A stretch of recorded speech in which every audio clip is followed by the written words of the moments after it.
Oh, cheers, mate. Yeah.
How are you, all right?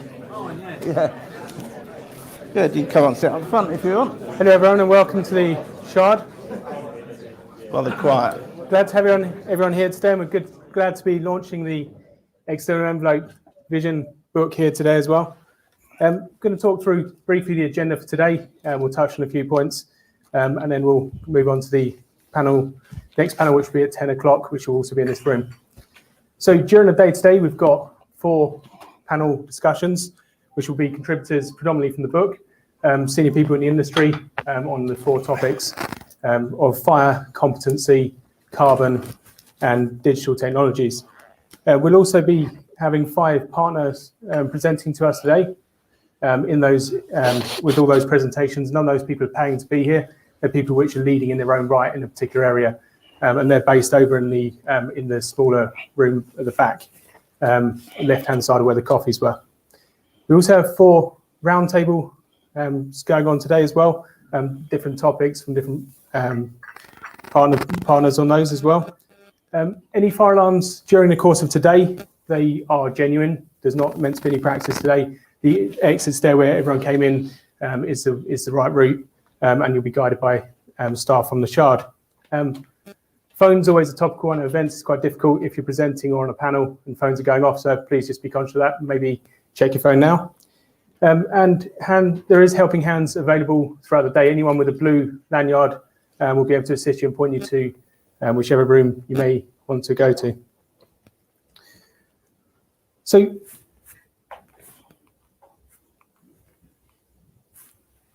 many of you may know this already. The ATW Group's mantra is innovations prosper community. We'll surely be hearing a bit more about that in a second. And that really is the basis on which we're here today, both from an event point of view and also the launch of the book. So I'm going to take you back to the 3rd of December 2018. Now, it may not seem a very significant day, but it was from a point of view of ResiBuild. It's the very first ResiBuild event we hosted, hosted over in the Gherkin. And this happened just a few days after the exemption list had been published. Now, if you think about the journey to 2018, the tragic Grenfell incident the year before, and the Hackler Review, the findings which were published during that run-up. On the 28th of November, we had the exemption list that I mentioned already. But one of the things which we were discussing at this roundtable was fire safety. It was a fire safety roundtable. We had different aspects from the industry, from architects to developers to warranty providers and various different people. And at the end of there was a comment which was made to us, which was, it's great that we're here to discuss these topics as a holistic view, but it's a shame it had to be a balcony company to bring us together. And that really was what triggered the thinking into this, the whole ResiBuild brand and the launch of the book, which we'll talk about in a second. Many of you have probably been following the tragic findings which have been coming through from the Grenfell inquiry.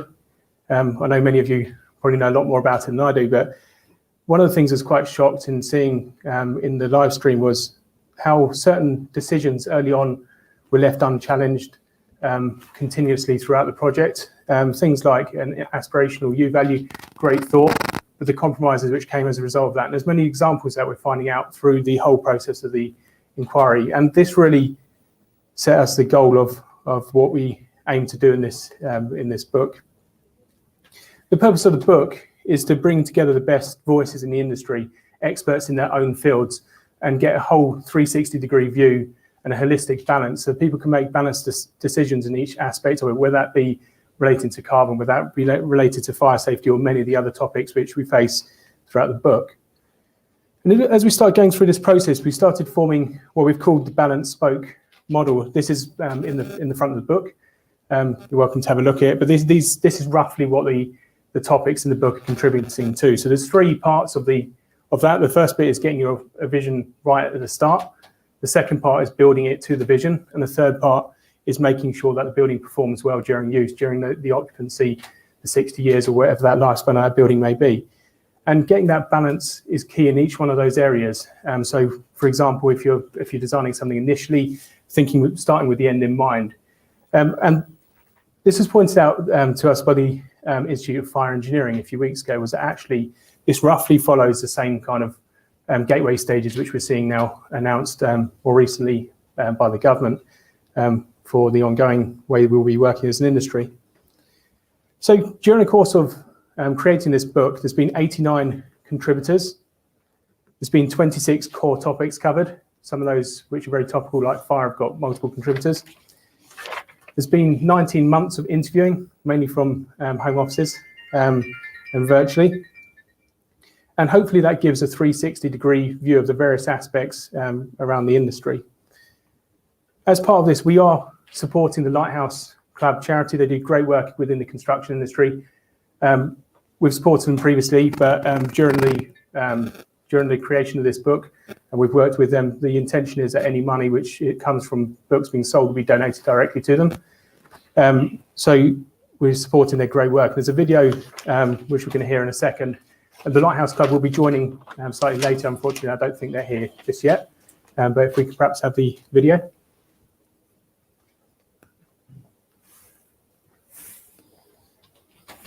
Everyone in construction knows that the risks and rewards within our industry are great, but at times, the stresses and strains of the workload are just overwhelming.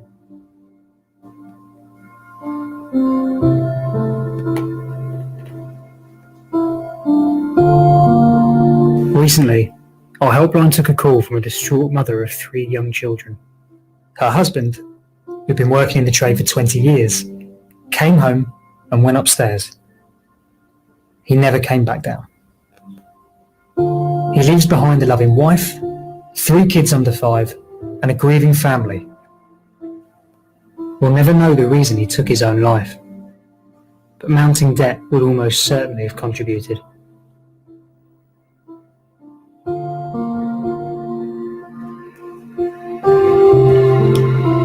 Our charity supports families with emergency financial assistance for food and utilities, helping clear their rent arrears to prevent homelessness, and giving access to professional emotional support. The Lighthouse Club charity run a 24/7 construction industry helpline and app, which provide access to emergency financial aid, mental health and wellbeing support, debt management, and legal advice. Our mission is that no worker or their family feels alone in a crisis. Unfortunately, cases like this are not uncommon, and the Lighthouse Club needs your support. We need your help today to continue to support our construction workers in crisis.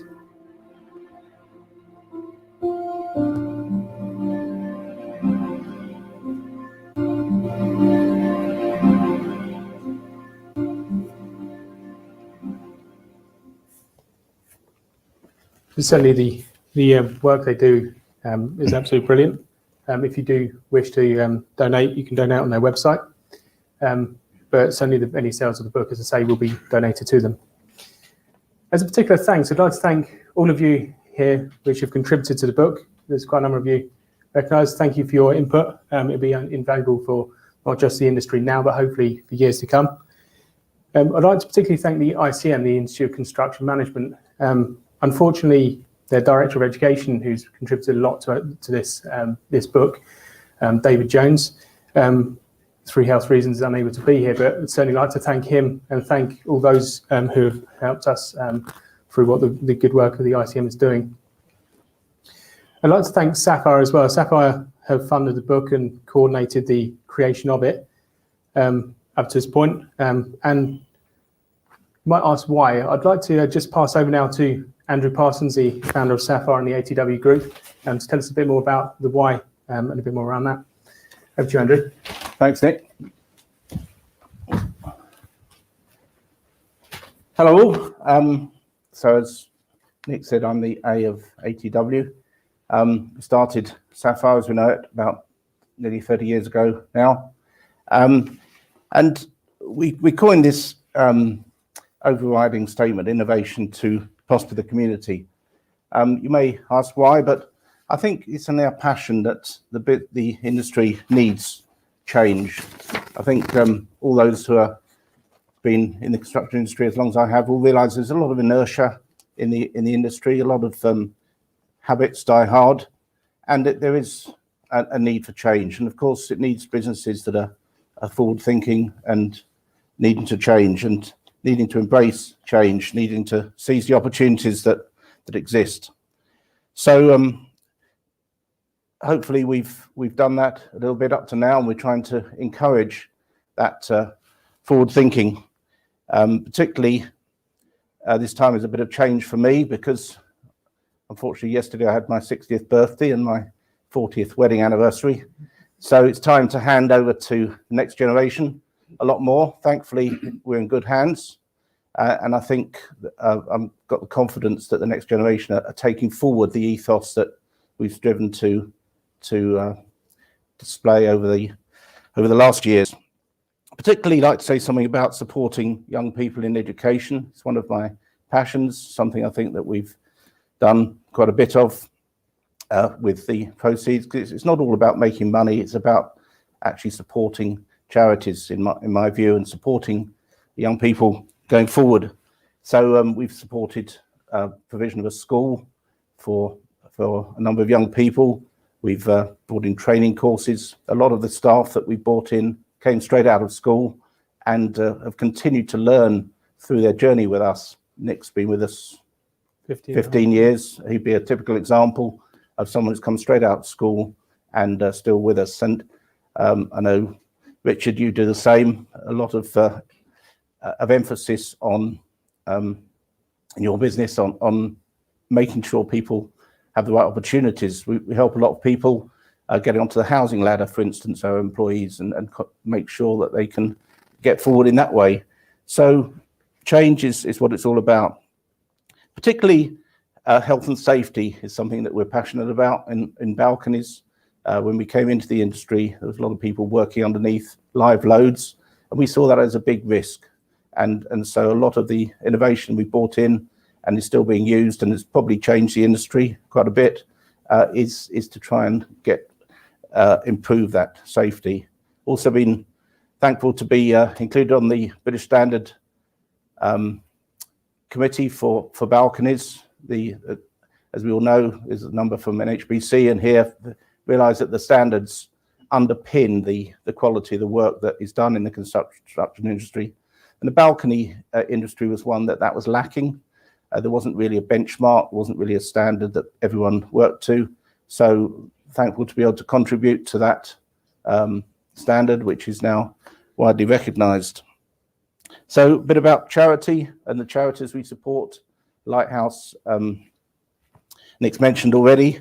We're also passionate supporters of the Rapid Relief Team. A number of our members have contributed to that. So it's a charity that supports both proactively and reactively on events. So it will support any charitable events that are going on in just providing back cover, but also a lot of the tragedies that have happened around the UK and globally as well, supported in just being there to support the fire service, the police, and so on.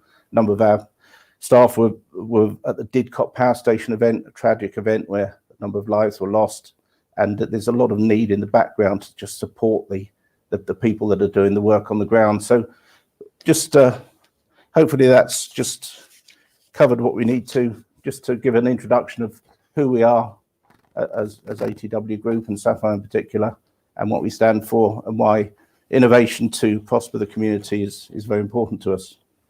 Is that enough, Dick? Thanks, Andrew. Good.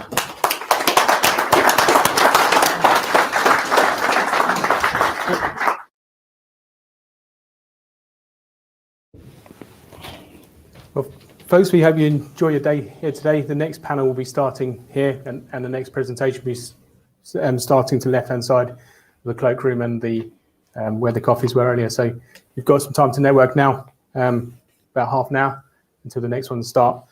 Look forward to seeing you at those panel discussions. Thanks, everyone.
Days off fire to panel do that. discussion for today. You know, Glad to have with us a excellent panel here, all contributors to the book, and very glad to be answering questions coming in from live streams. We're live streaming it to the Sapphire offices in Reading, and later on in the day be live streamed over to the Sapphire showroom in Canada as well.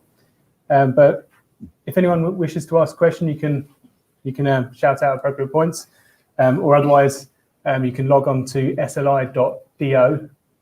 That's Slido, sli.do, and there's an event code there.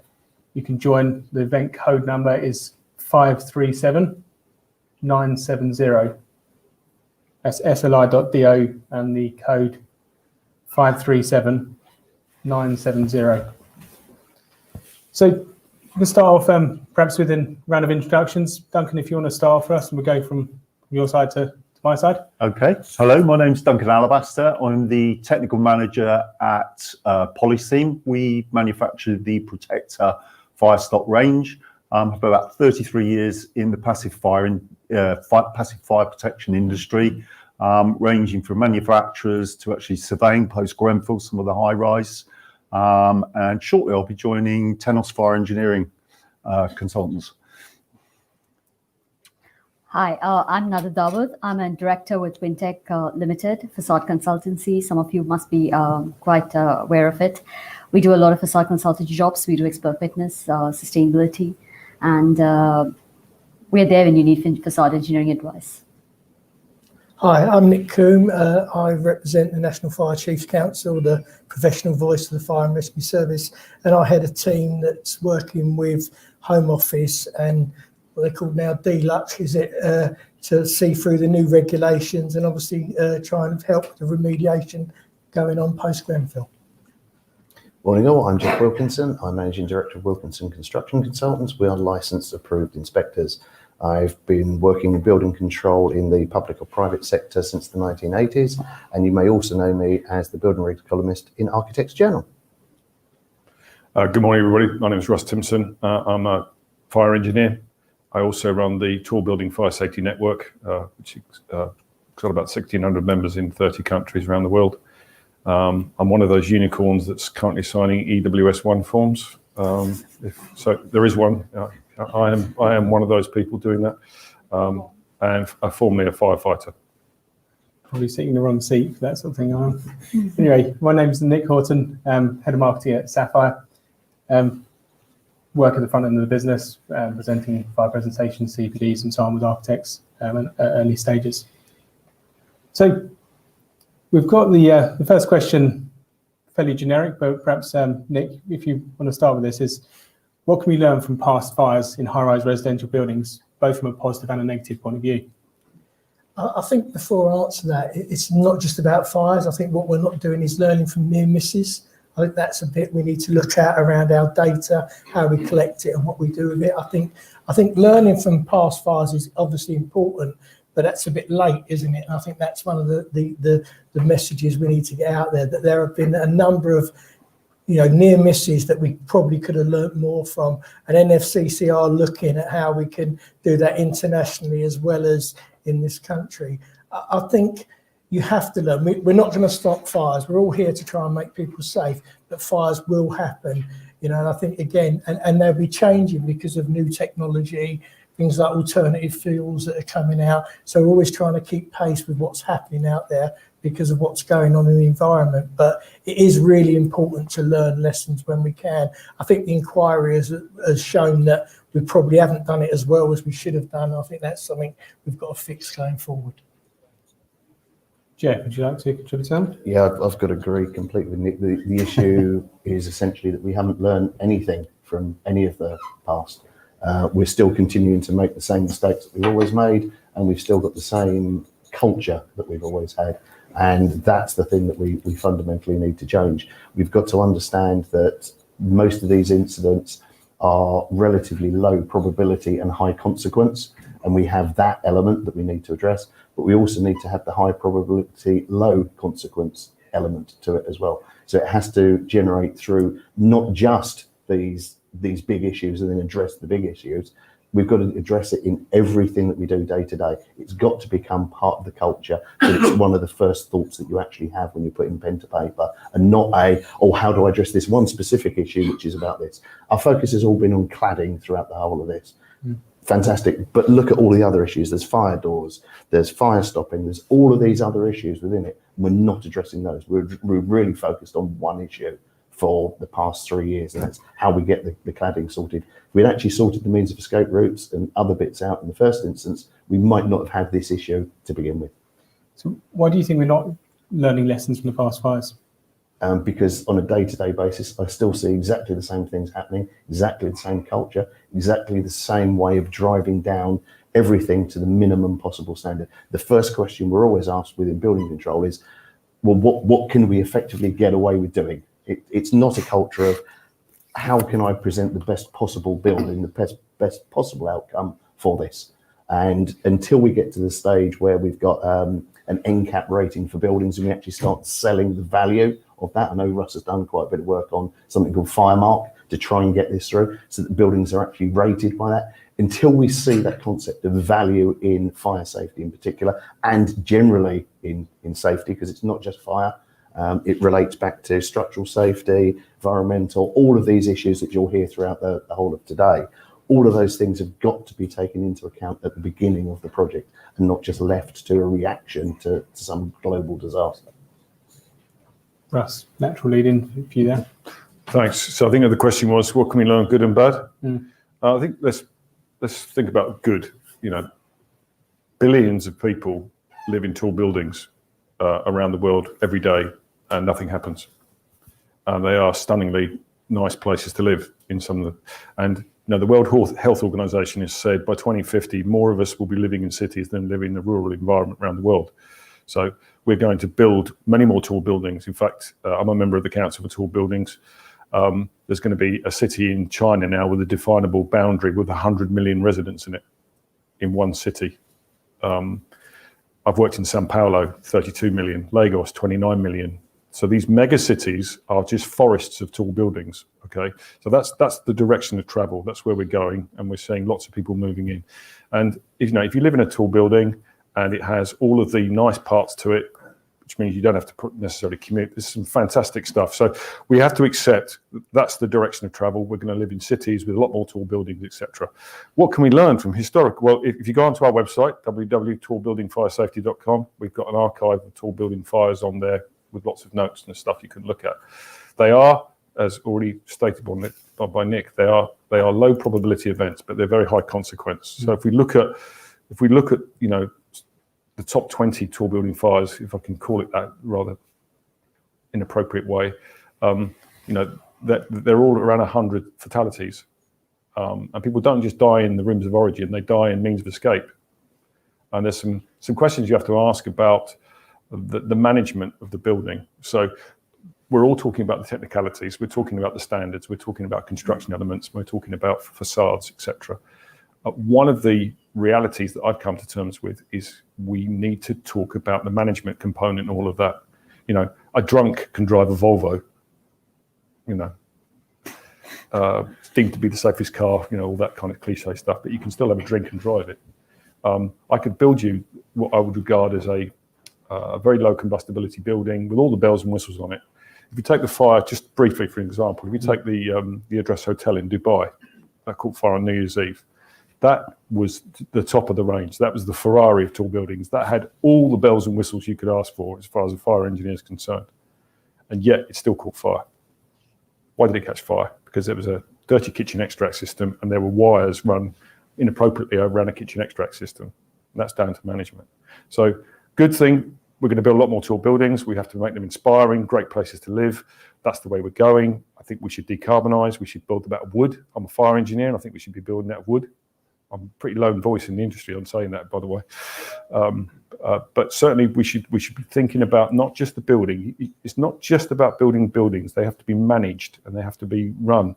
And we're talking about balconies today. So you can build brilliantly safe balconies, but if people start having barbecues and hubbly bubbly pipes and pagodas and all that other crap that they put on them, then we've got an issue.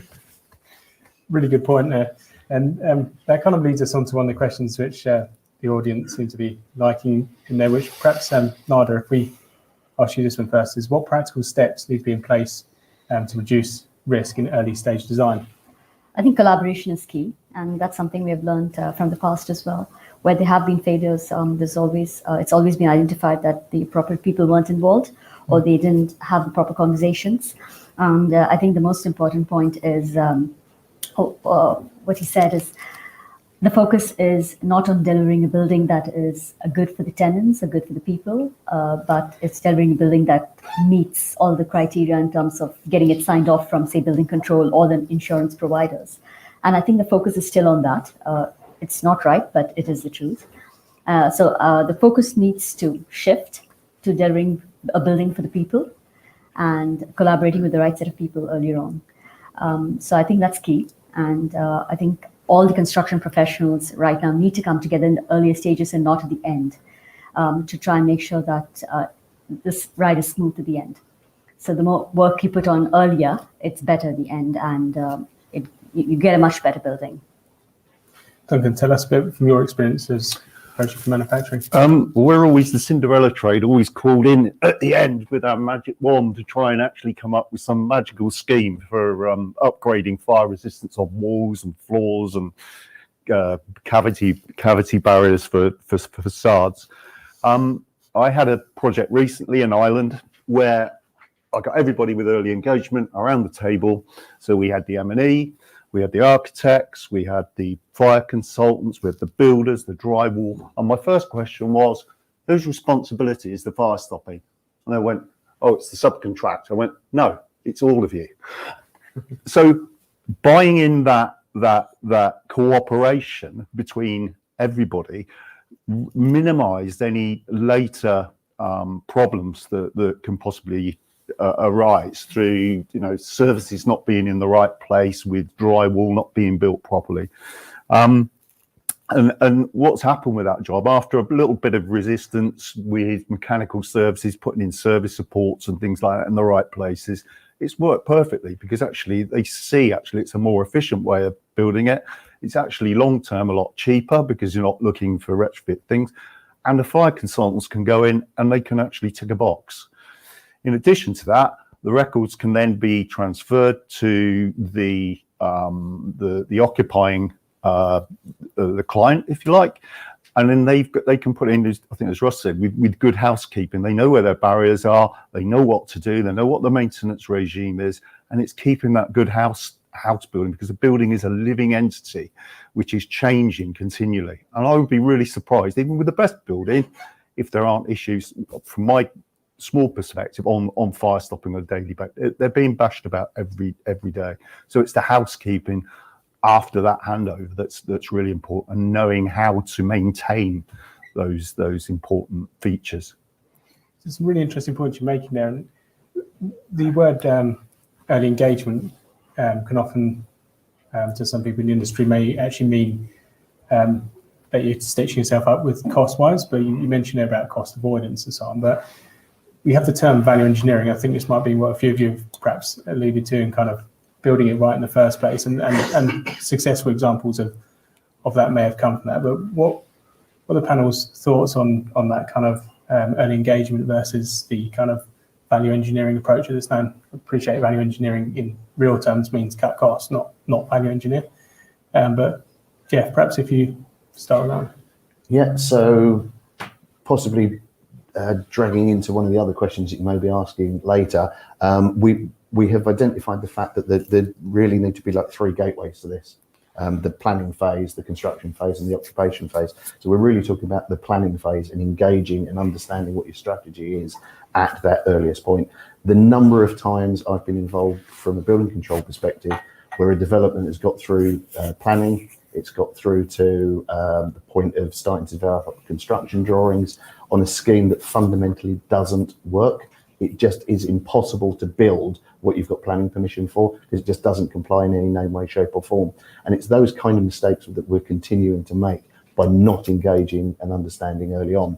Although we're predominantly talking today about high rise, one of my particular concerns at the moment is the move towards what I refer to as airspace development, where we're adding stories onto existing blocks. Before we even get to the planning application stage. We need to have looked at those buildings and see whether they're even remotely suitable for adding these extra stories on, whether that's structurally and whether the existing staircases and the strategy for the existing building is actually acceptable, rather than doing a design for 2 extra stories on the top of that building. And we're still making those mistakes now. So that early engagement is absolutely fundamental if we're going to deliver anything like the number of houses that we need to do, because let's not forget, we still need to be delivering houses for people. If we end up with a system that becomes so complex and so unwieldy that we're not delivering, we're failing on that side as well. So we need to have a common sense balance to all of this, and to make sure that we get that early engagement in, so that we get the right advice from the right people early on enough to avoid the cost cutting and stuff that goes on later on in the project. So how do we move the industry from where we are today, Russ, to what we've been talking about here, towards this kind of thing which Nada and Duncan have been referring to? Well, we have to rediscover some ethics, which is a new thing for some of the. I say this because I've seen it. When you come to a project, there's a fixation on capex, isn't there? And you value engineering, and the project director says, right, we've got to find some cost savings. So let's do an exercise. We're going to shave off 10%, whatever it is. And so that becomes the predominant feature, and everybody gets money orientated. And I say that I was working with BAA when we built Terminal 5. If anybody's got the scars, we can have a join hands outside. Anybody who was part of that, we can have a survivors meeting. But value engineering was very much order of the day on several occasions, because the money was running out, and it was running into, as you probably know, £4 or £5 billion to build it. What we've got to do is stop having this fixation on capex. Projects have got to look at OPEX, the operational cost of running the building for 25 years. If you do that exercise, things like sprinklers, things like enhanced systems become almost inevitable that you're going to do that. Because if you've got a design and build CapEx, throw it up, get onto the next job, take the profit and go on to the next job, really you're not concerned about the longevity of that building. So there has to be a culture shift that says, actually, let's consider the amortization of the cost of that building over 25 years, insurance, flexibility, change of use, those kinds of things. If you do that, you're going to build a much higher quality building, because let's not forget that approved document B for England and Wales is only based on life safety. The bar is very low to build a building. And when I speak to tenants and other people, they're shocked, and they say, well, but this is a hospital, this is an airport, this is a school. Yeah, it's on life safety only. We've set the bar very low. If you want to set the bar higher to talk about resilience, and I think that's the term we have to start using now, how resilient is the building going to be? Can it suffer a compartment fire and still be used, for example? Are we going to decant 80 families out of this block because we've had a chip pan fire in the kitchen? Well, at the moment, probably yes, you will, with all the inherent costs that go with that. So I think we're seeing that the new flex competency standards that's coming out with the Building Safety Bill, all of those competency requirements are wrapped around by ethics and culture. And we have to move away from a CapEx culture that allows value engineering to come in and take place, because you're going to have to be questioned on this in the future, why you took out certain features, or why you reduced fire resistance, and why you did certain things. So I think we have to transition from CapEx to OPEX, and some great work by a guy who's passed away now, a guy called Ramachandran, who did great work on actually developing those costs, certainly for fire safety. And I would say, you should be looking at that building you're building and thinking about the cost for the life of the building as a minimum 25 years. So, interesting point. There's a couple of questions which come in from the audience which relate to this. There's one around encouraging a marriage of fire safety and energy efficiency.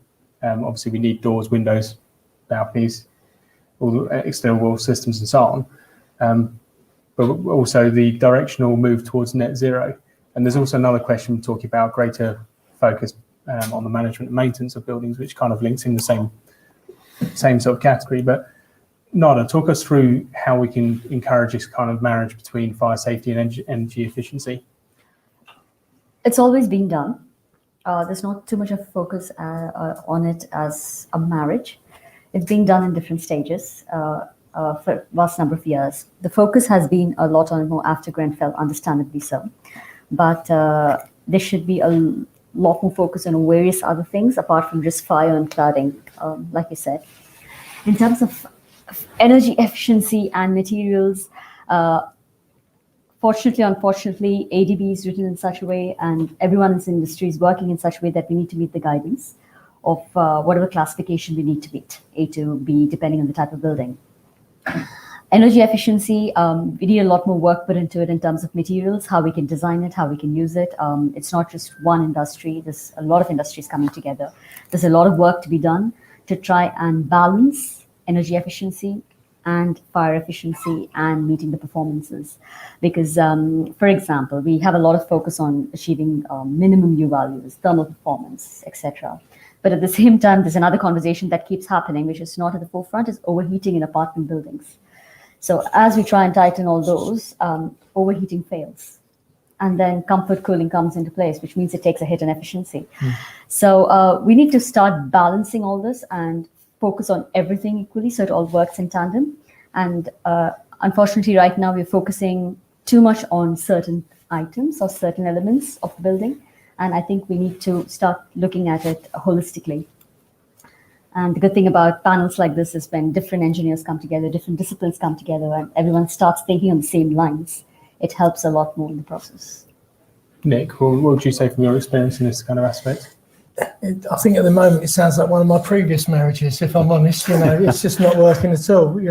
But I think that what she said is true. It's got to work together. But I think we're always pushing the boundaries on certain things, and the way energy efficient is upgraded sometimes. If you look at the approved documents about how you have to go to the best in that, whereas in fire safety we have this thing called the non-worsening condition, which is a farce.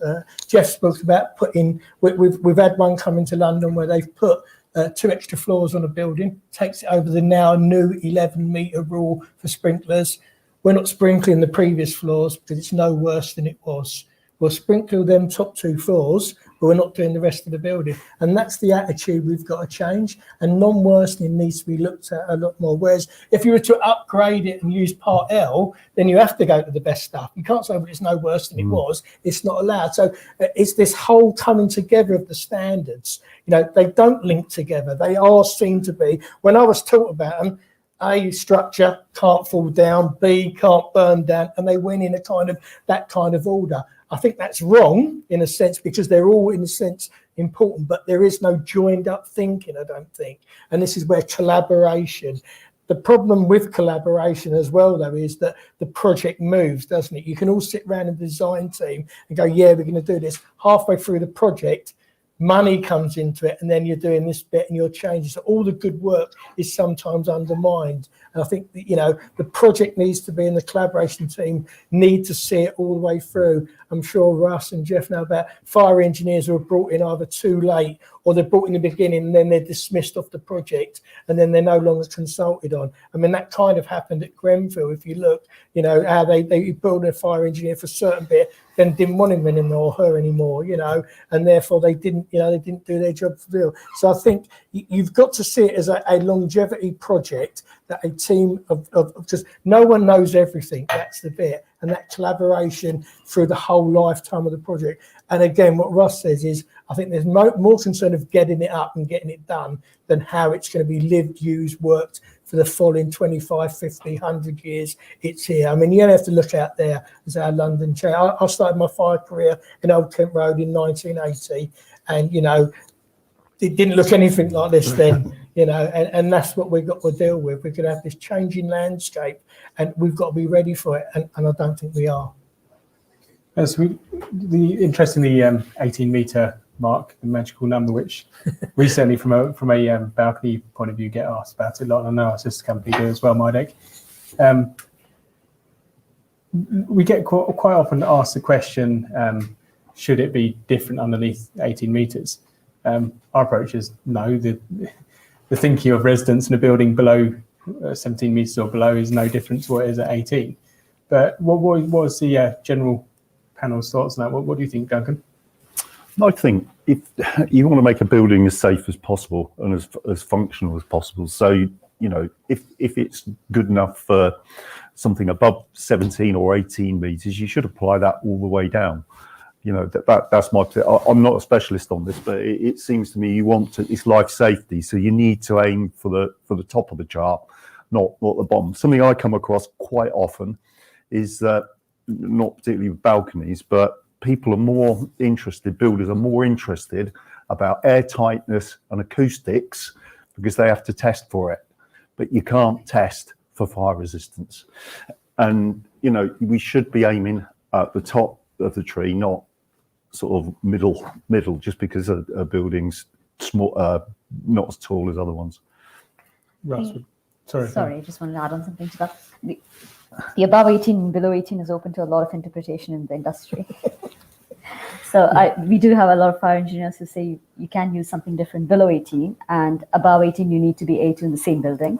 You have some fire engineers who come back and say it has to be the same, and some who come back and say the fire strategy says otherwise. So it's open to a lot of interpretation, and I think that's a big problem in the industry.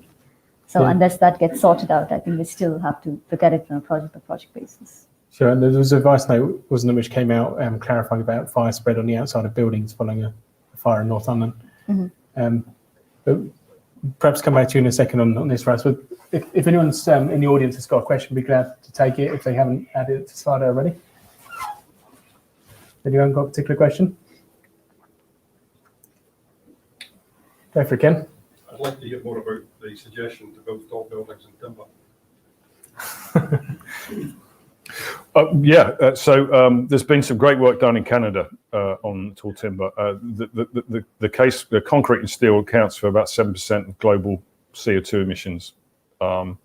So if we're going to look at the main reasons why, you know, and certainly in the time of COP26, you know, there are some compelling arguments about building out of timber. You sequestrate CO into there, you use the right type of trees, fast growth trees, which you can then put into various different types of forms, CLT systems, etc., etc. The issue for me, surprisingly, is fire is not the biggest hazard to tall timber buildings. It's water. Uncontrolled releases of water into a timber building is a real problem because obviously it gets into the wood, etc. As far as I'm concerned, if the building's managed well, you can build it out of what you want. And if you've got appropriate systems in there, I see no reason why we shouldn't build with tall timber. Tall timber is dangerous and hazardous when it's being constructed. If it's been constructed properly afterwards, there's no reason why I don't think you can draw comparisons with any other material. And the arguments about concrete and steel are compelling. And, you know, there's lots of mythology about steel, that steel is, you know, steel is non-combustible, it doesn't burn. Steel is actually pretty bad in fire. It melts. It loses 2/3 of its strength at about 575, which is pretty low temperature in a compartment fire. It goes like plasticine. I've seen buildings where the steel is just all drooped on the floor after it's been involved in a serious fire. So I think there's a lot of perceptions and a lot of misunderstandings about tall timber. Certainly some of the work that's being done in Norway, I think that we've got the tallest timber building now is 55 floors. There's certain tall timber buildings going up in Japan. So my appeal to the fire industry is don't be naysayers, get on board, because I can tell you, engaging with the Council for Tall Buildings, it's coming. Tall timber is coming. Sure as not, you know, sure as I can be, we are going to build buildings out of timber. So from the fire, I'm asking my fire colleagues to get on board, because we can stand shaking our heads and say, no, that's terrible, it shouldn't happen. And there will be fires, by the way, there will be fires. But there's been fires anyway. I think some of the rationale in terms of carbon reduction is compelling. Is that the answer to the question? It supports my own argument as well. I run webinars for the supply chain school about DFMA and different materials. And I would advocate timber first, if at all possible. But the disappointment is that the building regulations in this country preclude the use of timber above a certain height. And I think that needs to be reassessed. I'd agree. Nick, what do you think of this? I kind of agree with Russ, but I think it's all down to about how they're built. He went on about if they're managed, and that's true, but it's how they're constructed as well, isn't they? You know, we all know that the construction trade have not got the greatest ethics going. You know, we decanted a building in North London, a modular construction, because basically when it was put together, you know, if any of you have ever buttoned your shirt up wrong and you go, what's that? And that's how they built it. They put the bolts together, got to the top and realised, oh, we've got 2 extra holes here and I ain't got any bolts. You know, it's like me making IKEA furniture. You know, what's all this stuff left over, you know? And we can laugh, but that people had to leave their homes because of that, because of the structural stability was done. You know, the National Fire Chiefs Council are all for modern methods of construction because if done well and all the other benefits they got. I'm not convinced with the checks and balances that are going on in the construction industry, because when modern methods fail, they fail far worse than traditional. That's a fact. So for me, yes, build your super high timber buildings. I haven't got an issue as long as the checks and balances are done and the management is right. So we're not anti it. I just think I'm not sure that our construction industry. I don't know enough about other countries' construction industry, but what I've seen firsthand post Grenfell, that's what worries me around how they're built. Not the concept. The concept is fine. Like a lot of concepts are fine. It's actual the day-to-day of putting it together. And of course, it's the fire and rescue service who are the people who are going in when other people are coming out. So obviously, I'm all for firefighter safety, and I think we need to look at that. You know, what was mentioned about planning, the amount of times when they knock down a sports pavilion, build a block of flats and say, goes back to this, well, the access is no worse. You know, it's no worse than it was. Yeah, but it was a sports pavilion now. You've now done a 40-storey block of flats. I need to get fire engines and people there as soon as possible. It's not good enough, you know, these concepts of, oh, it'll do all the time. I think the best thing Russ said is about morals and ethics. That's what we need. I don't think there's this range of incompetence that people have said. I think it's this about morals and ethics, about doing the right thing.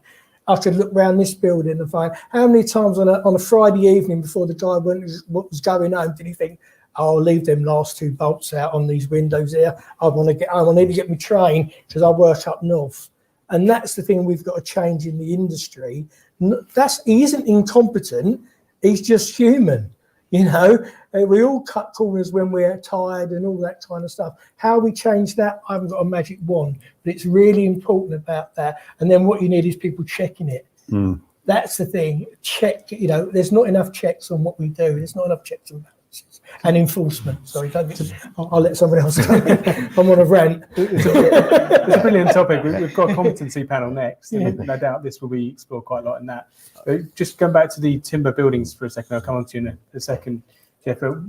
Following one of the fires a couple of years ago, one of the leading insurance companies wrote a article about how MMC was a bad thing for fire safety. But I'm not sure what others, many of you probably seen that, but I don't. Jeff, tell us about that sort of side of things. Okay, well, I'll start off with picking up some of the pile that there is there to unpack. I think, first of all, we need to first unpack this discussion about timber being super sustainable. We don't have that timber in the UK. In the first instance, we can't build the buildings in the UK out of UK timber. So if you start looking at the carbon journey, then all of a sudden timber doesn't look quite as sustainable as you might think it actually does. So I think we've got to look at that. And the first thing that we really have to recognise is that the most carbon efficient building, the most green building is the one that already exists. If we're knocking it down, okay, and then rebuilding it, then we are contributing to the global climate crisis in the first instance. So yes, timber is better than certain other products, but let's look at its entire journey, because if we're bringing it from deforestation in Brazil, for example, that is very different to what we're talking about. If you're in Norway, you've actually got the spruce and stuff there to be able to perform it in the country of origin. So let's unpack that one as a start point. Secondly, on the subject of MMC, the important thing about traditional construction products is that we understand them. The biggest issue that we've got as we move forwards with any form of new technology coming in is that it needs to be robustly tested.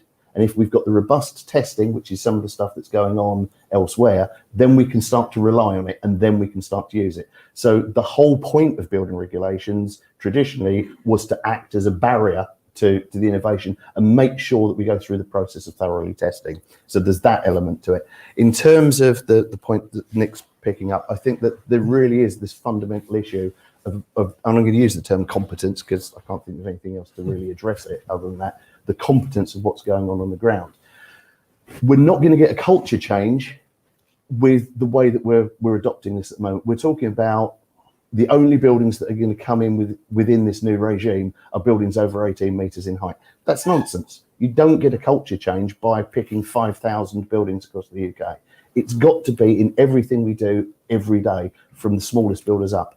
The UK construction industry is fundamentally formed by SME companies. The Shard may well have been built by one major developer, but in truth, there were thousands probably of SMEs that were actually involved in it. And we've got to get the message out to the SMEs. We also need to ensure that the SMEs are not put under pressure to have completed at the end of Friday, to have got that in, or they're under some kind of financial penalty to have got that done.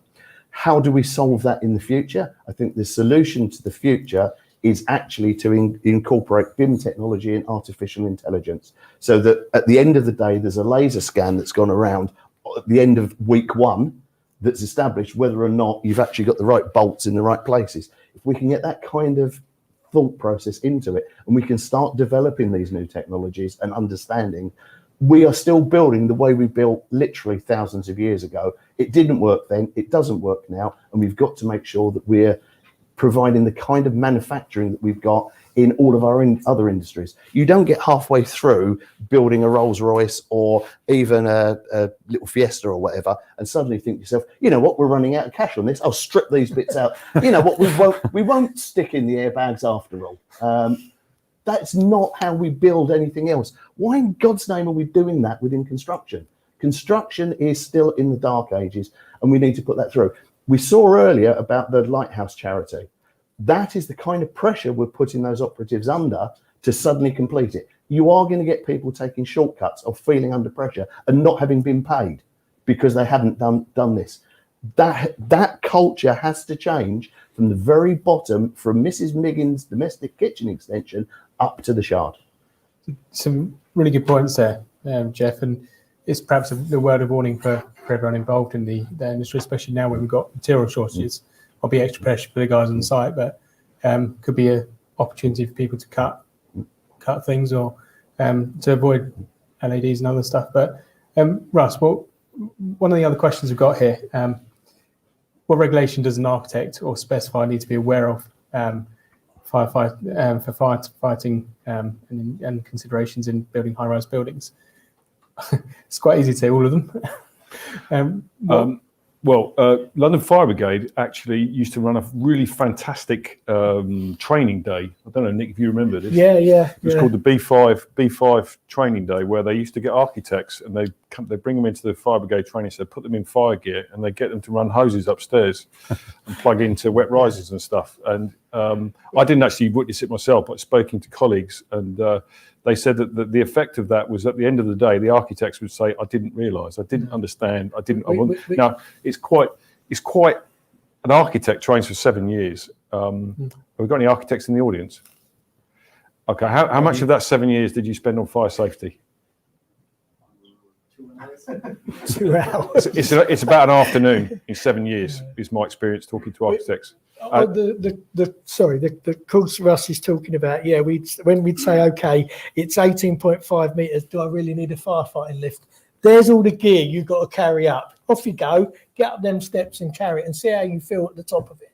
You know, it's only an extra couple of metres to the, now you've got to stick another length of hose between that and that. You see how difficult when it all gets curled up. The lobby area, can we just make it 1 metre square less because I want to put a nice bathroom en suite in there. Now you've got to get all this gear and you're working in a very tight environment and it was a really good day that they did, and they did love it, and I'd like to do it again. Probably commercially it would be something that people could run, because I think it gives them that real practicality. And it's not architects' thought. They're not firefighters, so they don't want to be firefighters. They want to earn real money. They're in the wrong job as an architect then. I don't know, but it is just to show that practical demonstration of what it really means. because one of my beefs is the old vertical pipe. So you can't get the appliance close enough. Oh no, we'll give you a nice vertical pipe to plug your hose in.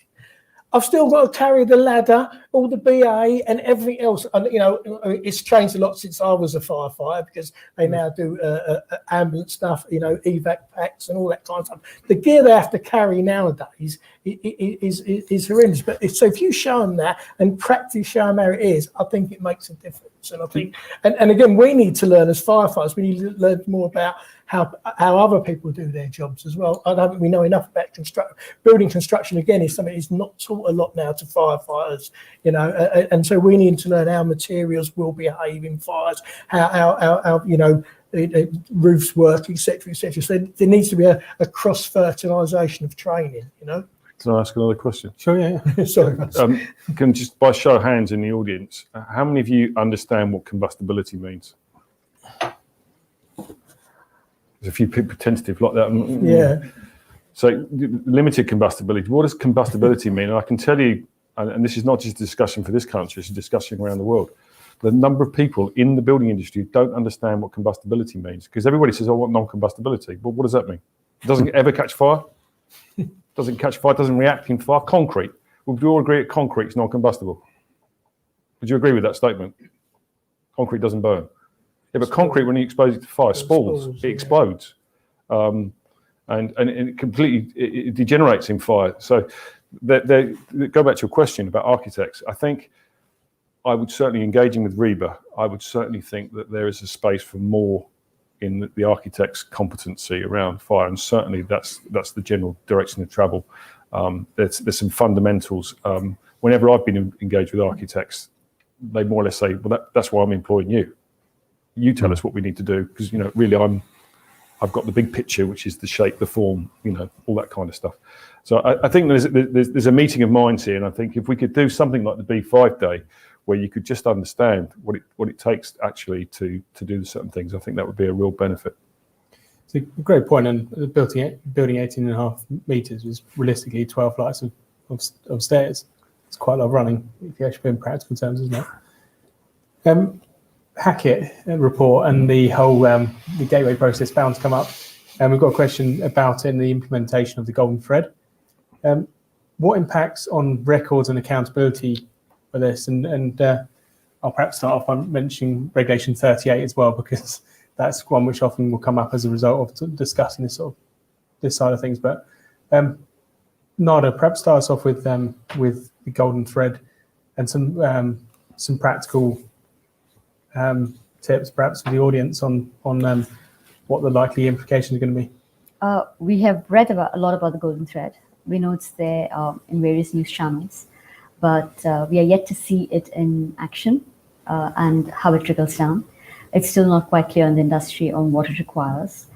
We do know there are 3 stages in planning, then during construction, and then accountability at the end, which is the management of the building. And I think that has its whole lot of issues, because it's a dramatic shift from the way things are working now. So to be honest with you, all of the guidelines are there and all the people know about it. It's not been much in action as yet to be able to comment on it or to say this is right or wrong. I think we need to go through the process to understand it a bit more. There's a lot of focus on BIM, which is what you spoke about, and I think it's absolutely right. That's going to become a prerequisite as part of the Hackett, as part of the golden thread. It's quite important that it's there, and there's a lot of focus on it. There's a lot of focus on the planning stages, on what needs to be done, but it still hasn't trickled down sufficiently enough to know what exactly is required, what's being done, and what is remaining to be done. So it's still a process everyone's going through. Everyone's still trying to understand it.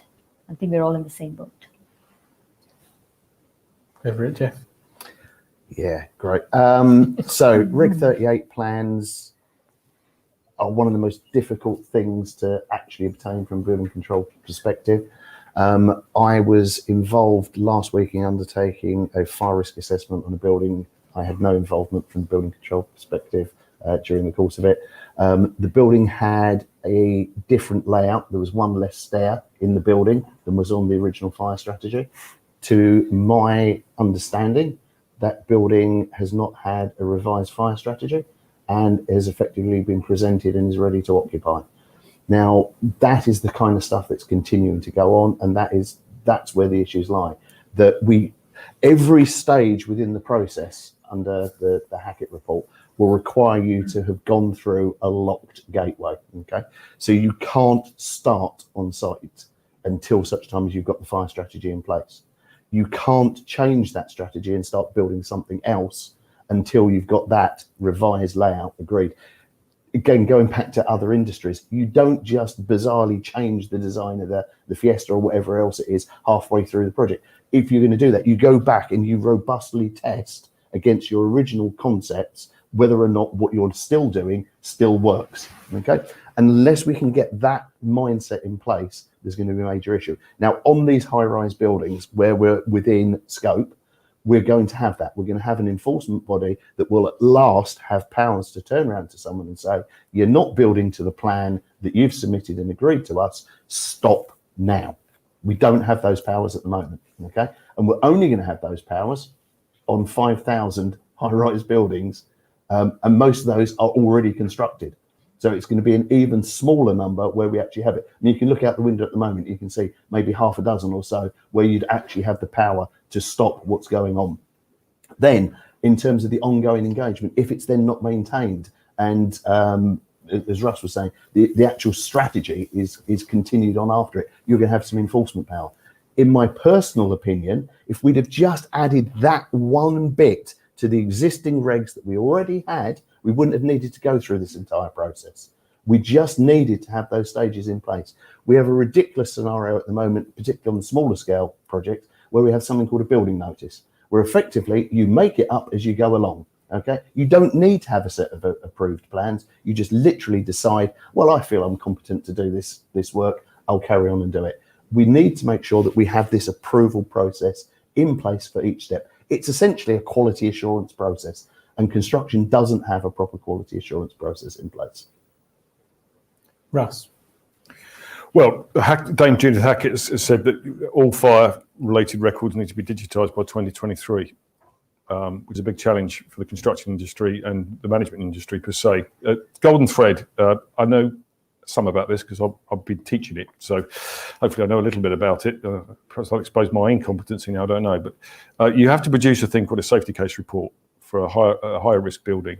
That safety case report needs to be a fire risk assessment and structural safety assessment on steroids, really. It's been a transference from the petrochemical and the high hazard industries. So golden thread, safety case, is an interchangeable term. And you need to generate that information and that data in order to produce a safety case report.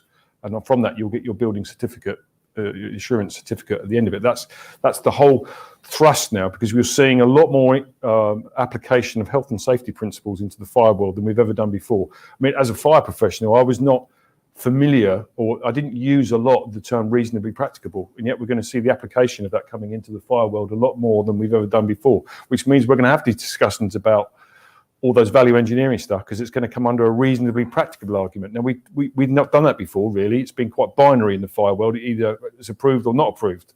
And yet we're going to have lots of discussions. And if I draw an analogy with BB100, the school standard, which in the back of it said, there's a rationale for whether or not you should fit sprinklers. Shock.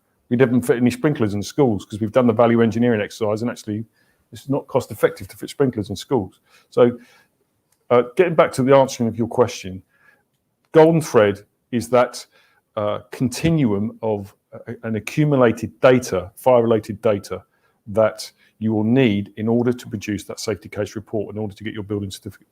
Now, there is a draft standard out at the moment, BS 8644. I don't know if anybody's seen that standard. That's a draft standard for the management of fire safety information. So that is currently out and it's in draft, and hopefully that's going to come around. Now, that's the first British standard that's been commissioned to solve a problem rather than the other way around. So there is going to be guidance on that, but obviously the Building Safety Bill is about fire. It's also about structural safety. If we think about that block of flats that recently collapsed in how many building safety managers can spot concrete cancer, for example, in a building? So structural safety, fire safety, golden thread is interchangeable with the word safety case, and you're going to have to produce this safety case report, which the guidance is out now. If you go and Google it now, the HSE have produced the guidance on how you produce a safety case report. And that's really your key to understand what you're going to need from the golden thread. But ultimately, it's going to be BIM, it's going to be a central repository of data which you're going to have to populate. And that's the way that I believe, and this is my own opinion, that's the way the building safety regulator is going to look at the estate, if I can call the UK that, and it's going to say that's the way it's going to identify where it's going to do its work as a first instance. That's the direction of travel, in my opinion. In my opinion. I think, yeah, Russ, I think explained it very eloquently there. And, and then you've got the issues, it's about 12,000 over 18 metre buildings we've got existing at the moment. And of course, some of them will be back from the 60s to recently built. And so having this golden thread for some of the older buildings is going to be very, very difficult when they do their safety case. And I think, there's going to be a small subset of new buildings. And my worry is that the way the industry is, apart from some of the bigger cities, you won't build a building over 18 metres because of the fact you're going to be under so much scrutiny by the new regulator. Then you've got the levy that you're going to have to pay as well. Why not build it below that? Then I can just carry on doing the shocking stuff I'm doing and I won't have that scrutiny. So that won't happen in London, obviously, because space is at a premium and you get the money for building taller and higher and the money for the flats. But some of the smaller cities and smaller places, I can see very few over 18 metre buildings because they won't make, normally they're only 10, 11 stories anyway, aren't they? So I'll just come down a bit and I'll cut my cloth accordingly on that. So that I think that's a negative side we'll see if we're not careful in certain places, that they'll use the fact I'm being scrutinised. I don't want to be scrutinised. As Jeff says, you've got this power now. It's not as it is. Stop building. That's a massive tool in the armoury, isn't it, really? So I think they'll try and a lot of them will say, I'm not building over 18 metres anymore.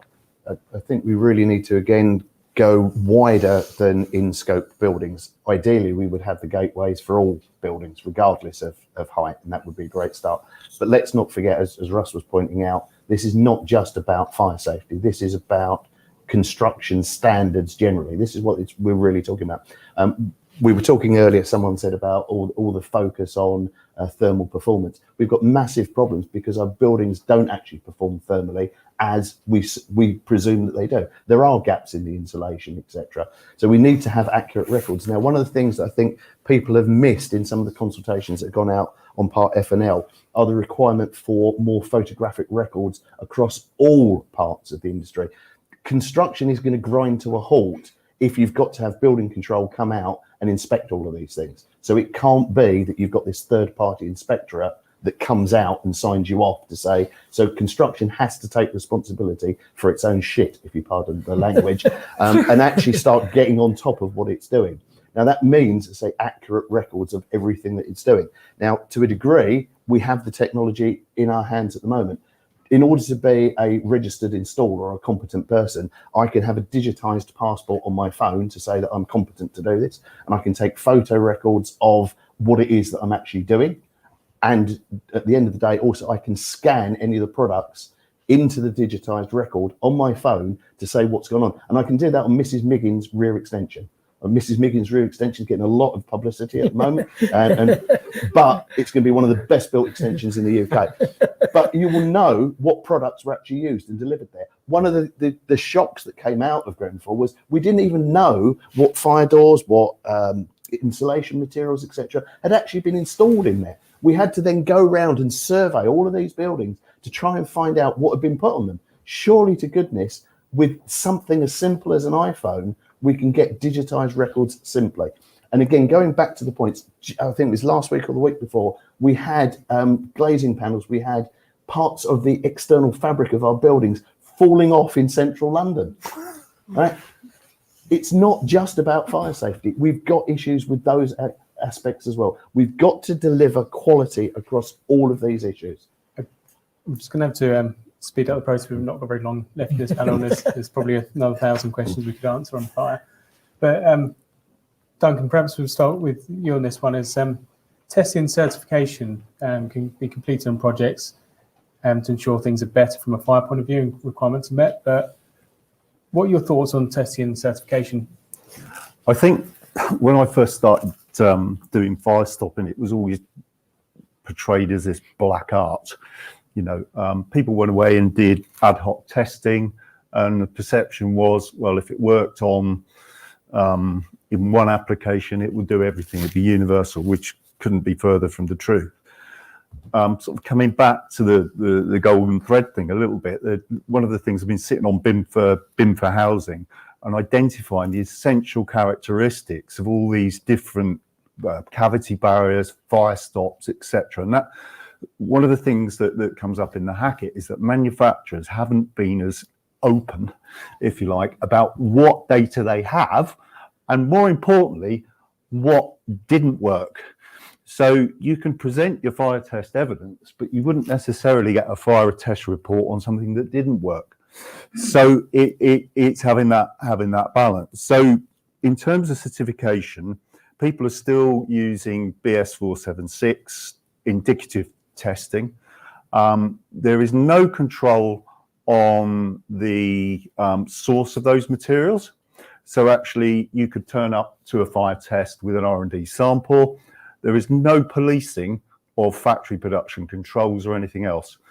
What we have done, we've actually followed for all of our products a CE marked route, which will then turn into a UKCA. And the backbone of that is actually factory production control. Before you do any testing, UL or a third party body will come in, they will look at your products, they will chemically and physically fingerprint them.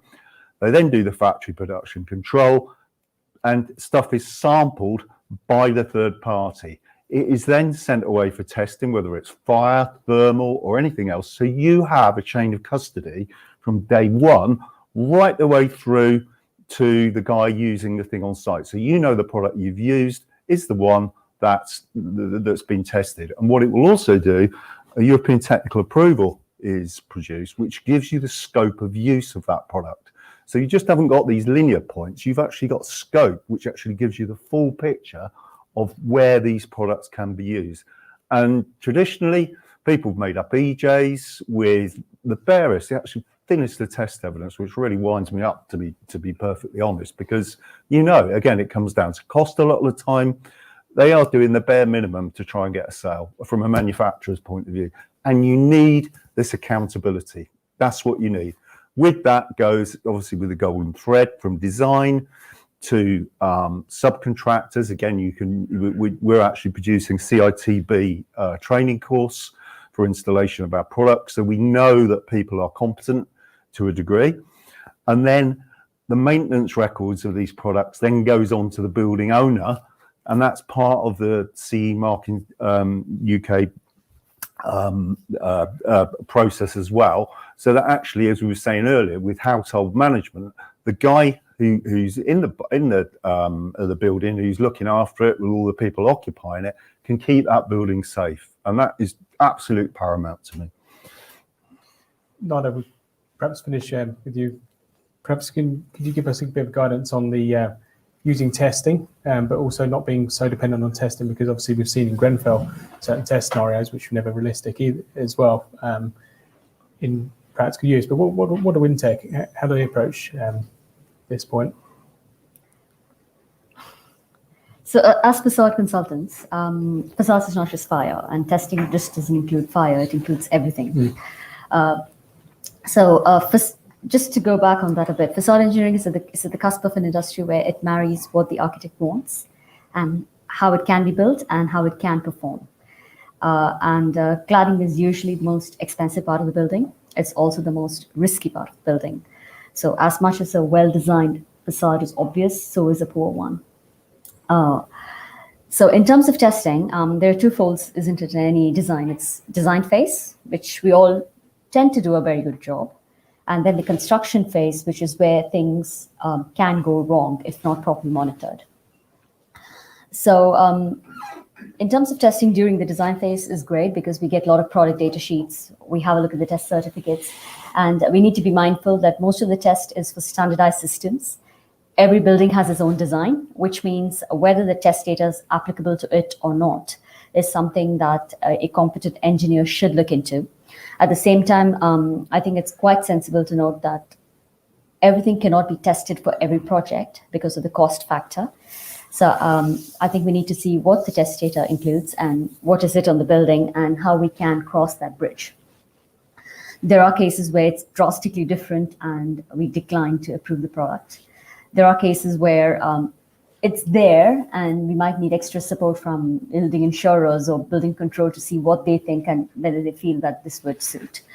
So as facade consultants, we use the knowledge that we have, not only what we have learned, but also from other projects that we have seen in the industry and from experience of dealing with other consultants. So in terms of testing, design phase, most of it gets approved because you feel that it looks good and fine. The details work, the certificates work. When you go on site, sometimes some things happen on site that changes the design and they change the way it's installed. And that's where we come in. We go on site, we have a look, and then we say, this is not what was tested or approved, and it has to change, or you need to go back to the drawing board and get it approved again. So those are the kind of work that a facade consultant would normally do on all aspects, not just fire stopping or cavity barriers. This includes everything from windows to glass to any aspect of cladding, balconies, facades, anything. And I'm sure the same goes for any other profession, any other discipline within this industry. So yes, we do look at testing in the design phase, but I think it's very important, as this panel has discussed, that we remember what we approved during the design phase and make sure that's what's been installed later on, and that carries on till the end. Sometimes supply issues, the product is totally changed. When we go out for site visits, we see that the product is changed and there's no approval. They say, oh, it's a similar testing, similar product. It's just the manufacturer is different. And we're like, no, we still need to go through the process because there might be things that we're not aware of. So I think we need to be mindful. We need to be conscious, and we need to make sure everything is documented. And I think that comes back to your maintenance manual, what product has been used, whether 5-10 years later, what we're doing now is we're going back to old buildings and surveying it. To look at what's been installed. And you're absolutely right. We don't know what product has been installed. There's no information. There's no way to check it. There's no manufacturer marking. We don't know. Apart from the fact that, when you send it for testing, whether it's combustible or not, which doesn't help in most cases. So thanks for your summary. We are in stoppage time now, but just very quickly, the fire occurred in Melbourne, the Lacrosse building in Melbourne, which was a full height facade burn. Afterwards, when the fire was out, they took the panels off, and this was in 2015, I think, from memory, and they were all counterfeit. So they had all the markings on, all the manufacturer's markings on, but they were all counterfeit. We don't know the scale of counterfeit products out there at the moment, but there's various issues to do with, as I say, counterfeit products on the market. So that's just another issue to be aware of. Sure. Well, if we can perhaps have a couple of words from each on kind of what your key takeaway would be for the audience today. Russ, if you want to start us off. Blatant plug then, if I may, for our conference for next year. It's in May of next year, the 7th International Tall Building Fire Safety Conference. It's 3 days. We've now confirmed we've got speakers coming around the world to talk about facades, talk about tall timber. We're talking about PEEPs and other issues to do with fire risk management, building and firefighters. So thank you for the plug. If anybody wants to know, come and see me afterwards. What's the thing I would say? We now do training for most of the big building providers in the country, and I could reel off a list of names, but that bit over there, Battersea, Canary Wharf, etc. And it is absolutely clear to me now, and I have studied over 100 tall building fires historically around the world. Management is the key component to the successful running of that building and reducing fire risk to an acceptable level. And we can, to a certain extent, become obsessive about the structure and element, and we should get that absolutely right. I'm not saying that, but architects and all the stakeholders in this have to think about how that building is going to be managed. And also, now we're talking about this new lifestyle of balcony living. We've now, with under the Fire Safety Act, the fire risk assessors now have to include the external envelope and they have to include balconies. What's not clear from that is what happens when we start putting an imposed load on that balcony. If I've got a 20-story building with stacked balconies and 4 or 5 of those people are abusing those balconies, what are we going to do about that? And that opens up whole issues about the management of the building and how we challenge people who are living potentially dangerous lifestyles that are putting the rest of the people's lives at risk. So there's some questions there that I think we do have to address, because currently, if you're a fire officer, it's very difficult for a fire officer to go into a private dwelling, to cross that threshold. if people are doing hoarding, for example, real big issue, cramming, over occupancy of buildings. We know that's happening all around the world where we've got flats designed for 4 and 6 people with 30 people in them. Because if you live in Canary Wharf, who's making the coffee and doing all those low-skilled wards? Well, they're cramming. And as a fire engineer, I'm designing that building for 800 people. They've had cases in America where they've had 3,000 people in that building. All the staircases are under provision. So there are some broader issues about the lifetime of the building. This is not just a sterile discussion about design and systems and buildings and components, etc. Let's think about how the building is going to be used for 25 years and how it's going to be managed. Thank you. Right. Sorry, Okay, Jeff. Very, very briefly on the test certificates. If you're looking at a test certificate, check out the validity and any conditions in relation to it, and what authority the organisation had in the first instance to issue that certificate, because there are certificates out there that are put together as glorified manufacturer's literature, and that's something that particularly frustrates me. So it should actually be a proper test certificate, not manufacturer's claims. I think that the industry has to still go through this culture change. We need to, as an industry, put in those 3 points, each one of those gateways, and we need to have that across the board. It's not just about fire safety either. And I think that's one of the real positives about the book. So I'm going to give you a plug for your book right now, that what you've got in there is you've got industry-wide 360 looking at all of these different issues. It's not just about fire safety, and yes, we have to solve fire safety, but it's a much wider issue about culture and about compliance throughout the whole of that. And in my opinion, the way forward with that is 1, to have a proper enforcement process, and 2, a proper record process, and that will involve AI and technology moving forward. Thank you very much. Nick? I think for me, it's about trying to future-proof. I know none of us got crystal balls, but 20 years ago, no one knew about Airbnb and stuff like that, and now people are how our buildings are being used. And I think it's a little bit about think about people when you're designing and building. People do funny things. They do, and this is what we're talking about in the residential. Said these are people's homes, and we want them to be there. So think about what they could do, enclosed balconies when they're not meant to be. So try and think of that. And of course, I've got to plug firefighter safety. It's important that you make buildings safe for firefighters. When things go wrong, because we are the people who do turn up. So think very much around. I've always said that it's B1 to B5, and B5 is the last resort. I think it should be the other way around. Think about B5 first, and then I would say that being a firefighter. But that's to me the 2 things. Think about people that are going to live and resort and do in your buildings, and think about firefighter safety. Thanks. Nada? Well, there's a lot more to be done in the industry. I think we have been doing quite a bit. And I think each one has a responsibility to bring it out into the industry and share that information, so everybody can learn off it and keep developing it. So I think we all have a responsibility in this, whether it's the architect, whether it's a structural engineer, fire, facades, services, anybody.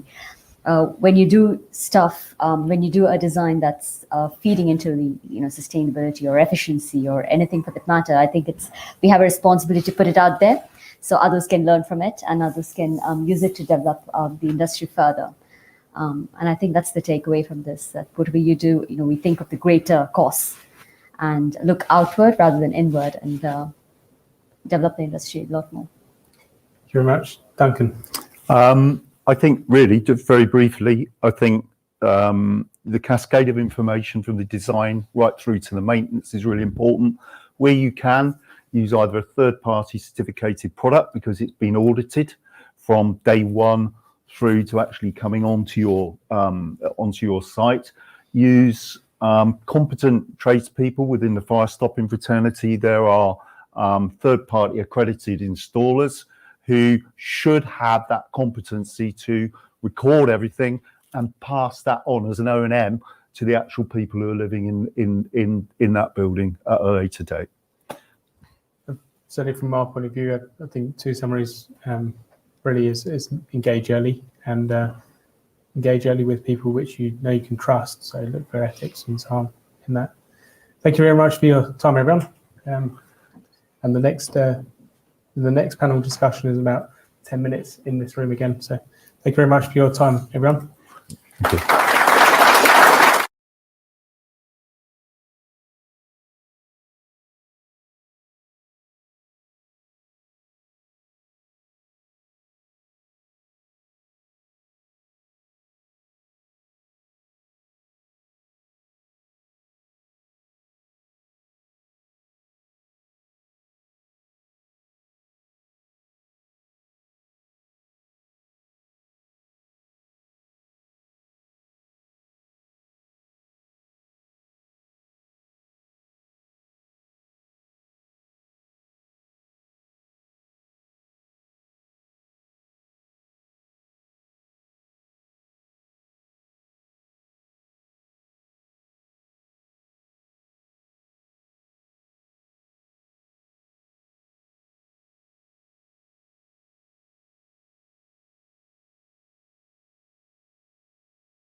As I'm not, there's a pane of glass behind me or something like that. Welcome, folks.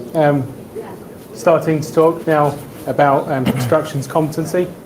Obviously, a big overlap with the previous discussions we've had. And we're looking at the issue, the action, and the culture in this discussion. So, again, those of you who may already been using it, the code for Slido is the same. Slido being the question at sli.do, if you've not already got it out. And the code is 537970.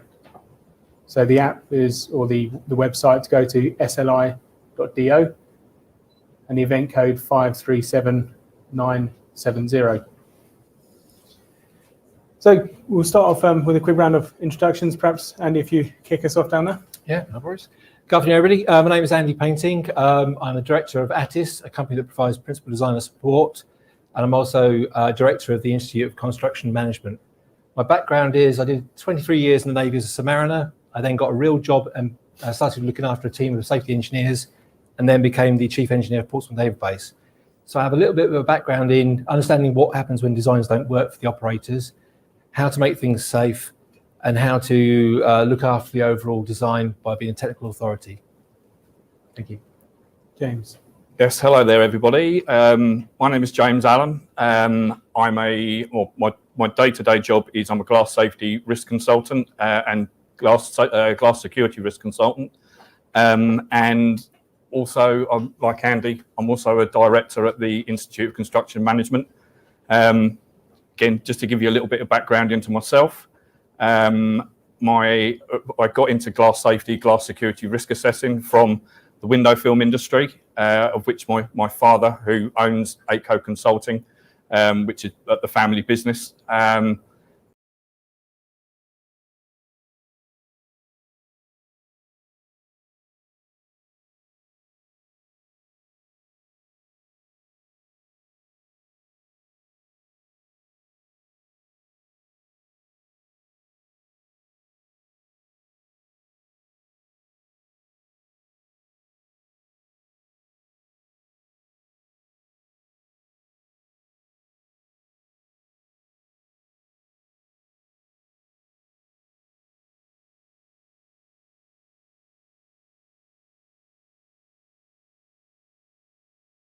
I qualified as a quantity surveyor with the sole intention of being a building surveyor. Having seen a lot of different designs, so I've worked on everything from parks and landscapes through to civils on Canary Wharf. I provide expert witness reports. I get sent all around the country on these, looking at defective workmanship and defective design. When the Lakanal fire happened is when people got to know more about me. And so the media, etc., come to me when there's fires or disasters, anything for, so straight away with Grenfell, I was out on that through to the collapse in Miami. And, you know, really it's been an interesting journey to where I've got now. I never set out to get here. But this is where I've ended up providing expert reports and specifying exactly what has gone wrong and who got it wrong. Tony.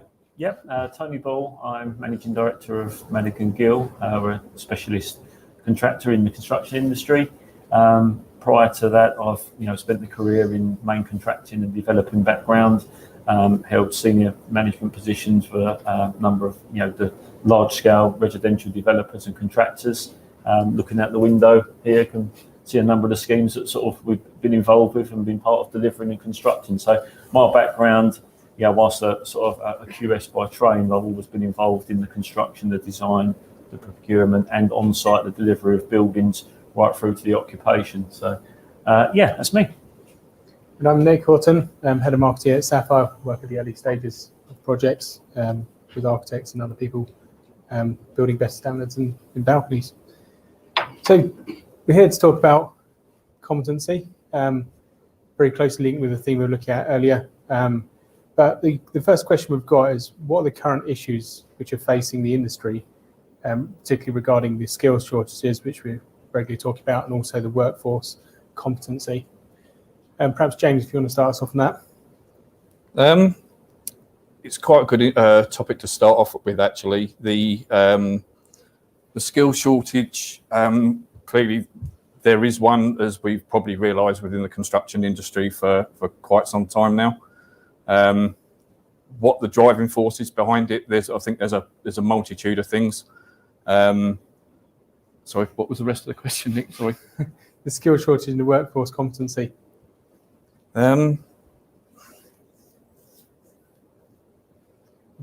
Perhaps, do you want to jump in? Yeah, do you want to? The problem we de-skill people, or we don't have enough people in there to do the job. We start taking people from a lesser level of competency, and we accept that, and that's a problem because we say, no, I did my at this quite level, we'll be okay with it.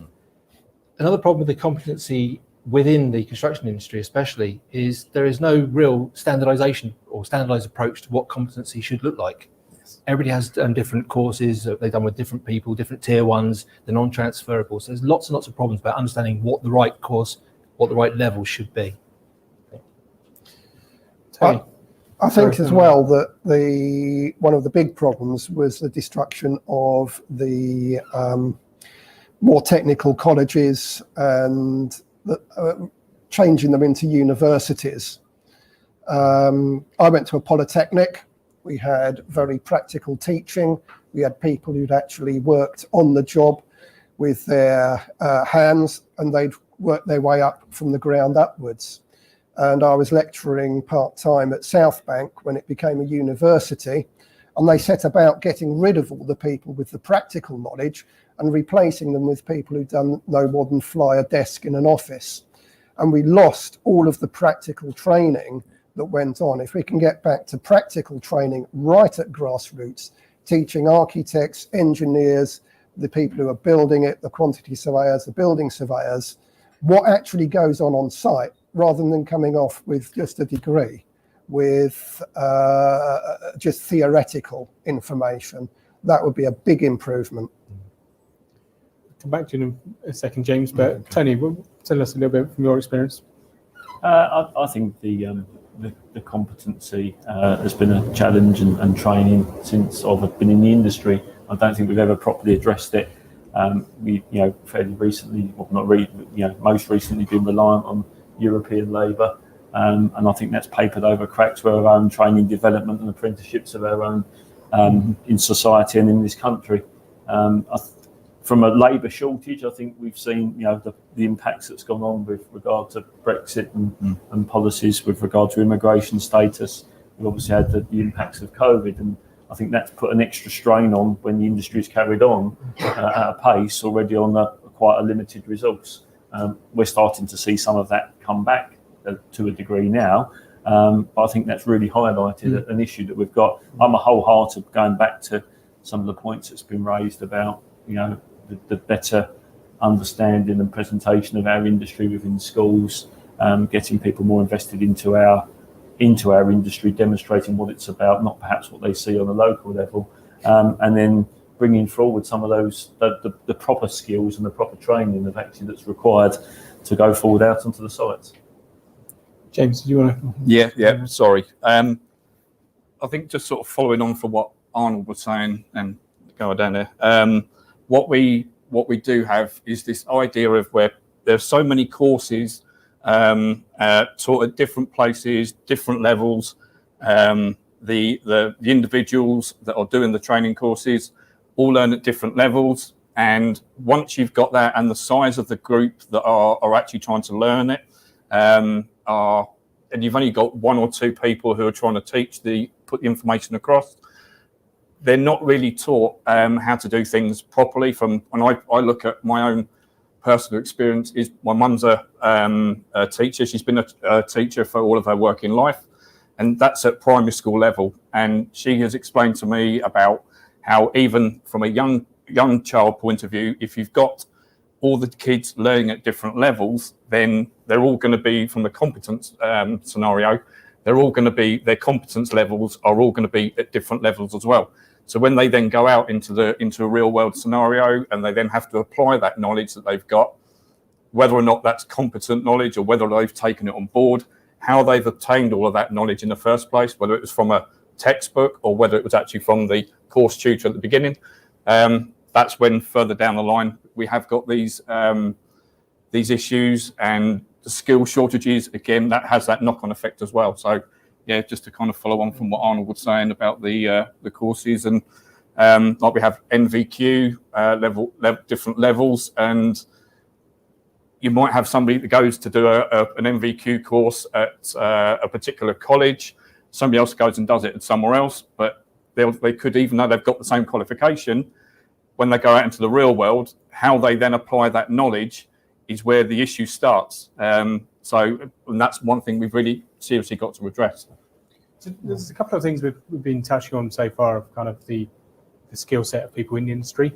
Already in the previous panel, we looked at some of the issues which come with perhaps competent people taking shortcuts, not having the things in place to stop that.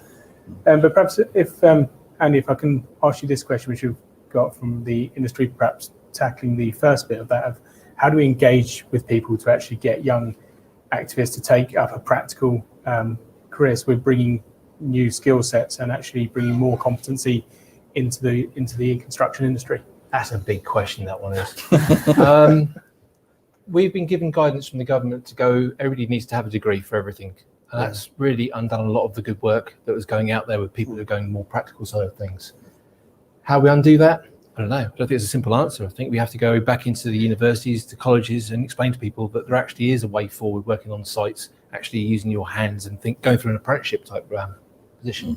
When I joined the Navy as an apprentice, so I learned how to make round things square and square things round for some unknown reason. How we get that back into it, I don't really know. I don't think it's a simple answer. Sorry. I think we need to go back to into schools, and not everyone's an academic. And I think we need to spot some of that early and actually provide some of the great courses that sort of BTEC and that do, and bring them earlier into schools and actually showcase some what's involved, not just in trades, but in other parts of industry and other sectors. And I think there's a lot of young people who disengage with education very early because they're not academic, and I think we need to cater for that a better way. And that's a great avenue for us in our industry, to actually pick people up and learn and develop people at the right age.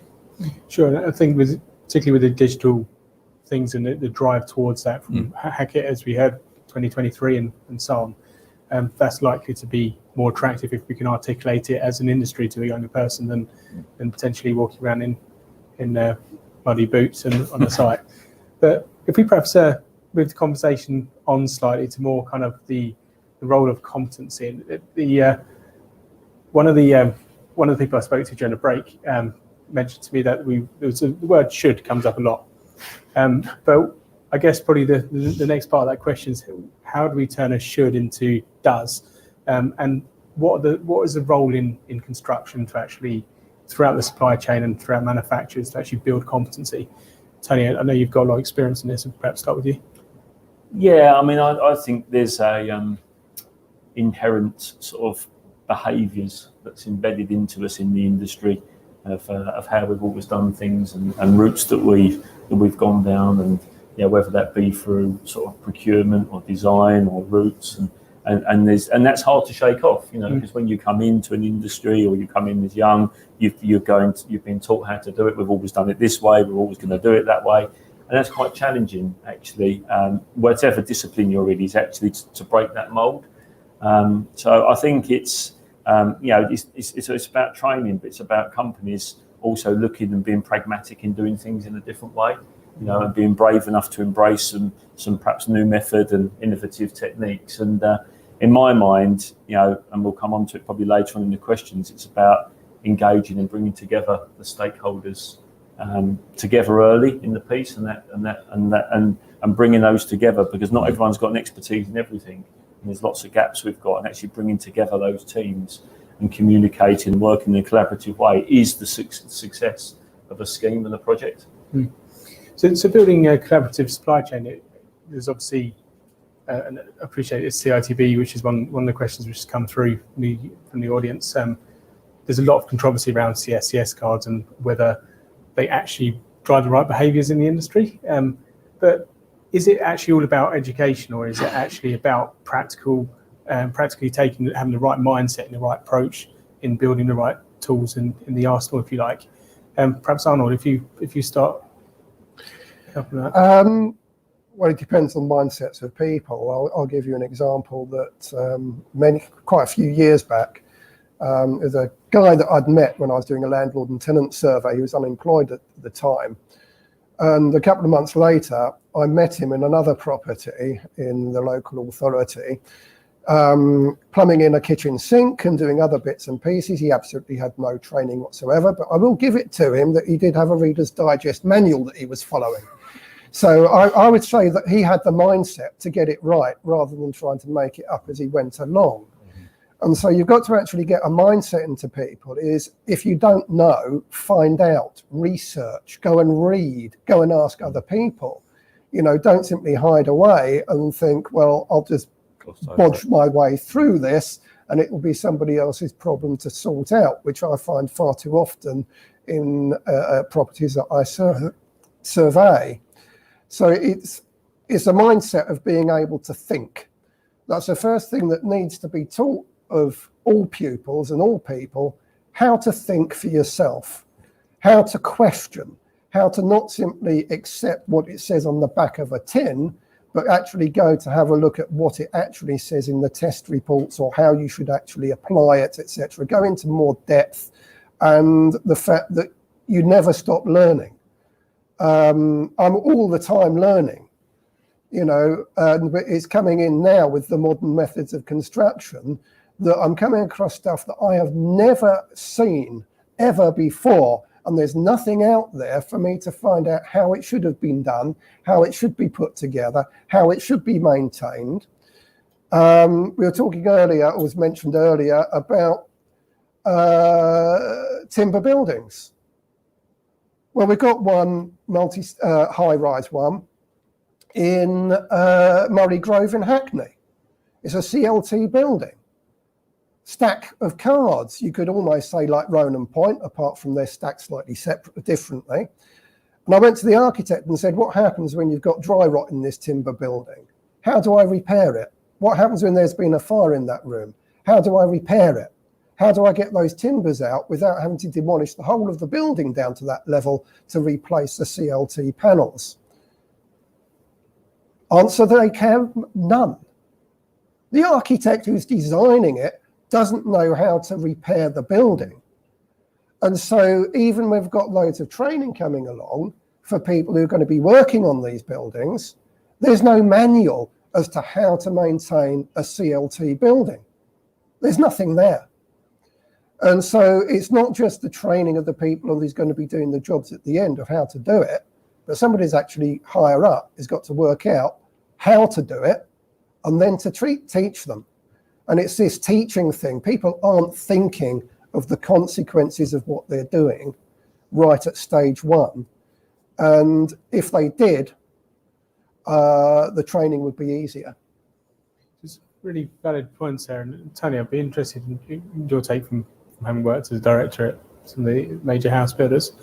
Kind of how reliant should a developer or should the construction industry be on actually getting good advice from the right people, and who are the right people in that process? Yeah, I mean, yes, you're right. I mean, one of our successes, I think, you know, certainly some of the complex buildings that we put together was actually bringing in together the right stakeholders at the right time, you know, and trying to assemble that. It's not always easy to understand who the right people are. I think we had a discussion on that earlier, because who has got the right level of competence and who is the right people to talk to. And certainly when you're pushing boundaries, perhaps in the size, scale, complexity and construction methods, that's actually even more difficult to unpick. You know, if you're going into new worlds, who are the right people who have got the expertise? But I think, you know, certainly surrounding yourself with the right team, the right expertise, bringing in elements of supply chain in regard to product manufacturers, I think that's a massively overlooked point in that, you know, design has to be based upon a series of products, but people often, you know, get nervous by procurement routes or say we can't engage or go directly to that manufacturer. We're naming someone. Well, an architectural designer has to design a building around some sort of product or design. So perhaps best you influence that, who that's going to be. And I think there's so much knowledge that's contained within those particularly specialists that we don't tap into enough. And actually bringing those parties in when they're bringing together complexities, because bringing all these parts together, the sum of the parts to make the completed building, is complex. And I just think, you know, people at the right stage is fundamental. And we've had successes, we've had failures from not doing it. I've had some huge successes from doing it. And I think it's that goes back to my sort of point probably on behaviours, in that it's bucking the trend slightly to bring that team together early. But I think there are huge successes in that. Yeah, so there's a lot of collaboration which does happen positively, and there's obviously a lot of work to be done as well. And one of the questions we've got here is around value engineering.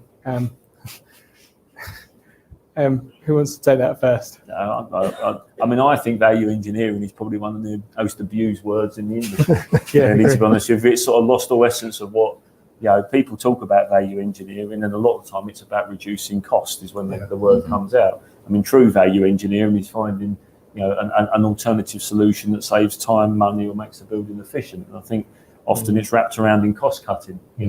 Without reducing the level of safety and security at the same time. But I think, to my mind, that you need to reverse it. If you're doing too often, value engineering or looking at alternatives is done too late after a building's been designed, or you've been out to tender, or you've done everything else, and you've gone through months of design and consideration, and then shock horror, you get bids back, or you engage with specialist contractors, and then you realise you either can't afford something, or something can't be built, or those two components don't go together, and everybody's running around like headless chickens trying to get together an element of design that does work, or engage with stakeholders and add something, redo a design, relook at other products at the last minute.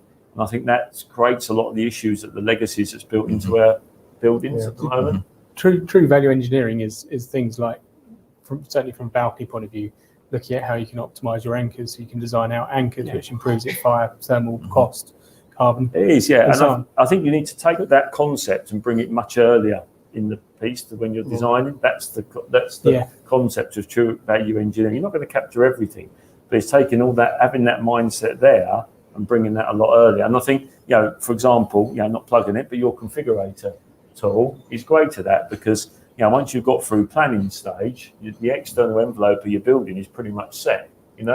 Actually designing elements about efficiency of balcony styles, type designs, how you're going to construct them, using some of the digital tools very early assists you in that. Because otherwise, certainly when I had my developer hat on, having spent years trying to get a planning permission for a building, the last thing I want to do is have to go back into the planners after we realise that something doesn't quite work or fit, so that then you're stuck with something that's a legacy. So there's elements you have to do really early on. Yeah, it's a good point. And for those of you who haven't seen it, there's a configurator, balcony configurator on coach.balconies.global. Well worth having a look. You can download BIM details. You can look at the costing and structural calculations and many other things through that process. But coming back to the point around value engineering, James, what are your thoughts on value engineering? I think what we've got to do is, as soon as I started hearing more about the term value engineering and watching the Grenfell inquiry, and then really understanding from the fire engineering point of view, from risk assessment, from you name it, every sort of side to the construction industry, who then feeds into it, has a direct link into how the building is designed, how it's constructed, how it's then lived in, how it's then worked in. The point about value engineering, I believe that phrase, I think, should just be scrapped, because there are so many different interpretations of what value engineering actually means. But it's like most things to do with any kind of legislation, mandatory regulation. It's everybody's interpretation of what that is.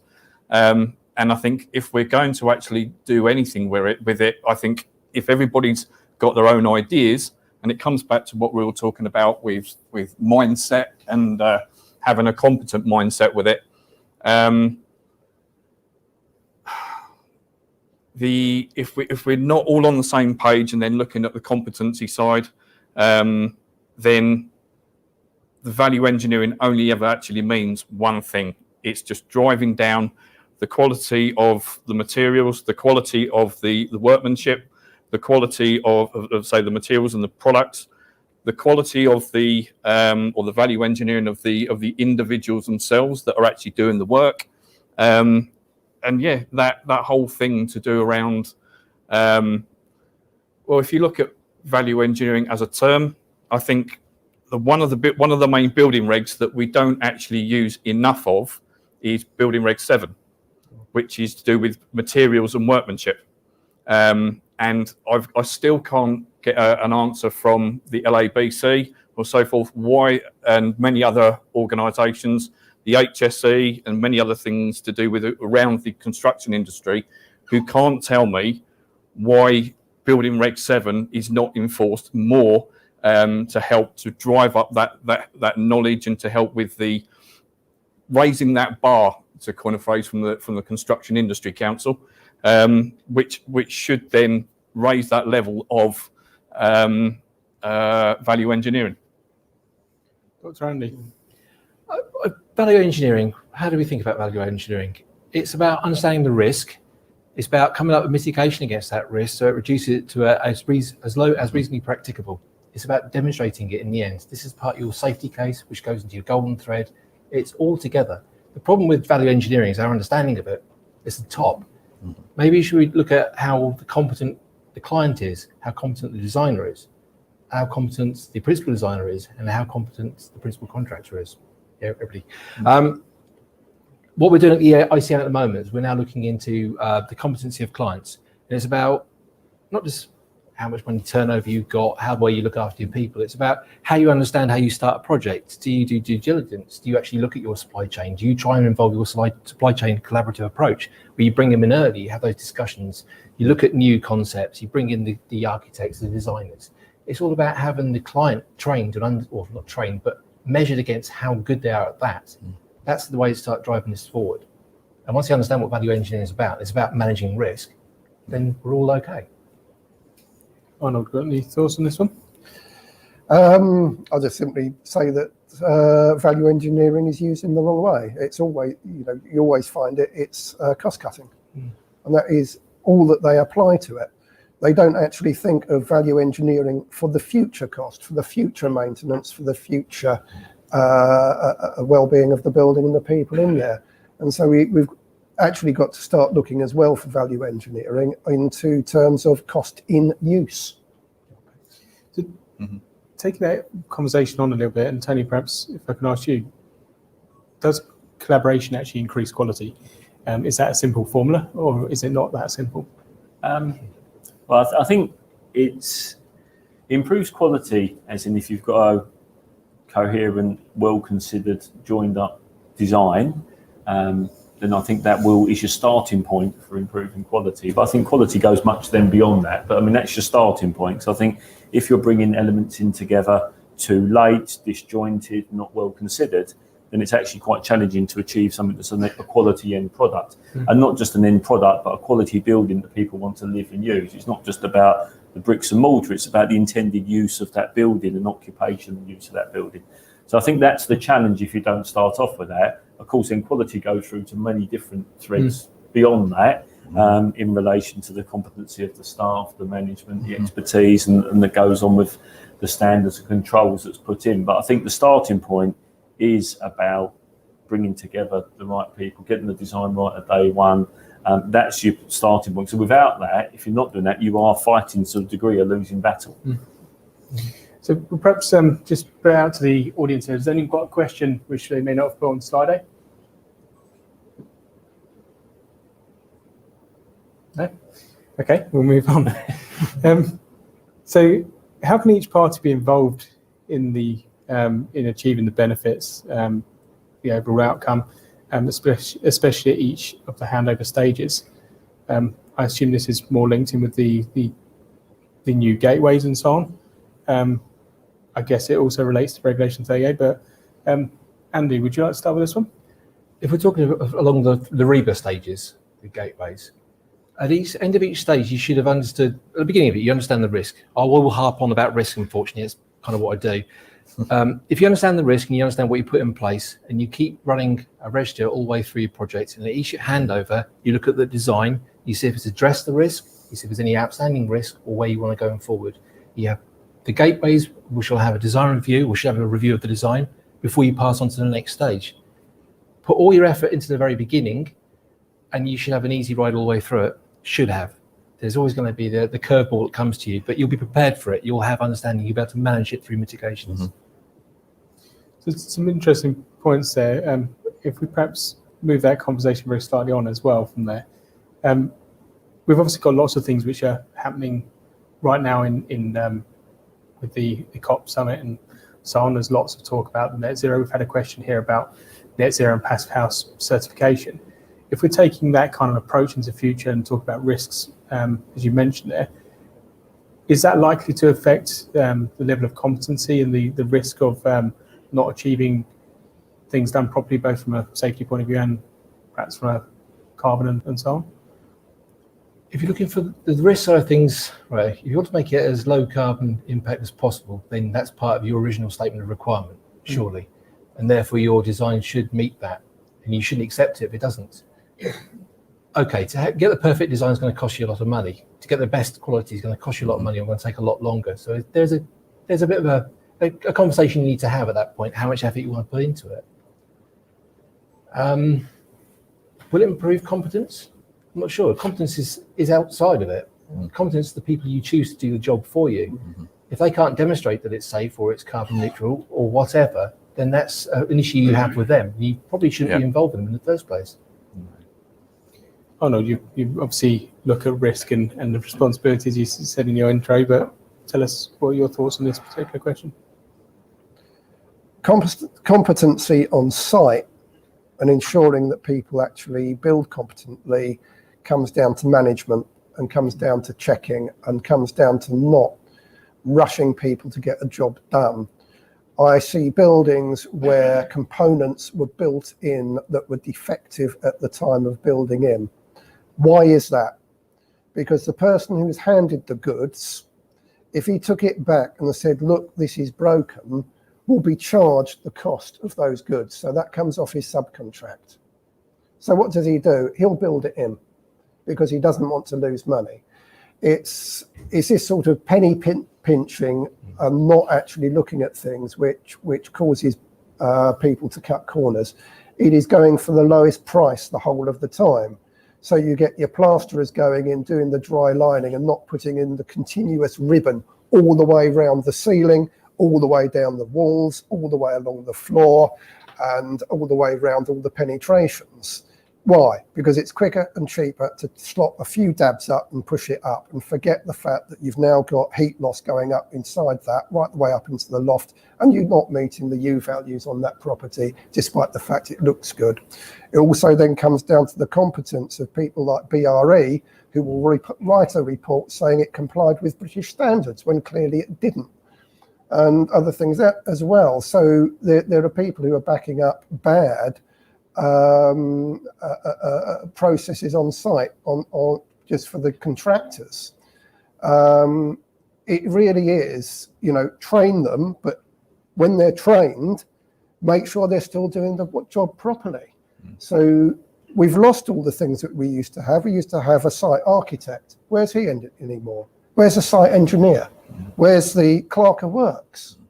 Where are the people actually making sure that the competence is there and that the buildings are actually built in accordance with British standards, in accordance with the building regulations, in accordance with CDM regulations, etc., etc.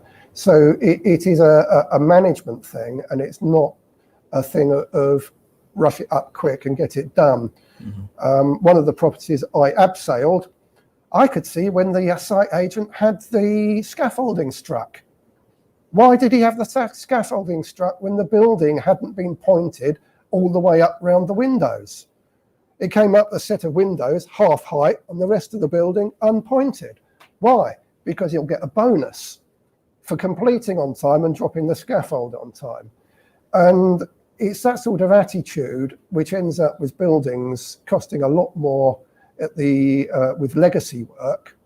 And the guy who was the site agent or whatever, well, he's off somewhere else. He's still got that money in his pocket, hasn't he? So you've got to actually look at it. Are we achieving using the policies we've got? So how do we drive beneficial outcomes, Tony?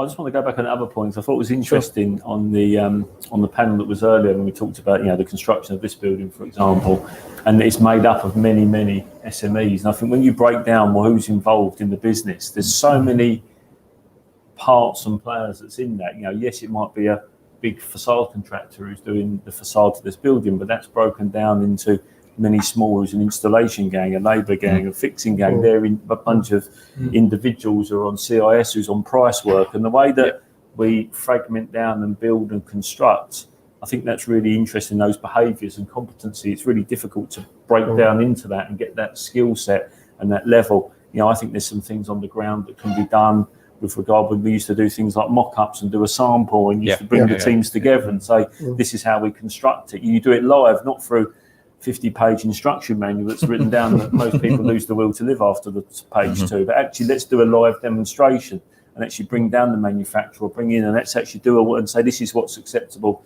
this isn't what's acceptable. And I think there's some old behaviours like that we've kind of drifted away from. That we kind of need to sort of, bring ourselves back into. Yeah, but it's also looking at my industry, looking from the glass and glazing industry, is that.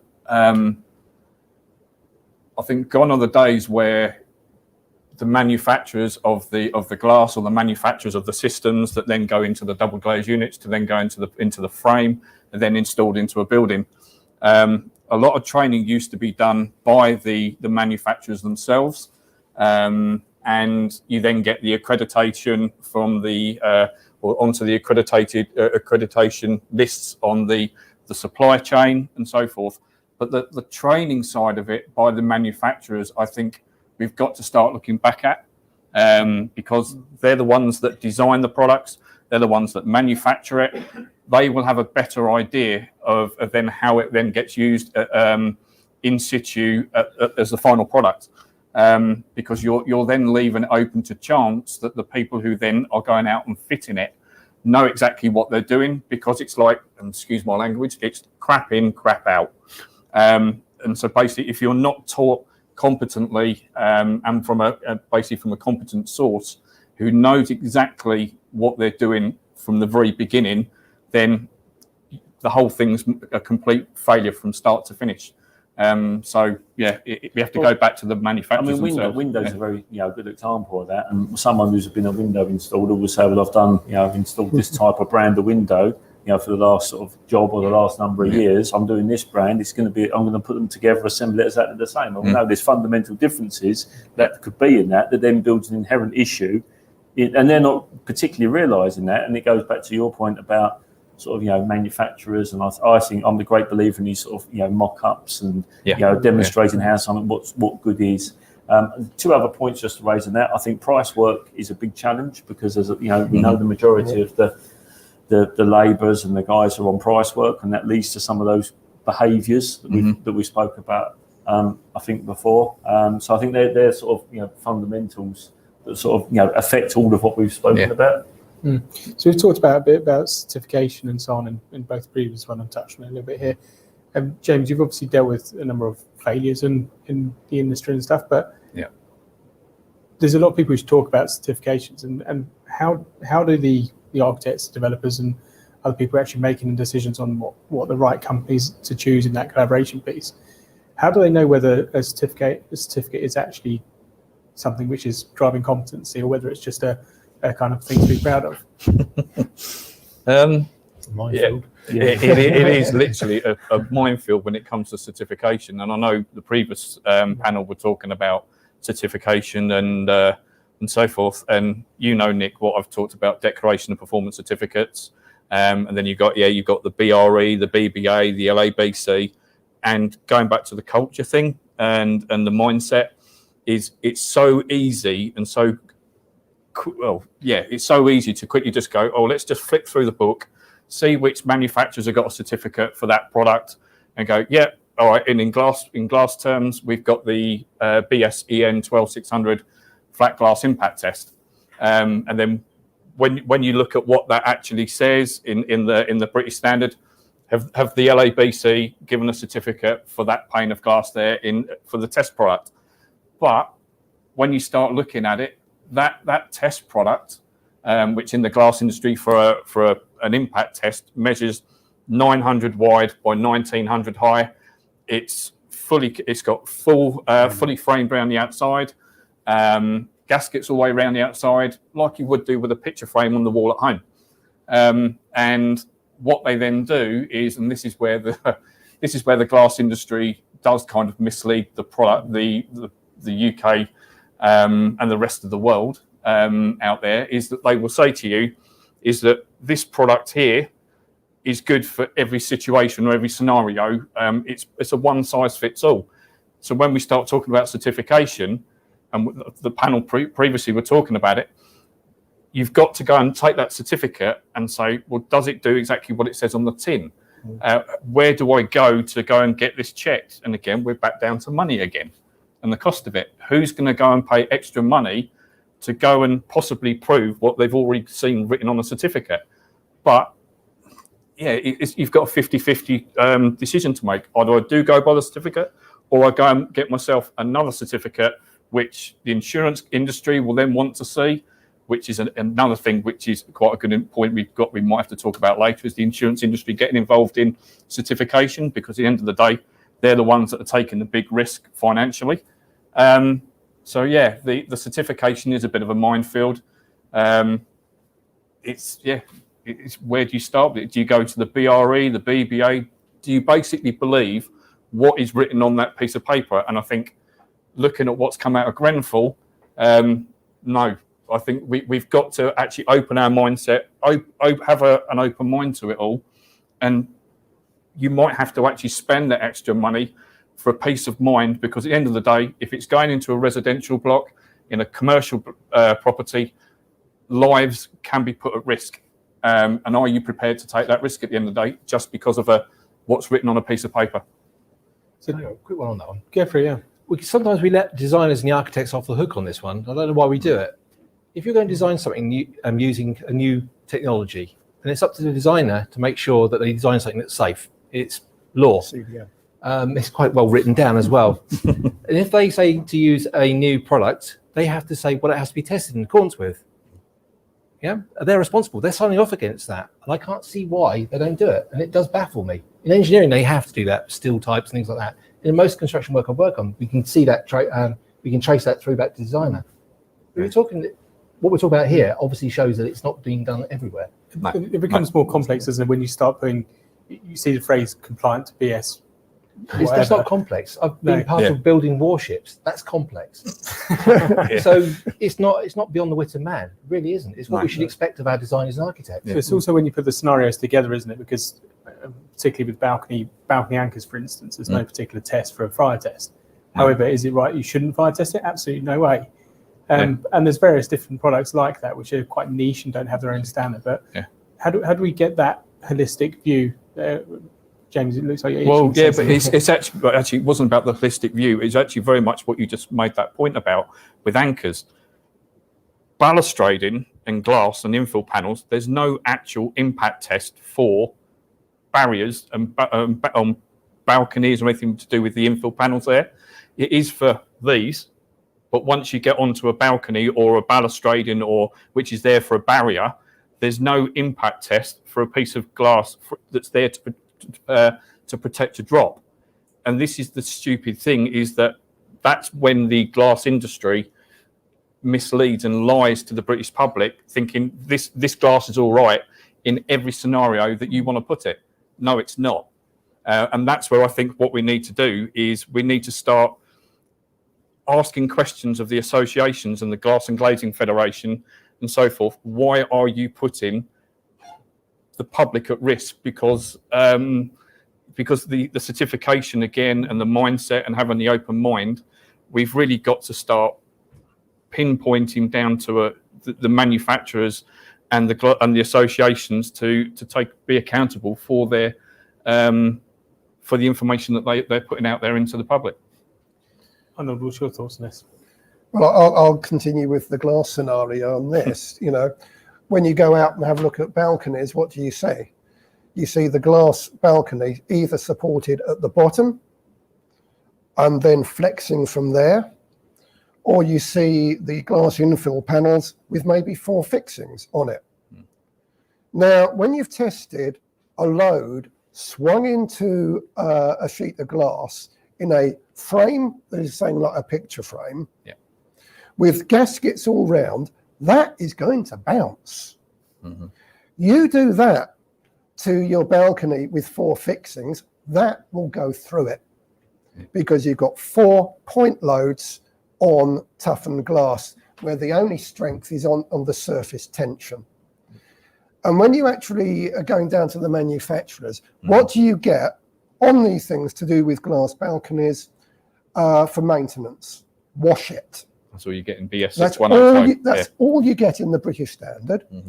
And what happened up in Birmingham was a school, which nice modern built school, and it had this walkway going out, and the sides of it were glazed with single sheets of toughened glass, and it went above a roadway where the teachers went down to park their cars.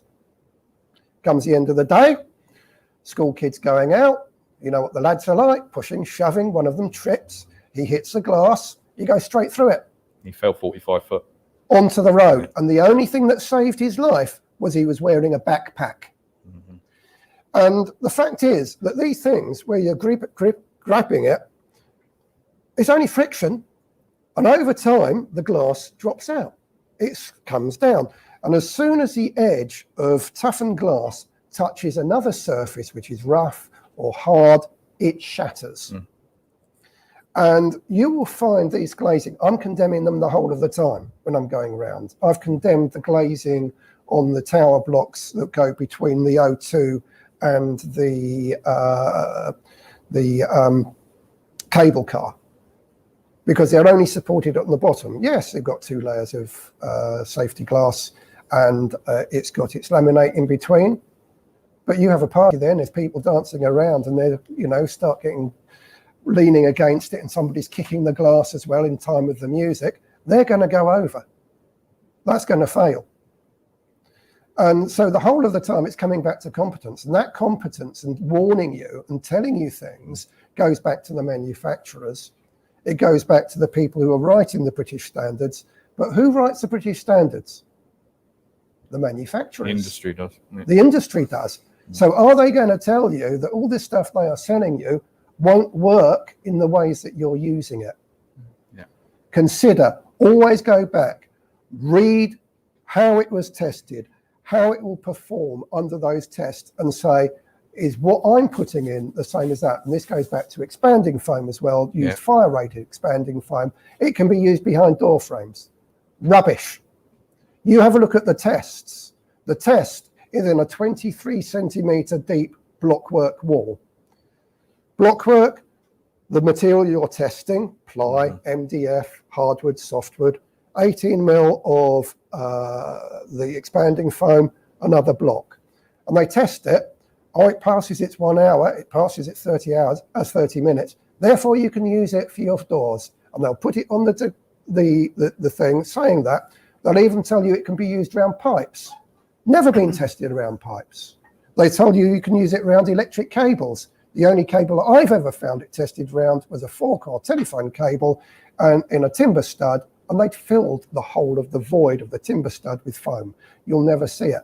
Always, if you're going to go away from here with increased competence, go back, read what it says on the certificates, read all the tested things, and say, is that how I'm having it installed? Because if it's not how you're having it installed, you can bet it probably won't work. That's certainly the case. There's a new glass, which is a Class A lamination, and that's certainly one to be careful on that. Look at the parameters, just a word of warning if anyone's designing glass balconies. You're welcome to speak to us as well. Anyway, moving from your type of party to a different type of party, which party should be funding the education and training in the industry, Tony? It's quite an interesting point. I mean, I think there's an onus on all businesses to contribute, into the training and development of our staff and in our industry. I mean, we've there's lots of questions been put around levies and how good them levies have been, and into lots of CITB and what use that's got out of that, and how good that's been, and what that's actually come into. There's questions about local authorities putting on requirements about apprentices and taking on numbers of apprentices. People do that as a slight tick box exercise, and some embrace it really well. But I think there's an onus on all business and all business owners and companies to engage in and invested into sort of competency youth training and development of their staff. I don't think we'll need to be told it. I think we should embed it in what we do. And I think you guys in particular, when I look at if I look at Sapphire, going back to that, the success story you've had from bringing people in young, developing them, training them into your way of thinking, shows some of the success you can have. So it's kind of almost putting the question back to the person who asked it, say which companies shouldn't be investing in training. Any other thoughts? I think that government can help with training by making it completely tax-free on the company accounts, so that and actually even contributing towards it to encourage more training. So there is a certain government thing where they can be involved in encouraging better training as well. Yeah, and perhaps also the ability to, I think, what we've seen through COVID is one industry is buoyant and other industries not. And I think this ability of transferring the skills is probably a gap where the government can assist in filling. So I think there's with certain sectors are sort of struggling. There's a lot of transferable skills, particularly into our industry, that could be brought across from other industries and that could probably be assisted with government. But I think there is government. I mean, I'm always worried is everything's so slow, so bureaucratic and getting off the ground, and we've actually got an onus on ourselves as business owners and leaders to actually make it happen. Yeah, I don't actually think, to be honest, I don't think the government would want to get involved in the training side of it, because if you actually dissect it all and actually see what parts of government sit on committees, what part of government sit on, especially at the BSI and everything else, there's always a political, financial, or commercial interest that they've got in what British standards say, all the product literature that goes out. So when it comes to training, then yes, you would hope that the government would want to get involved in it. But I think if they do get involved in the training, they're only just going to end up cutting their nose off to despite their face, because it would just throw out a huge can of worms to what messages they're trying to get out there, which they don't really want to be getting out there in the first place. I think, if you're going back there are big changes when the comprehensive system came in, because a secondary mod school with practical training was looked down on by too many people. That's one of the problems we have in this country, is people look down on the people who are actually doing the buildings, who are actually getting their frozen half to death on a building site and getting their hands dirty. Is that it's this attitude of putting academics on pedestals and looking down on people below. And you actually see the same in the way that they're looked after. You'll get the professionals, if they go off sick, they get their sick pay. If you get the people further down, so when they get sent off for training, they get paid their full day wage. When you go down the level, it gradually reaches a point where when you're getting training, you're not getting paid. When you're off ill, you don't get anything. And that's a disincentive to working and a disincentive to the workers. And, so maybe I'm going to come across sounding more socialist, but, treat the people at the bottom a lot better and give them the abilities to move forwards and improve their life, recognise the skills that they do have, build upon them, and they will benefit and you will benefit. So that leads us quite nicely on to the one of the next questions, which is how do we go about mitigating risk through taking a innovative approach? Tony, do you want to start with that one? Yeah, I mean, we've talked a lot about risk. I mean, I think risk is in many different guises, whether that be, risk in the deliverability of the scheme, risk on the viability of the scheme, commercial risk, risk actually in health and safety risk. So I think there's all different aspects of that we need to sort of consider. But I think in all aspects is that the more that we can get, in my mind, joined up, get more certainty early in what we're building, how we're building, what we're delivering, how we're going to deliver it, that goes along the ways to start mitigating those risks really early. And I think that's key to it.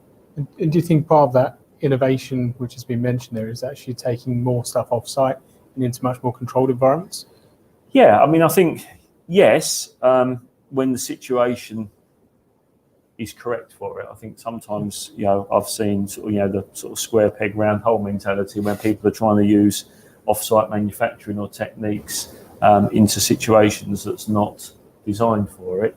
I think certainly, look, elements or in a components or a structure that's created in a controlled off-site environment has got to have benefits to that's constructed in situ. Can't get away from some of the challenges that you've still got to manoeuvre, lift, get in position, and material movement elements. So you've got other risks that you need to consider in that. So I think it does have a place to play. You can argue in a counter that obviously you're slightly inheriting more risk, because unless you get that product that's manufactured off-site, delivered on time, built on time, in at the right stage of your job, then it's actually bringing in some other risks as well to it. So I think, like anything, it's managing it. What I like particularly about off-site construction is that it brings in a design discipline, around things being thought of early. It makes you think of early, because things are constructed off-site early. It makes you consider all different aspects very early on in the piece, and quite often they're left too late when you're building on-site in situ. And I think it brings in a consistency and a repetition that should be inherent in design. So I think we should almost bring into the thoughts of off-site and some innovative approaches off-site early in every scheme, even if you wasn't doing it that way, because it breeds a really good practice into your project. Andy, what's your thoughts on this? The problem with innovation, it's seldom less risky. Innovation means trying out new things, so it is inherently risky. So how do you reduce the risk by putting in innovation? You have to test it. You have to understand it's going to cost you a little bit to understand how the item you're designing works. Do that testing in-house in the factory, do those tests, prove it, get more confidence, then bring it into the mainstream, I guess, is the only way of doing it. Yeah, and that's such an important area, isn't it? That thorough testing, and as we touched on, Arnold touched on it with balustrading, for instance, is that it's not just testing it in one scenario; it's testing multiple different aspects of the same thing in genuine real life scenarios. But you've got to allow people to understand they can innovate. That's another problem. I think one of the problems I've seen, and that I think we've moved away from a lot in design, is moving away from standard product. And I think actually there's a lot of good design that can be achieved by use of standard product that's been tested, and we understand what it can do, what it can't do. And we feel that often we're trying to reinvent a wheel, create something that's not a standard product. But actually really good design can be achieved by using standard components and products. And I think my view that de-risks certain elements, but there's often a concept when you're talking to design team that that's not innovative enough. But I think we go back to certainly in our business and look about actually really good design can be achieved by using those sort of tried and tested products. But the customer drives the intention to innovate, because they want something new and shiny, don't they? So possibly there's a bit of give and take. You think the customer needs it or where they're like, they always end up wanting something that the other guy next door hasn't got. And there's nothing new about using modern methods of construction. If you go back to the Tower of Babel, it says that they built with clay bricks and tar instead of stone and mortar. And the reason they were building their tower was to make a name for themselves. And you'll get that all the way around here, from Piano with his shard and everything else, reinventing the detail that's gone into this building with all those little fixings and everything. Making a name for himself, modern methods of construction, but this has been put together brilliantly.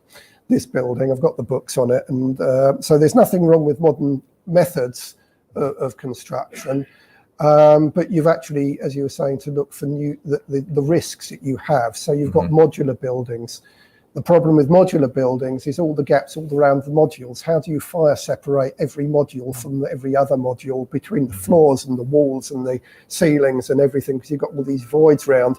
And what do you find in the modules that are going together for, let's say, student accommodation? You'll have your wall units hanging on the wall. How do you hang it on the wall? Well, you put a combustible material on the other side called plywood. And so you're now filling a void between the two buildings with plywood. How are you going to fire stop that? So you end up with the situations like Paragon B, which are now having to be demolished. I went and saw that when they stripped the cladding off, and it's all basically oriented strand board the other side behind a combustible vapor barrier. And I was looking through with bore scopes and stuff, and I said, well, the whole lot's got to be demolished. It's got to come down. It took them about 1.5 years to come to the same conclusion, but it was obvious. But that's a modern method of construction that wasn't well thought out, and they hadn't actually got in place how they join it all together. All those pipes going through, all those cables going through. You know, how do you actually fireproof modular construction? And these interfaces between different components are so important, isn't it? And this is where the collaboration can make a big difference at an early stage, especially if you can design some out. Yeah, exactly. Competence. Yeah. I'll go back to Andy's point on that. I thought it was interesting when you talk about perhaps designers or architects or engineers getting off the hook. I agree with that. I mean, I get frustrated how many times we pick up a design or a drawings and we've got more clouds and bubbles around all the junctions and says specialist contractor input or, you know, CPD and that. And you think, well, you know, there's more of that on there than there is actually that's been designed, you know. So when you're a contractor and if you're going out to look to deliver that building, the trouble is with that approach is that because you're not then engaging typically your supply chain until later in the process, you're not getting that element of design input until too late. And we've got so many clouds over the drawing that needs to be brought together. And all the revisions of the different drawings are all got lost and they haven't had that revision. So I think that's a real challenge, and I think there is an onus back on to designers and consultants to actually deal with some of those points early. This is brilliant. One of the questions which come in relation to this is about the collaboration and reducing that void of information. Regulation 38 should require buildings to have information of what's been built, but the reality is that an as built might not be as built. More often than not is not as the as built drawings. You find that all the time. And even when you've provided this, I worked on some buildings where we had to rebuild all the CDM documentation, the fire escape plan, etc. And I won't name the company, but within 3 years they'd lost a lot. So you've got all your CDM documents, you've got all your O&Ms, you've got all your fire test standards, and this building had been up for 15 years. And it had been regularly tested for smoke alarms and everything, but I had them tested again. And on one floor, all the smoke vents opened up on the floor above. And then you find the interfaces had been missing since day one. So this comes down to the maintenance as well, you know, the competence of the people looking after the building anyway, but the building had never been built properly in the first place. And this is something the London Fire Brigade talked about in a video earlier this year, wasn't it? One of the incidents which happened in London. Yeah. But I think going back to your question, actually bringing the right people together early through that design and being brave enough, if you're a client or if you're a contractor, to actually bring in and name and bring forward your specialist supply chain into that design can bridge those gaps. I think we need it, and I think clearly that, you know, and when I'm defending architectural designers, you can't be an expert in everything. So actually you need to bring in the expertise of others to complete your design. Quite often they're precluded from doing that because a contractor or developer will say, well, don't get them involved, I want to tender that, don't do that involved, I want to do it. Actually, I think we've got to be brave enough to change that mindset and bring on key areas of the building the specialists involved early to complete that design. Yeah, but don't you find though that a lot of the problem is, and this goes back to probably the from the tender stage, I think, is where a lot of the time when you look at competence, we talk about competent companies. Okay, we don't actually hone down and actually look at the the competence of the individuals that are underneath that company name, that company banner. And I think that's one thing, or one of the biggest things that we've got to look at, that just because it's a recognised main name, don't always presume that the people underneath that banner or that company logo are competent individuals. And I think that's the one thing I think we've got to start talking about it a lot more.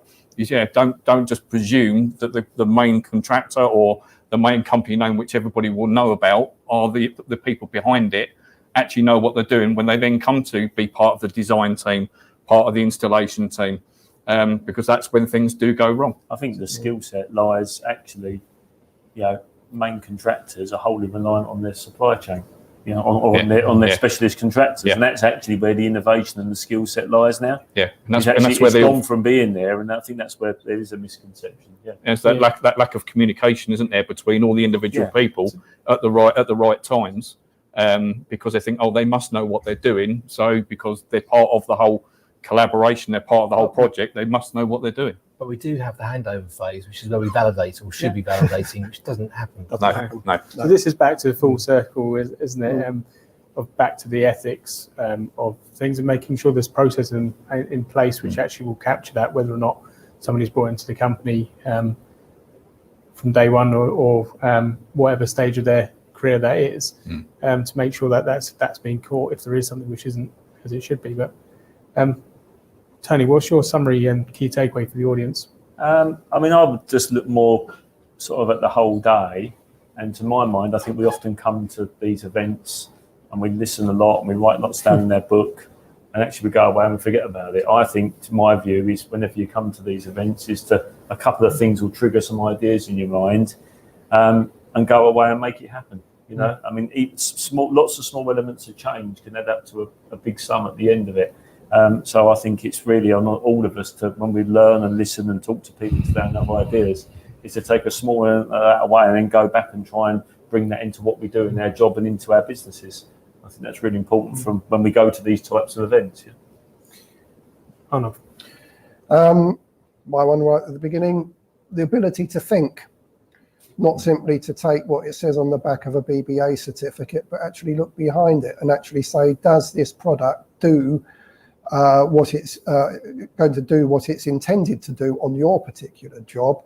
Let's have a look at the test certificates, how it's tested, how it works, and then consider what you need to do from there. The competence part starts right at the top with the design, and it ends up with the people putting it in the bottom, and you need to make sure that you know how it's put in. So the ability to think and actually for yourself. James? Well, to be honest, I was actually going to say a lot of what Arnold says. But yeah, it's basically to have an open mind right from the word go. Because if you just think, I've done that on that project over the last 2, 3, 4, 5, however many years, and nobody has ever questioned what I've done then, so it must be all right now. Well, regulations have changed, wording has changed within them. Different methods of installing that product might have changed. So from a competence point of view, it's not so, I would say, go out and challenge other people. But the main one I would say is actually go in and challenge yourself. Challenge your own mindset, challenge your own methodology, and challenge the information that you've got in front of you, which, so like you said, Arnold, with the testing certificates. Because at the end of the day, if your design risk assessment, if your fire safety strategy, if anything there that you are relying on, and after an incident, you could be asked to then appear in court and actually rely on that information which you've done that risk assessment on, and you go, well, I went by the certificate. And that's the one thing that is coming out of Grenfell is, well, did you actually go and check that certification was right for the scenario which you've got? Because if you go and look in, and I know I probably, the GGF don't actually like me, but the GGF do actually do some really, really good things, and one of them is under BS 6180, which is looking at loading of products within a building. And where it does give you some of the graphs to look at for particular type of loading on glass infill panels and so forth, it does say down the bottom there, it says, as a small note, these charts are basically might not be a good enough calculations for the scenario which you're going to be using. So it's actually challenging you to go away and think for yourselves to say, is this certification, are these calculations right for the scenario that I've got? So yeah, that's probably the main takeaway that I would say to everybody here is challenge yourself, challenge the information that you've got in front of you. Okay, mine's a blatant plug for the ICM. Currently, we're working with a number of the key duty holders to understand what we should be looking for as the competency of those key duty holders. If you're interested, anyone out there wants to be part of that, please contact me or through ResiBuild way of doing it. Yeah. We'd be love to hear from you. And the other thing is really read the CDM regs. It says all this. Yeah. It's been there for donkey's years, well, since 2015 for this particular version. Read it and do it. It will help you, honestly. And from my point of view, and I'm sure Andrea White, who was from the IFE Institute of Fire Engineering, who's going to join us today, but sadly can't through COVID. I know what she would probably say, which is that know your limits, know the limits of the people you work with. Is important. Yeah, but yeah, don't be afraid to put your hand up and ask for help in whatever thing. There's never ever a right answer or a wrong answer. Yeah, just don't be afraid to put your hand up and say, I've reached the level of my competent knowledge. I need to know more. And yeah. Well, thank you, everyone. Thanks for your input as a panel as well. The next panel is at 1:30. It's on a zero carbon future. So we look forward to having you back again shortly. Thanks, everyone.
We'll be starting very shortly the Zero Carbon Future panel. We are also welcoming now people streaming from Canada and from our showroom in Canada, and also other people joining perhaps from their home offices or from their offices. So again, as last time, we are taking questions from anyone via the Slido app or on the Slido website, sli.do. And the code for the event is 537970. So that's Slido, sli.do, and the code 537970. So we'll just start off with introducing the panel. Could you perhaps start us off, Michael? Right, hello everyone. My name is Michael Trousdale and I work at WSP in the Building Services practice. And my role there is to effectively lead on sustainability from a design perspective and also on delivery of our smart building consulting. And I think it's really interesting where those two things overlap, in particular on the operation of buildings where sustainability and good effectively control strategies come together.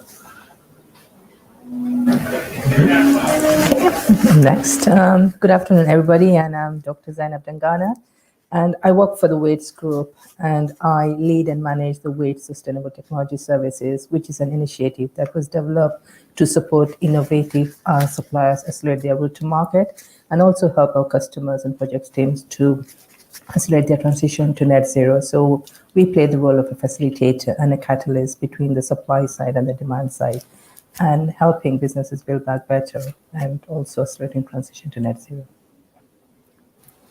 Afternoon, my name is Chris Lister. I'm the value stream lead for a company called Farrett. We are a global specialist in isolation, and in my particular role, it's to do with the thermal isolation, so structural thermal breaks. My background is in architecture, but latterly I am the non-academic supervisor for several PhDs with Salford University. Toby? I'm Toby Cambray. I'm a founder director at Greengage Building Energy Consultants. We're M&E engineers, building physics consultants. I lead the building physics team. And we do a lot of passive house design, thermal bridge analysis, all sorts of different kinds of modeling that you can do on buildings. We also like to measure stuff. I'm also recently started a PhD at UCL, looking at moisture in historic buildings.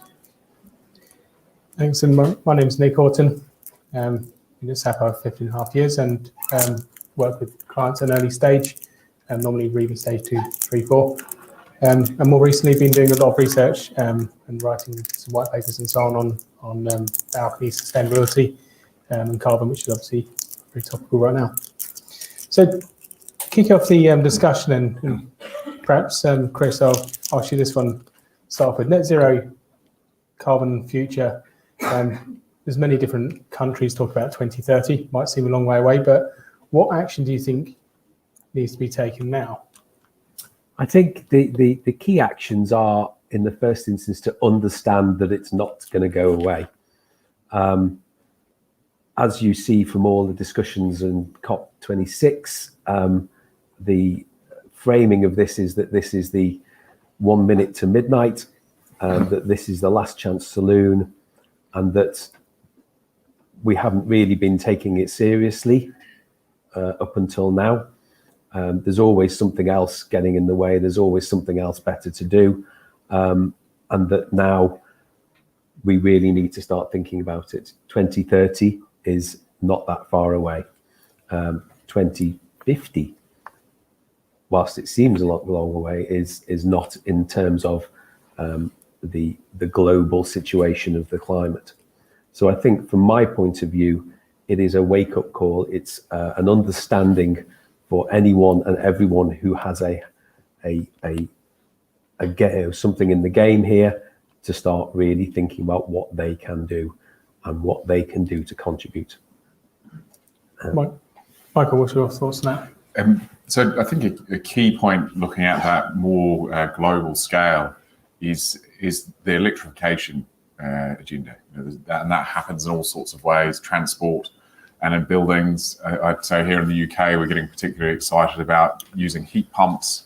But while that's the high level direction of travel, there are lots of pitfalls and challenges about making that work. And the key things, zooming right back into why we're here today, thinking about, say, resi buildings, tall buildings, especially electrification in that context is really challenging. And you've got to be doing great facades. You've got to be working on the thermal bridging. All of those things play into it being actually practical and viable. Otherwise, the heat pump on the roof is just far too big. How are you going to fit it in? So yeah, electrification as a goal, but then practical, actionable steps in terms of design. What are your thoughts? Yeah, I think we're in an industry that is making a huge impact on climate change, and the buildings contribute to about 50% of carbon emissions. But the good thing is that we're also in the best position to mitigate those impacts. And the better news is that we've got those sustainable technologies out there that would help us. And research says that 95% of market-ready products are never considered. And if we are to achieve the net zero target and to address the challenges of climate change, it's very important that we nurture and support those technologies that are out there. And the problem we have is that everybody's risk averse. They don't want to be the first person. So we need to have a strategy in place. We should be able to collaborate, work together. There's a big piece around educating people, raising awareness. And this is just not people in the construction industry, but end users, home owners, the users in official, in commercial buildings and all that. So there's a lot of education that goes into it so that people can understand the benefit of the buildings being more sustainable and seeing the tangible results, whether it's been in the savings it can provide. So for example, there might be a smart toilet, but equating that to something that they could relate with. So maybe the equivalent of 2 Olympic-sized pools. So there's a bit of awareness and education, and then informing them about where they can find information, because a lot of people, stakeholders, project teams, do not know where the products or solutions are. So they need a bit of guidance. And lastly, I think we need the finance and the incentives to make that happen, because sustainable technologies definitely cost more. And that has been the barrier for a lot of clients and project teams that are interested in the sustainable products, but they don't have that initial upfront cost. So there are a few different things that we probably need to do to sort of make that happen. So what's your thoughts on the how far away it is? Well, it's basically 8 years to 2030. We're coming to the towards the end of 2021, and so that time will go. Is there? I mean, the construction industry is notorious for moving slowly. Over the last decades that we've known about this issue, very little, relatively speaking, has happened compared to where we need to get to. So we've really got to get a move on. And what it comes down to really is we've got to stop burning stuff as a society. It's a bit trite, I know, but that's how simple it is. We've got to stop taking stuff out of the ground and burning it. We've got to stop, frankly, burning trees. That doesn't help either, in whatever form that is.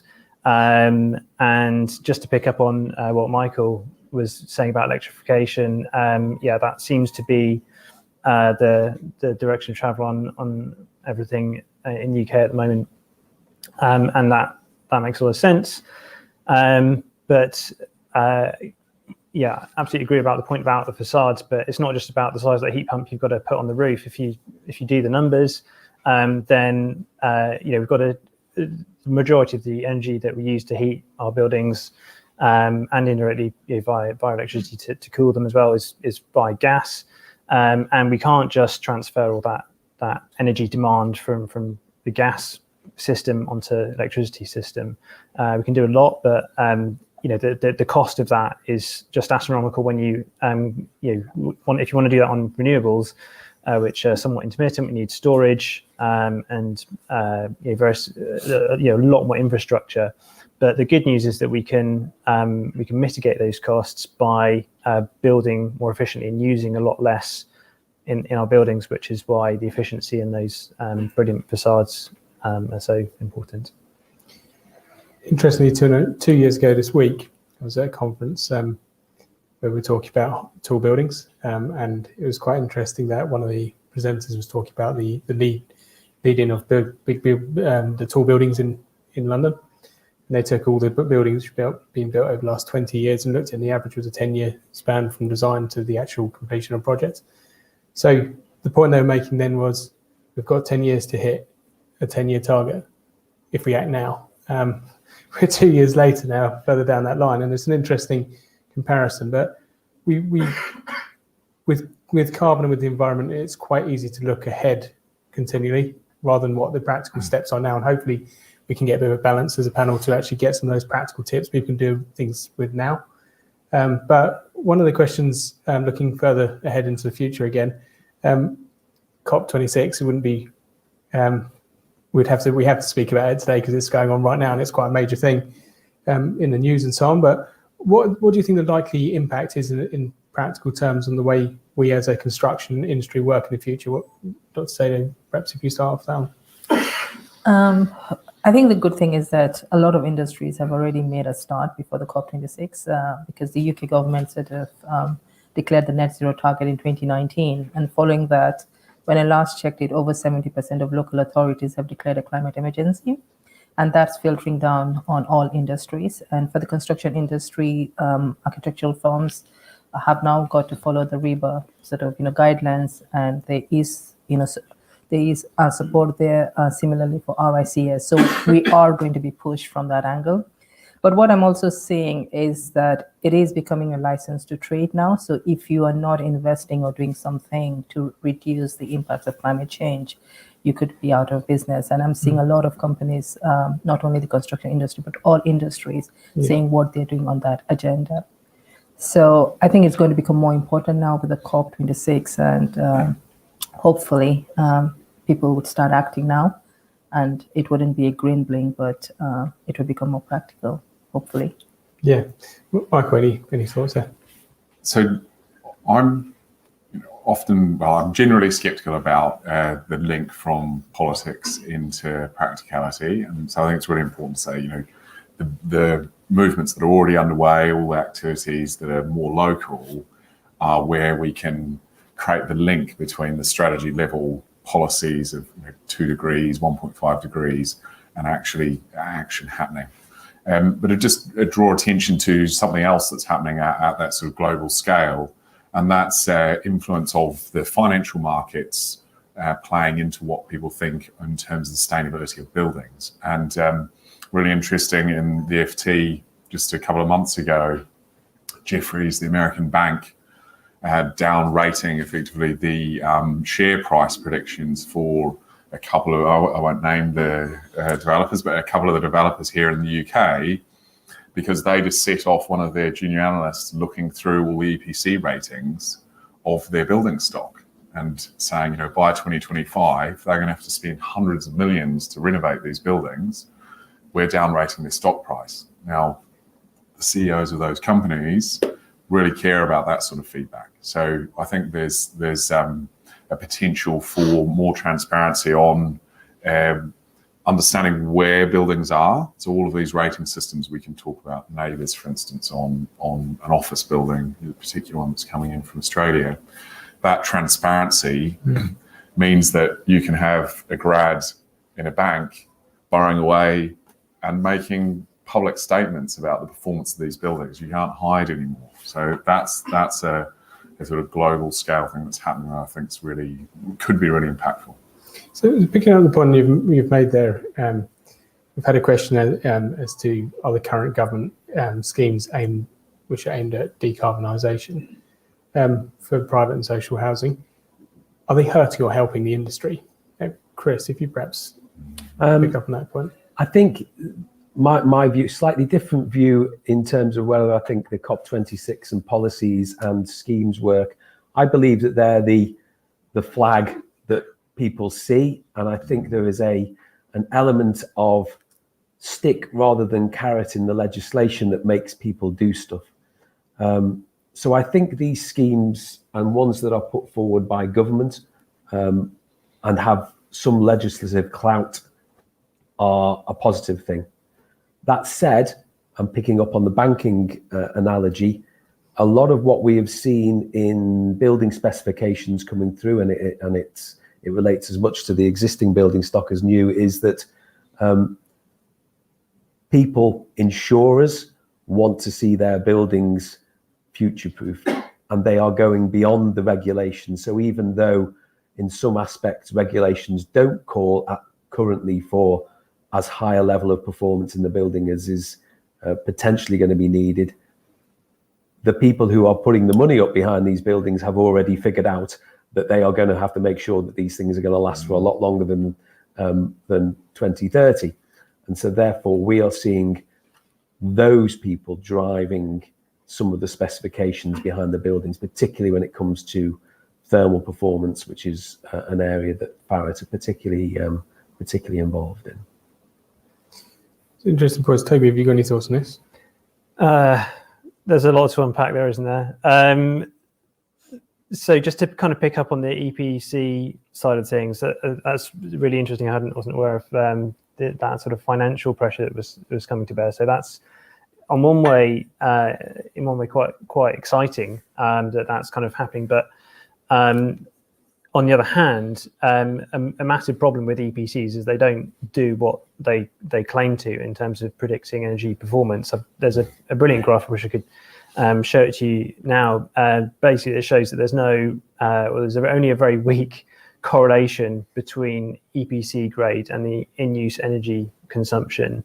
Certainly for dwellings, for non-dwellings, we have DECs, which are hopefully a bit more robust, but this is resi build, so is that the right kind of tool to use to drive improved performance in terms of carbon? And I think my take on that would be no. So there's that kind of issue that's kind of really deeply embedded in the kind of cultural thinking about the way we regulate the energy performance of buildings, that I think needs to be looked at very carefully. I've forgotten the other thing I was going to say. So legislation, I think, in terms of COP26, really what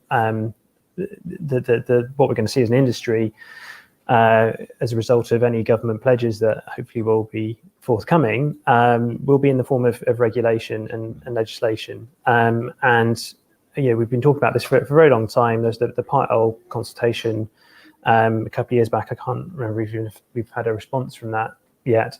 There's certainly no meaningful sort of change happening yet. But I think all anyone can really ask for is a level playing field, and that's kind of what I think I'd argue for when we're designing and setting up these regulations and legislation.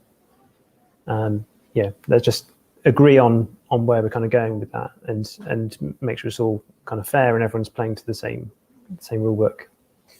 Yeah, so there's a lot of smoke and mirrors, isn't there, and in some aspects, whether intentional or not. But one of the questions we've got here is what are the key drivers with an external envelope becoming carbon neutral or working to a carbon deficit? Chris, this probably suits you quite well, this question.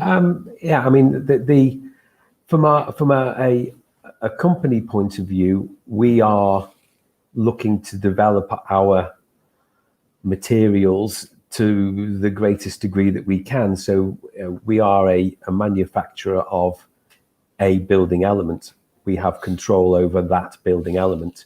And so therefore our drive is to make that as good as we can. It then goes to form part of a building envelope, and hopefully alongside all those other components, they start to reduce the carbon load of those elements. But that does come down to individuals, and it does come down to people having the either the forced political will to do it or the financial will to develop those products. and this is where this carrot and stick approach comes. Just on the legislative requirements of Document-L, Document-L is a set of broad guidelines. It's a set of instructions that you can follow if you want. They are not enforceable under law.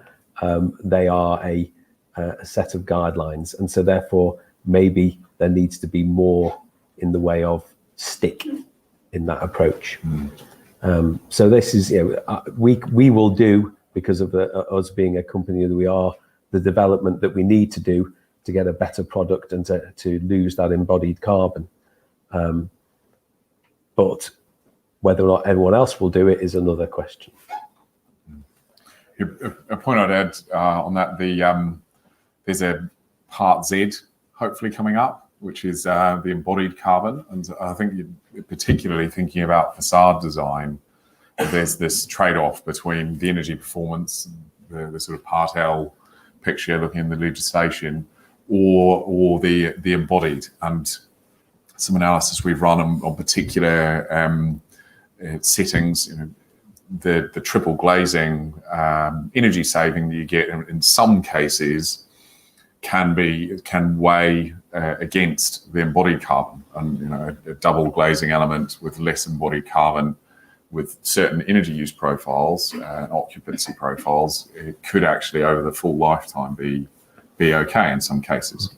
So very interested in the embodied carbon aspect being added in, which is it's happening. People are thinking about it now, which is great.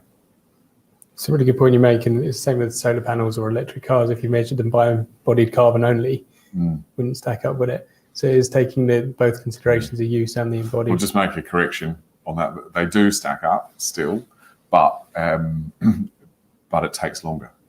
And so so the sort of the view of it being a really quick win isn't necessarily true with those. But the examples we've used, they do still stack up. Yeah, I think having sort of the right policies and legislation in place could help drive it. And I had a point in my head and it just slipped away. But the embodied carbon, what we're beginning to see more and more within our project teams is that they don't only look at the product helping with BREEAM or LEEDs or other things, but they're going into the detail of the product. And that's where they start looking at the embodied carbon. Where was it manufactured? Has it used the principles of the circular economy? So we're seeing sort of project teams going into the detail of the product, and we did used to see that 2 years ago. So I think we're very concerned about how products are manufactured and delivered to the site. So not only when they come to the site, but what's the process before that? Yeah, so stages A1 to A5. Yes. Yeah. So from a particular facade point of view, how would Waits approach that, or what are some of the key takeaways you could give to somebody here today who might be designing a facade? From where I sit, I help identify sustainable products. So as a minimum, before we can consider a product, we want it to be market ready, at least to a point that at least we can trial it or pilot it, because we know there needs to be a first out there, and that's the support that we are doing. But we would like to make sure that it's compliant with the building regulations. With the facade, the key problem I see is more around combustion and the fire issues, which has been really, really sort of high on the agenda for a lot of people. So they focus more on that, and it's more a risk to them. So they are concerned. So as far as it can comply with the basic, legislation, and they're happy, but I think it's also going a step further, because with the Grenfell, it was evidence that things still failed. So I think everybody is now being careful. Yeah, absolutely. Toby, I know we've done some testing with you on some apartment blocks not very far from here. But tell us what are the key principles to look for if you're designing an external envelope? So, I mean, there's actually a step sort of before that that's sort of covered quite nicely within the sort of passive house approach that is not handled well actually by the way that SAP and Part L is set up. This doesn't really apply to the sort of higher rise stuff that we're talking about today, but the name of the game there is form factor. So how much exposed surface area have you got through which you're kind of losing heat for every kind of useful bit of floor area in your flat or your house. And SAP effectively, because of the notional building, the way that's kind of set up, it sort of ignores that. But if you look at things on a kind of an energy per square meter basis, then it's super important. And a flat of 100 square meters or whatever is much more efficient than a detached house of the same useful floor area. And it's all about that kind of exposed area. The flats are kind of sharing their heat loss area sort of up and down and sideways. So there's that bit. I won't sort of go on about that anymore. Once you sort of got that form sort of fixed, then it's really about lots of insulation and trying to make it as continuous as possible in sort of very simple terms. And that can be quite tricky, actually. Particularly on high-rise stuff, and you can get into sort of counterintuitive loops, particularly with this form factor thing in there as well. So on some of the passive house high-rise stuff that has been looked at, a project team that I work with quite often end up actually going for a slightly thinner layer of insulation to get, and this was a passive house certified building, to achieve that thermal performance, because it meant that they could get away with a lot less in terms of thermal bridging. They didn't have to have so much steel work to hold up the brickwork. And the whole thing could be a lot simpler and less costly. So I don't know, there's an anecdote. It's complicated. So certainly from a balcony point of view, some of those key principles, and for instance, designing out one balcony anchor makes a big difference to how much energy you can lose through that particular thermal break. But likewise, you've actually designed out the embodied carbon of the actual anchor in the first place. And fortunately, from a balcony point of view, actually a lot of the things you can do to improve carbon actually reduce cost. We're quite used to talking about sustainability being an increasing cost, and in many cases it is. But in terms of one of the questions we've got here is around the actual challenges of actually delivering improved carbon buildings. We'll start us off here, Michael. Well, I'll continue on the thermal bridging question. I think it's just so important. The analogy of, say, a bucket being full of water, and if that's the heat inside your building, these thermal bridges are effectively holes, and the heat literally just jets out. A steel connection will be letting heat through 500 times faster than through the insulation over obviously a much smaller area. But I really feel like it's not talked about enough, not thought about enough as a key principle of design. Exactly as we were saying, we can't just sort of fix this just with products after the fact. I know Farratt have some excellent products that you can use when you absolutely need to bridge. You can't not bridge forever, but designing first to avoid these thermal bridges has just got to be critical. To me, it really is a high priority item. And it's not handled, again, I'm being pretty down on SAT and Part L today, but thermal bridging is not very well covered off within those regulations. I mean, a lot of the work we've done looking at thermal bridges is actually more driven by Part C, and basically looking at minimum internal surface temperatures. And the condensation risk. The building control officers pulled up and said, I'm worried about the internal surface temperature. We've done the calculations and said, it's a bit dodgy, but also, did you know that you're losing an awful lot of heat through that junction because the SAP assessor just put in standard assumptions, and no one's really thought about it. Yeah, and building control obviously come round to do spot checks, and though at that juncture, right at the end, there's really little that you can do as well. And so having it right up the agenda for clients, designers, so that it can be thought about when there's a chance of doing something is really critical. It's interesting. The Passive House standard is one of its guiding principles is the removal of thermal bridges. As a seller of things that sort thermal bridges out, when we're able to cut out all those thermal bridges, our commercial guys don't particularly like it. But with my architectural hat on, that is the guiding principle. It's to avoid, to start off with it right at the beginning and say, right, if I don't have to have that piece of steel coming through my wall, that's what I should do. But it's also interesting that once you've understood that I am really going to have something to hold that balcony up because I can't float it in midair, then doing what you can to mitigate that with materials that are suitable to hold up the balcony and also stop the thermal bridging is the way to go.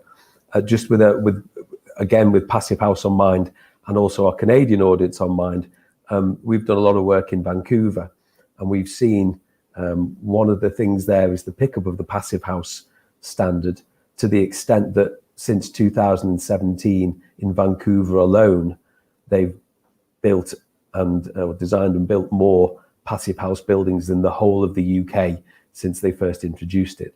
So it is possible, once there is a will for people to do the right thing and to make sure that their buildings are sufficiently insulated.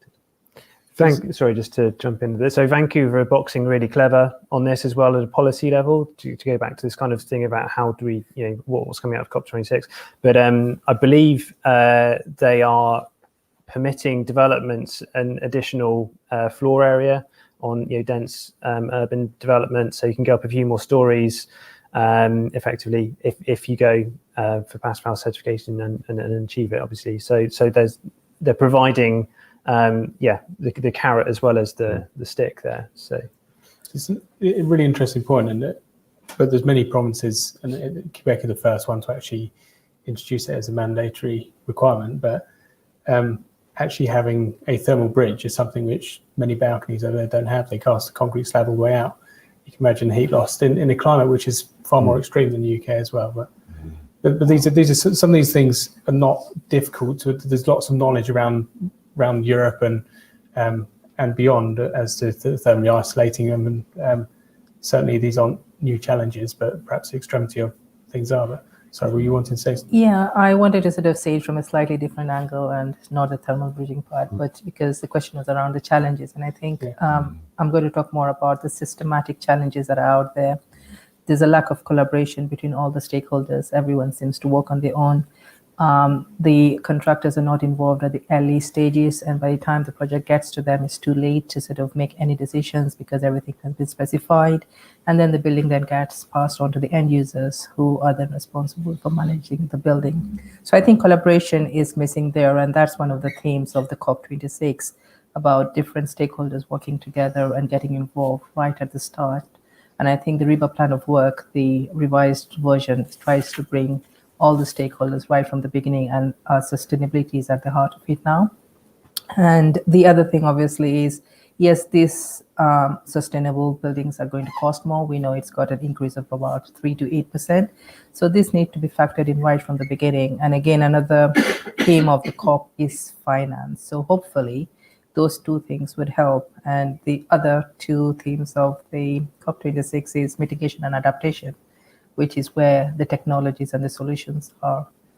So I think we need to be, focusing on those things, and hopefully after that COP26, maybe we'd have a proper process that could help us with the products and the solutions and the collaboration needed and the finance to achieve the net zero target.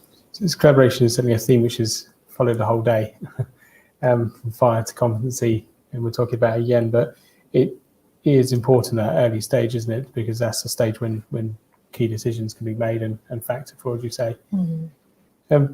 Moving on to a bit more about the challenges. What are the key challenges faced during occupancy, and how they relate to carbon? Quite a generic question there, but Toby, start us off on this one. what are the key challenges for occupancy? Well, you'd hope if the building's been designed and built properly, then there hopefully wouldn't be too many. I think just to kind of one thing that pops into my head is that I think we need to put a bit more trust in the occupants sometimes. So a lot of the times design teams are worried about putting in these, complicated window opening systems or something like that. And, it's like, sometimes I feel like, well, people, know how to open windows, or maybe we should empower them to actually do that. For example, that's just kind of one little sort of thing, really, rather than in one building I went to, there's a little thing on the wall that it says in kind of Gothic font, you may open the windows or do not open the windows. And it's like, well, can we not just kind of trust people to sort of do that and make those decisions for themselves? I'll have to think about that and maybe come up with some more. I'd say once you're operating buildings, a key high-level challenge that we've got here, particularly in the UK, but many countries around the world, is the fact that the way we design for energy performance is so theoretical. There's this huge energy performance gap that we keep talking about. So having there's been a consultation the government's running recently. Submissions are now closed around the design for performance sort of framework that, say, office buildings in Australia, they're all designed against the NABERS rating, which is energy bills divided by floor area. You can't escape from that. Very simple. And so I'd like to see for operators of buildings or owners, if you're sitting in your own building, that there would be the comfort that everyone who's come before actually had to think and behave to make it easy when you're operating. Because right now we don't. We sort of hand the buildings over. The way we've been designing doesn't relate to the way they're operating. Interestingly, there's a question which has come in about NABERS, which is NABERS likely to impact office design? Not particularly as relevant to the theme of today, but you might want to be able to answer that briefly. Well, I am hopeful that it will. It's been very useful in Australia. To broaden the comment, I suppose, into residential, I think it would be fantastic if the government did here legislate for design for performance inspired by, say, how NABERS has influenced the office market in Australia.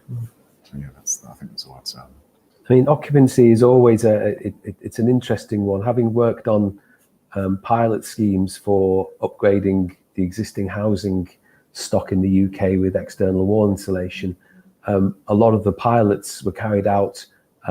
The fabric was upgraded, and everyone went, "Great, that's warmer. I can just take another layer off." And the reality was that people will be people. You might think that you're about to reduce the amount of energy because you've super insulated something, but some will go, "It's a bit hot," and open the windows. There is a human element to everything that we do, and there is a human element to the buy-in for whether or not, having looked at my smart meter, I will turn it down, or whether, having looked at my smart meter, I will say, right, I'll save that. I'll use that money I've saved by flying on a holiday to somewhere and using more carbon. So, and again, coming back to the broader challenges of a global community, those are some of the challenges. People's mindset, energy, in some parts of the world is an absolute privilege, and in other parts of the world it is taken for granted. And that's one of the areas that's got to change. So one of the last panelists was admitting to some socialism, or sort of flirting with that, I think. But I mean, there's a fundamental issue with capitalism, which it doesn't really take into account properly all the external cost of energy, and particularly in carbon. Are carbon taxes the answer to that? I'm not sure. But yeah, there's a real kind of fundamental issue there with that the real cost of energy is not reflected in what we pay for it. One of the other questions we've got is, what is the role of recycling in carbon? Sadie, would you like to start off onto that? Yes, so that's around the circular economy, where we look at a product and we're trying to reduce the amount of materials or products that go back to waste. So when a product, let's take a window, comes to its end of life, is there anything that we could do to sort of put it back into the life cycle? So could we put it back in the remanufacturing process? Could we use the glass panes in the way they are back, or could we sort of add another layer to it and put it back? So that's what the circular economy is about, reducing waste and going in that loop. And there's a lot around that in terms of building services. So when we look at products, we're like, what's going to happen at its end of life? Could it be recycled, refurbished, refabricated, and put back? And that's what the circular economy is about. There's an opportunity to look at the pricing and service models that companies are considering. There's been, I understand there's some early conversations about having facade as a service. Right now you can get, occupancy sensing as a service, and they'll rent you the little sensor. That's not doing a huge amount for embodied carbon, because there's obviously the little sensors are tiny. But if a facade manufacturer was willing to take on the responsibility of replacing cladding after 15 years and continuing to provide a particular performance, and committing to the recycling process as part of a sort of, you get paid every year instead of a sort of one-off capex investment in the facade. So hopefully there'll be financial mechanisms like that to incentivize exactly what you're describing there on the technical side. So I think once things get a value, then it starts to make a difference. So things that can be recycled and have a value, aluminium, for example, there is a world market in recycled aluminium, and 70% of all the aluminium that's used new it isn't mined from bauxite. One of the concepts, certainly, this is based on essentially a premise that 50% of what we can do to get to our 2050 target is inefficiency, and the other 50% has got to be stuff we've never done before, and it needs to be new thinking, and it needs to be new ways and new directions.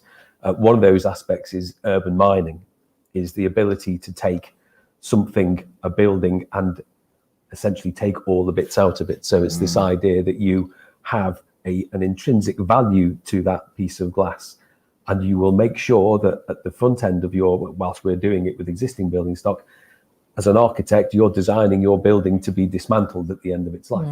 And maybe some of those bits won't last 50 years or 100 years. They will generally only last 15. And so they've got to be designed to come out and be reused. Otherwise, it goes to landfill. And therefore, it's of absolute no use. So these are, even in a short space of time to 2050, mindsets that need to change in order for us to get to where we need to be. So we've talked there about the recycling end of life. We certainly find it quite early on. Sometimes the only thing people are focusing on from a carbon point of view is the percentage of recycled material into a product. It does have to be taken in consideration because, for instance, one example is you can manufacture a balcony using 3mm components and a very high recycled content. However, you can have a product which is slightly lower on recycled content as a percentage, but because of the grade of aluminium, you can actually use it as a 2mm, which designs out a lot more embodied carbon. And so these things need to be taken in consideration, not just in isolation, but as we've been talking about, getting that whole 360 view about things. But I'd like to put it out to the audience. Has anyone else got a question which they may not have put on Slido? No? Okay, we'll move on. One of the questions which has come on through from Slido is, what is the role of DFMA, Design for Manufacturing Assembly, in reducing the environmental impact of construction? Start us off there, Michael. Yeah, so within the building services and RISI, there's already a lot of focus actually on the utility colour being all standardised, and I think the time to construct and the efficiencies that you can achieve by doing off-site manufacturing is really important. And I think that's the obvious point that we've started with on building services, that sort of utility covered component. But You can see central plant also again being lifted on, especially roof-based plant being lifted on with a lot of the work going into some off-site manufacturing. So yeah, I think it's absolutely really important to drive down the material efficiency and also improve the performance. Something that hasn't come up actually yet is air tightness, which is a big thing, narrowing in on the facades. And so having those sort of tolerances and the accuracy on the way that all the facade components come together is critical for achieving the air tightness targets. And the more of the facade build that's done in that sort of clinical setting in the factories, the more likely you're going to get those air tightness targets down as well. One of my hats is as a vice chair of the British Construction Steel Association, which is pretty much all about building the stuff off site. It's steel frames that are managed, put together, having come as a kit of parts. Those sort of elements, albeit that steel has a lot of embodied energy in it, but the principle behind it is correct. And once you get to the stage where you can start to reduce the amount of energy, whether that's in carbon capture or whether that's with arc furnaces, the will is there to drive it that way. And it's a global scale. It's a global scale. Steel is one of two things that you build structures out of, if you think about it, unless you're building timber as well. But we're still at the very, very start of it. But at least there is a will to start doing things. The conversations about how do you decarbonize steel would not have happened 10 years ago, but they are definitely happening now. Your thoughts, Debbie? So I think as important as designing for assembly is designing for disassembly. So linking back to the last kind of question, can we think more carefully about how we take things apart at the end of life, or indeed for maintenance and things throughout their life. If you need to clean behind a bit that's needs to be taken off, it's all part of that sort of idea of prolonging the life and sort of reducing and reusing before we recycle. So I think that's something that's I'd like to see more of. So a really valid point. DFMA may make it easier if it's an attachment or something to a building, but it may make it more difficult if it's an integral component which has been built like that. But one of the things which quite often comes up, and certainly in our conversations, is transport. If you're making it off site, you've got to transport it. Lorries are bad for the environment. We know that and we get that. Interestingly, if you look at the actual percentages of embodied carbon you can save on a balcony, if you design out one lorry load, you can save approximately 1%. If you design out one anchor on the scheme, you can probably cover a multitude of lorries because of the embodied carbon in one piece of an anchor going back into a building.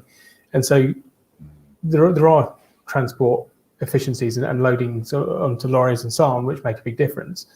But actually, the main thing really comes back to, if you're trying to reduce carbon, some of these embodied carbons and look at things in the true sense of value engineering, of actually looking at how you can design out some of these anchors, makes a difference from a cost point of view, makes a difference from an embodied carbon point of view. Materials are the biggest factor, certainly from a balcony point of view, and many of the components in the facade.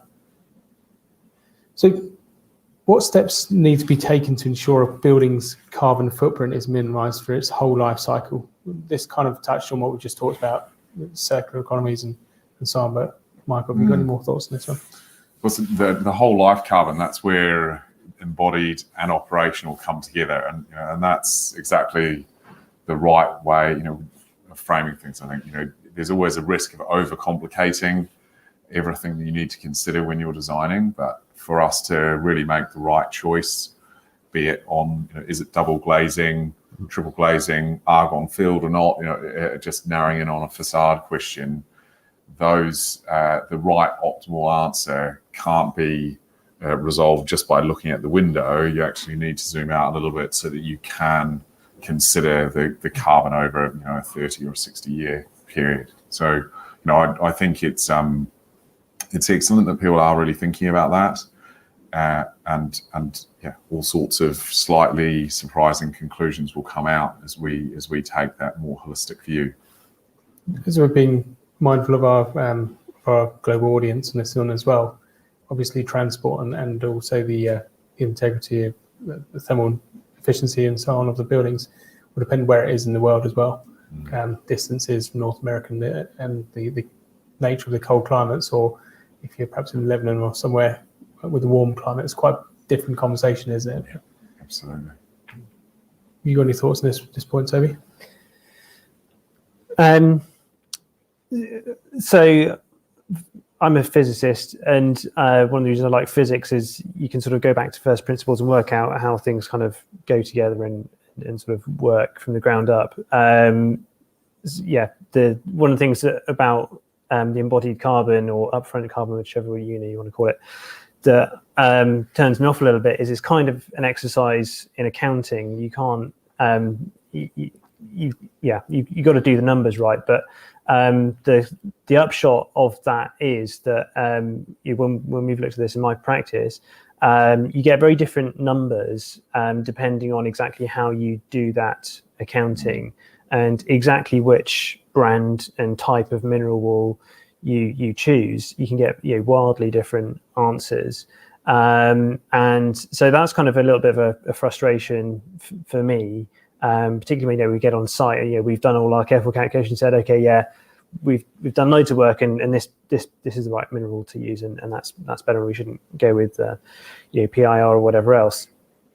And then you turn up and do an inspection, and completely different type of mineral has gone in, and it's still maybe the right performance in terms of thermal conductivity or what have you, but the fact that it's brand Y rather than brand X can make a big difference to that, at least if you believe those numbers that we have access to, which is also another big question that I'm not sure about. So it's a bit of a minefield.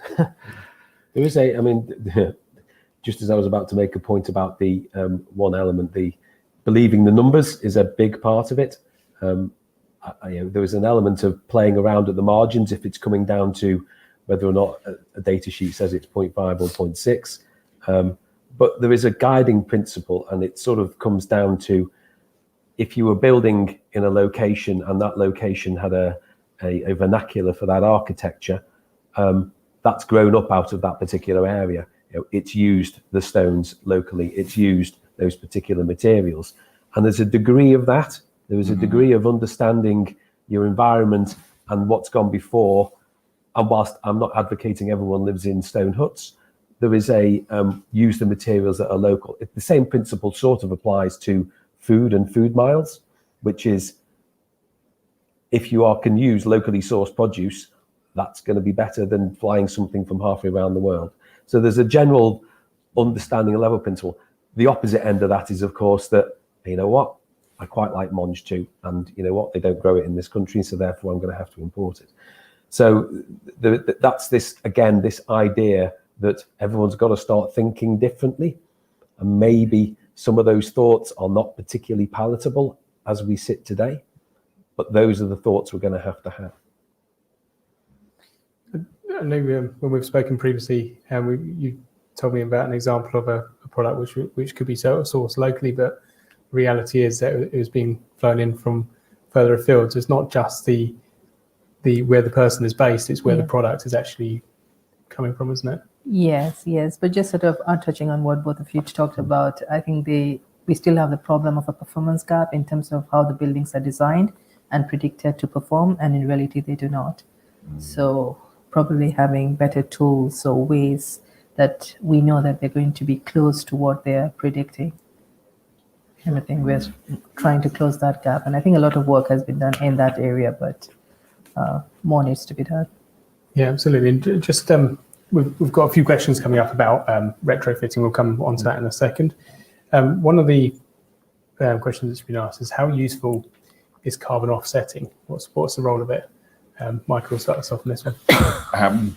So carbon offsetting has obviously been around for a long time, and I'm specifically skeptical about that step even being necessary.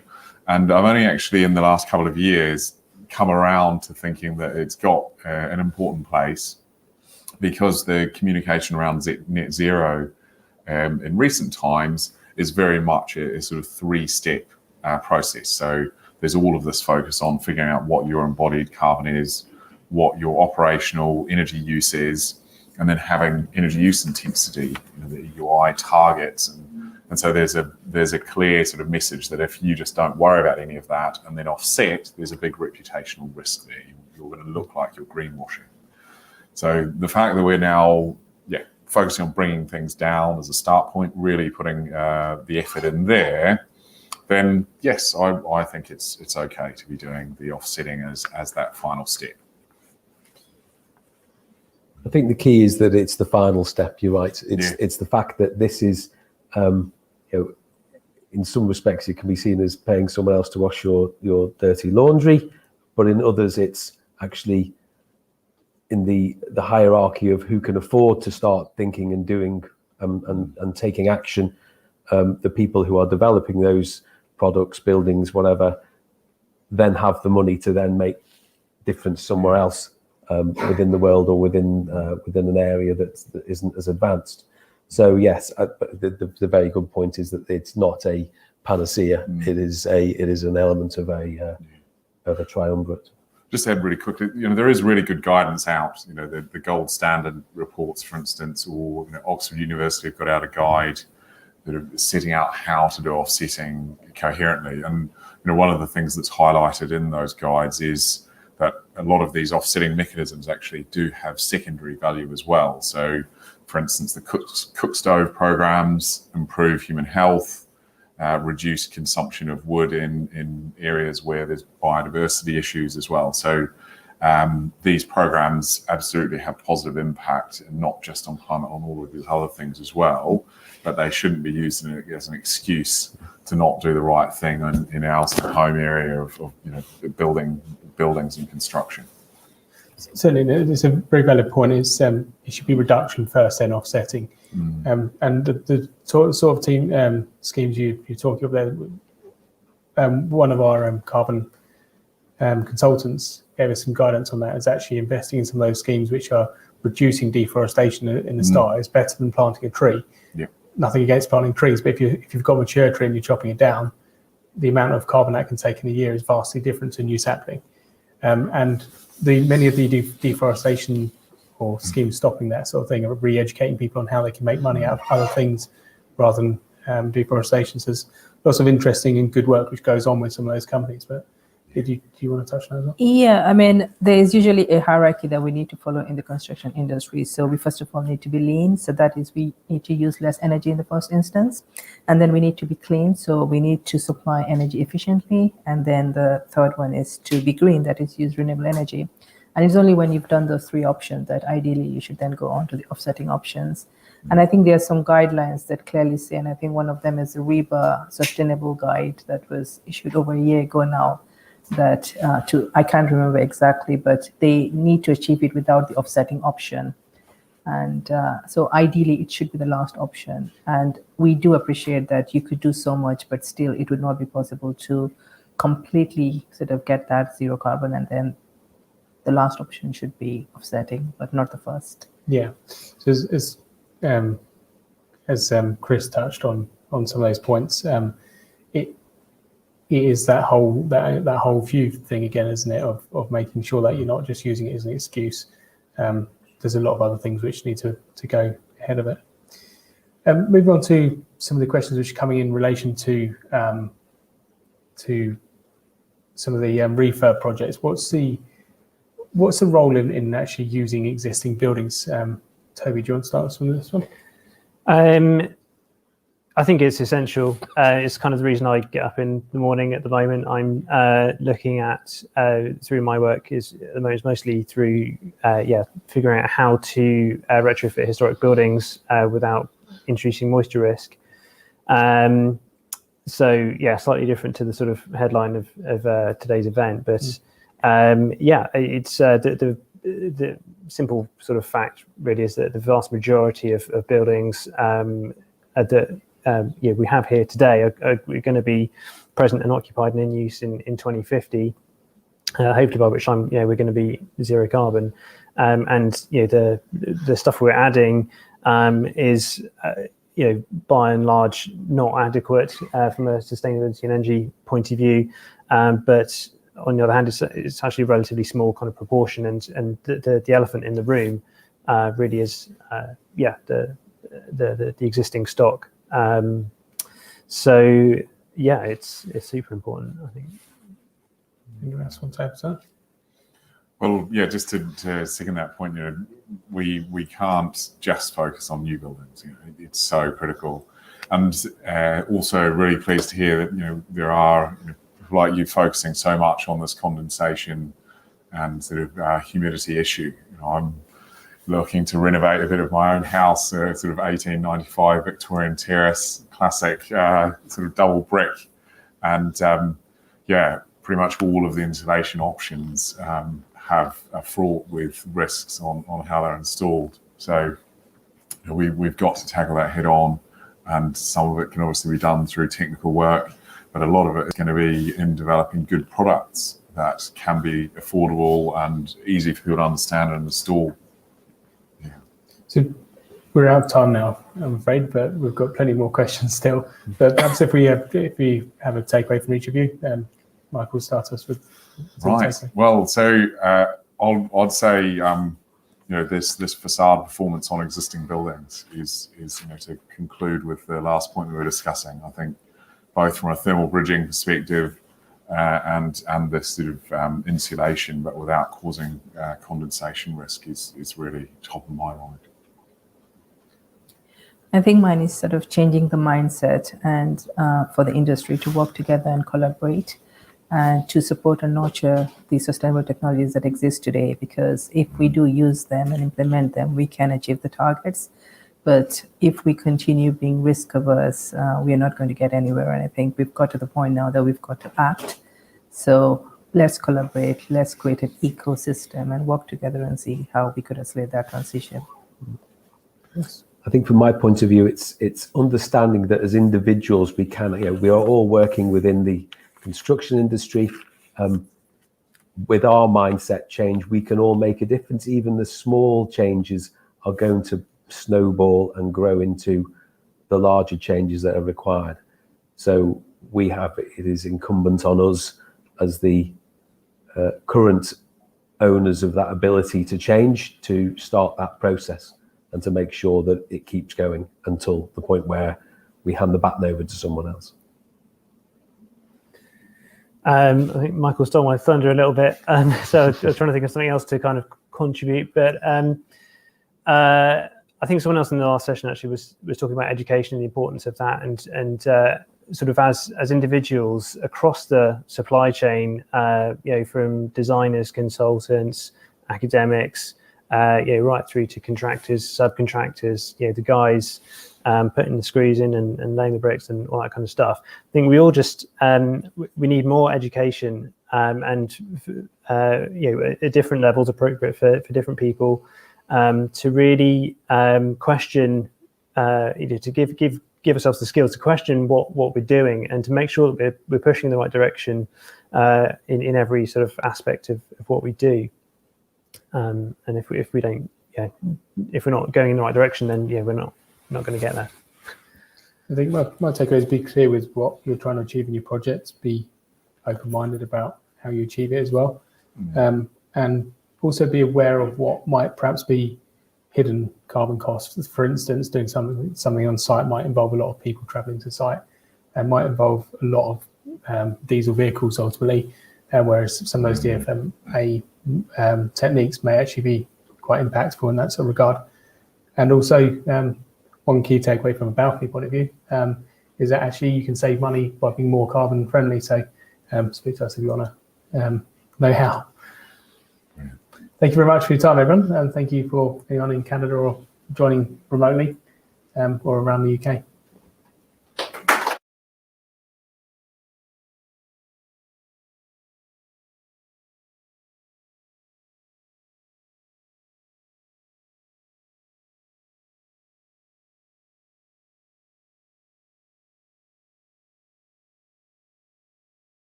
you to the digital technologies, modernise, digitise or die panel discussion.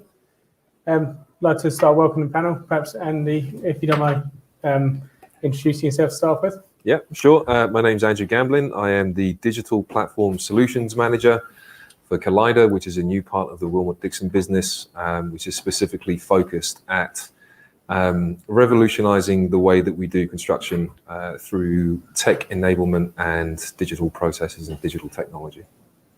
Scott? Good afternoon, everybody. My name is Scott Sanderson, and I'm a partner at PRP. PRP is a housing specialist where our core business is architecture, but we have other disciplines, including fire safety consultants, project management, landscape design. And my role in the business focuses on technical design and BIM, so really passionate about information quality, compliance, safety standards on this discussion. Johnny. Hi, Johnny Furlong. I'm BIM strategy lead at L&Q Housing Association, and I also vice chair the Golden Thread Initiative, which is sponsored by the MHCLG, or Department of Levelling Up as they are now. Yeah, I'm George Stevenson. I'm managing director of Active Plan, which is a software company involved in BIM and the management of asset information. But I'm also chair of BIM for Housing, and I chair the Asset Information Group within the Golden Thread Initiative that John has just mentioned. I'm Ken Davey. I'm an architect. I actually first registered in 1981, so a fair bit of experience in the design and obviously the architecture business. I'm here because I look at DFMA for the offsite for the supply chain school, which obviously is driven by digital input. So without DFMA, we can't have modern methods or offsite production. But DFMA again is driven by this move towards digitization. And I'm Nick Horton. I'm head of marketing at Sapphire. Been with Sapphire 15.5 years. And we'll be looking at both digital technologies, BIM and so on, but also some of the new techniques, MMC, or perhaps not so new techniques, which are classified as MMC. For those of you in the audience, you can continue using the same slider if you're already logged on. For those who may get to log on, it's sli.do. There's an app, or you can go on the online to it, and the code is 537970. It's sli.do. It's 537970. And welcome to anyone from Canada joining us for your first discussion today. So, question number one, and I'm going to aim this your way, George, if that's all right. How can implementing digital tools of BIM help unlock the inefficiencies in our industry? Well, if we're able to use BIM in a way that is managing digital information, we've got the opportunity to deliver to people much better structured information about what's required, and also to map that to the information that's being delivered.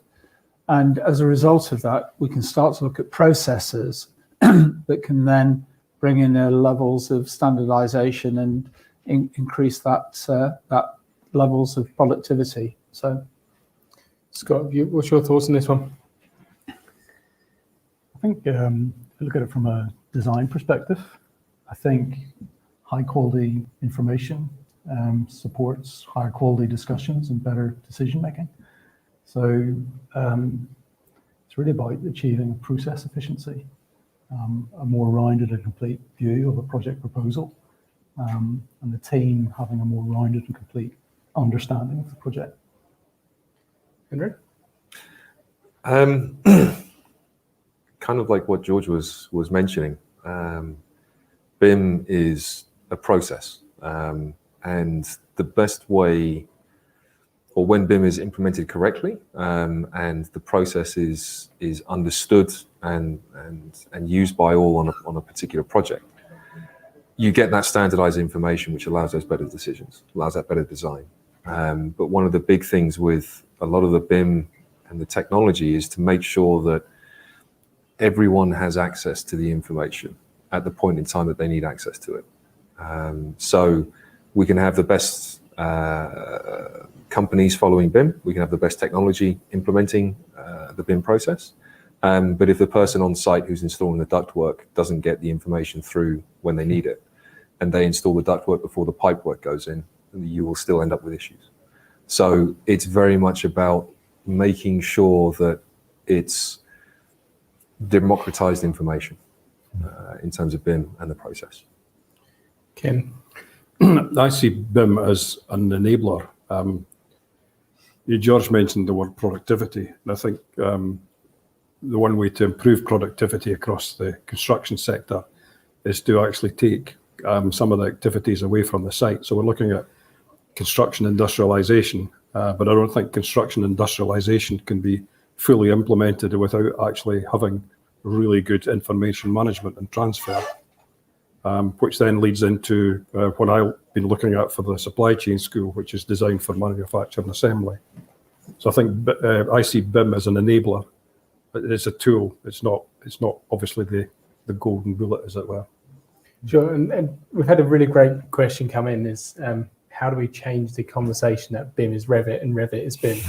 So this is quite a good one there. So George, I think this is definitely your territory to start with. Well, I think the most important thing to say is that BIM is not about 3D modeling. And that's one of the things that we're hammering home at BIM for Housing, because that disenfranchises so many people in the supply chain that have got so much to contribute. BIM is about better information management. And one way of using that information effectively is through 3D modeling. But it's a subset of the ways in which that information can be used. So in particular, my particular interest is about asset information, and the way in which we can actually use the information is what can often deliver the real value through the process. We've had conversations today about competency and carbon, and all of those things are enhanced by providing the right type of information. And Revit's an excellent application. We're Revit developers, but it's designed for a particular function, and it shouldn't be used to do things that it's not really designed for. To take you a bit of a different start on that question, Johnny, if BIM is Revit and Revit is BIM, I guess it wouldn't be much use to the golden thread side of things. Yeah. Tell us a little bit about, in practical terms, how that translates.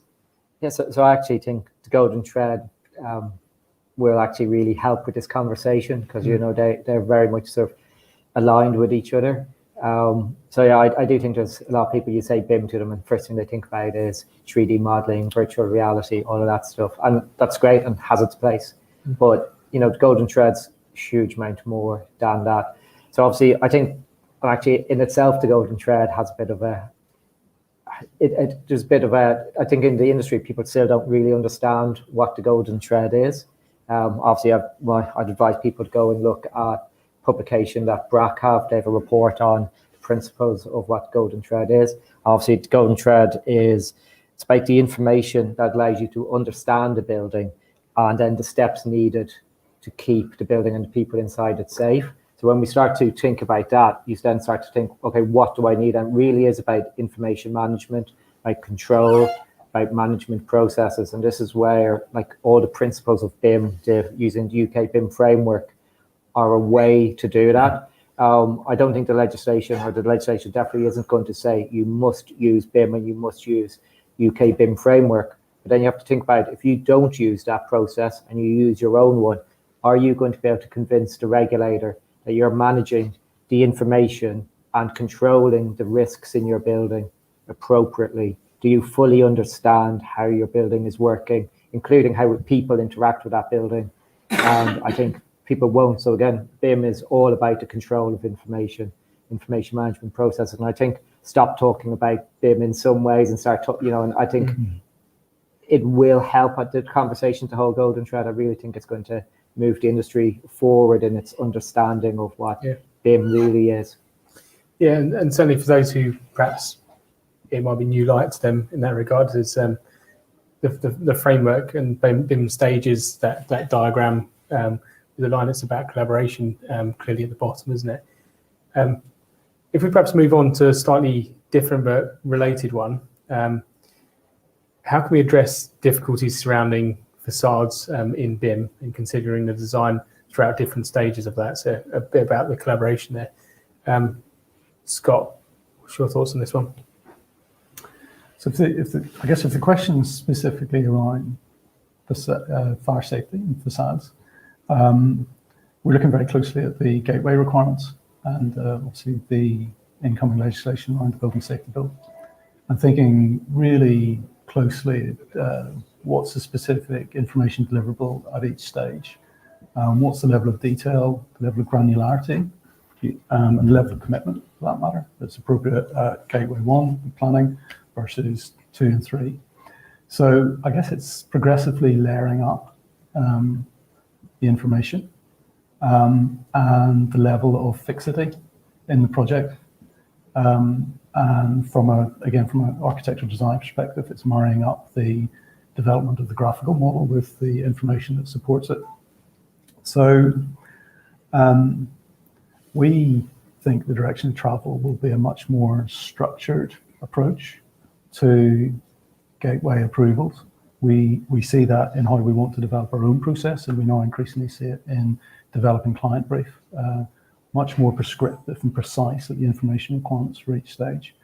So our challenge ultimately is to control our own workflow efficiently to hit those data requirements efficiently at each stage, and to be clear and complete as we hand over information and make sure it's fully validated and supported by an evidence base that backs up the performance we claim. Andrew, what about from a contractor's viewpoint? I think the vast majority of the contractors now appreciate the level of information that's going to be required from them moving forwards. Post-Grenfell Building Safety Bill, there's a lot of people who understand that, yes, you can do it in a traditional method in terms of collating the information in your standard way, getting the PDF sheets, filling in forms, trying to do things that way. But they've recognized that it's inefficient, it doesn't work, and there must be a better way of doing things, which is where, as was mentioned, the UK BIM framework comes into play. You have a great set of guidance there that can run you through how to better control the information on your projects, ensure that everyone clearly understands what information needs to be provided and when, and the formats in which it needs to be provided. So the systems and the processes are all in place, and I think from a contractor's perspective, they're starting to push more and more for this to come through, as more and more customers now are starting to ask for projects in line with the UK BIM framework, which there's some discussion as to whether or not that term physically should exist, but it's like the old, you must provide BIM level 2, which was always a fun discussion to be had as to what actually constituted BIM level 2. But at the same time, because people are asking for this, they're understanding their facilities maintenance requirements at the end, the asset information they need to contain and hold. They're pushing that onto the contractor to provide that, which means they're then pushing that down to the supply chain, who are then starting to be upskilled or understand a bit more in terms of what's going on. You're saying that contractors should supply that information to BIM level 2. Shouldn't that information already be there? Why you turn it around? If the BIM's been done right on the drawing board, it should come from the other direction. You're leaving it, you've got the onus on the contractor to provide that information, right? So, sorry, George. Yeah, I was just going to say the designers won't know what products and materials are going into the building. But isn't there part of that BIM to actually know the life of the building and specify the products, the use and the lifespan? Part of BIM was that, not the original concept? It certainly is, but there's different. Why are you pushing it back to the contractor? Because the contractor is responsible for part of the BIM process. But aren't the designers responsible? The contractor is the assembler of the products. So they're both responsible. They're responsible for different parts of it at different times, and it's about working to the same process is where it really comes about this collaborative way, about understanding who has to provide the information, when they've to provide it, as you're saying, and that's what BIM is. So the contractor has some responsibility, the client has some responsibility, the architect has some. They all have a responsibility, and it's about that being clear and well structured. And you use the word you, yeah? It's everybody, it's we. Correct. It's the project team. It's Yes. the whole project team, not the individual, it's the whole. No, you're absolutely right. It's Probably sitting there saying you, as if it's a team effort, isn't it? it's very much a team effort. It's And collaboration. that's where the joint up thinking. But that depends on the type of contract that's being used. This is one of the issues that comes out. Yeah. Contract like BIM working on site, and what point does the issues of BIM collecting information how does that manifest itself to the man with the bricks, the tools, the plaster? How does that really? That's the sharp end. Now, doing the paperwork exercise is wonderful, but in reality, someone's got to go to the site and make it all work. No, you're absolutely right. And that's where the challenges really are. I mean, talk is great, but at the end of the day, someone's got to put it all together, and not. It's easy to talk about it here, but on the building site, rainy day, what is the concrete cover, where do you actually capture, and how do you expect the man on the site to actually go around, collect information, and put it together and to satisfy the building safety manager? And this is not fit and fire bills. You're quite right, and that's one of the reasons why within BIM for Housing, what we're trying to do is move it beyond the modelling bit, because one of the most important pieces in this jigsaw are the procurement teams, because the procurement teams who are organising the purchasing of the products and materials, let's say in a specialist subcontractor, they know what products they're buying, don't they? And therefore, they need to get from the manufacturers the information about the products that are being installed. And then the person that's actually installing it merely has to record perhaps the serial number. Recording the material number doesn't actually resolve anyone's right, the duty of care of someone recording the supplier will only supply what he's been asked to do. Exactly. So who knows where's the checkpoint in saying that is the right product, that will perform a fire door, that will, or a vapor controller, that will perform exactly to the original design intent. And that's exactly. That's the problem I'm having. Absolutely. And that's exactly why the information requirements needs to be set out at the beginning. So it's not the word you, it's the design team. Go back to it's the design team needs to be very clear on either a performance or a product. well, with respect, it's actually before the design team. So it's the client that needs to define what the requirements are. The asset management team needs to do that, and that then comes through. If they're able. Ken, I think you've got quite a lot of experience in this. I know. I was going to pick up on the question, which was how do you address the difficulties surrounding facade design from from an architectural and a facade engineering point of view? And I think BIM would be the means of actually, it's a tool to use. And who has to input to the BIM model, who has to provide the information and the data, I think will vary depending on what type of contract you're working on, what type of project you're working on, how much collaboration there is.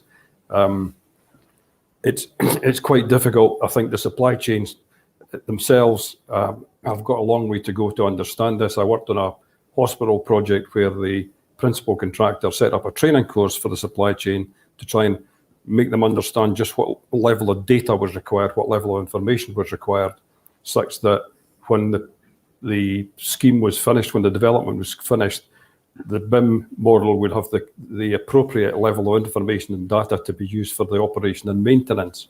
And there is this big gap at the moment as to what the architects put into, say, a BIM, although they tend to concentrate on Revit, which isn't actually BIM at all. What then comes in from the supply chain, and then who takes responsibility. But some of the tier ones are taking responsibility for ownership of the BIM model and trying to make sure that the information and the data that goes into it is appropriate and what's needed for the construction and operation of the buildings. Unsurprisingly, we've been talking about BIM in the majority of it, but technologies is more broad than just BIM. In terms of one of the questions we've got here is around supporting the golden thread. We've obviously talked about the information chain with Johnny and the points he made. in future, how can we use other forms of technology in actually making the actually achieving the golden thread and improving the safety standards in the industry? Andrew, I'd be quite interested in some of the. I know you're doing quite a lot on sites and so on with technology broadly, but it's using for my personal opinion on all this is that you need to use the right technology for the right situation. You're not going to throw a VR headset on a scaffolder when he's going up the scaffold. It doesn't make any sense for him to do that. Right? It's just not safe. But before he comes to site, putting him in a VR headset for him to understand what the site constraints are going to be has some value. It's the same with all the collection of information and people understanding what information it is they need to collect and when as they're installing products.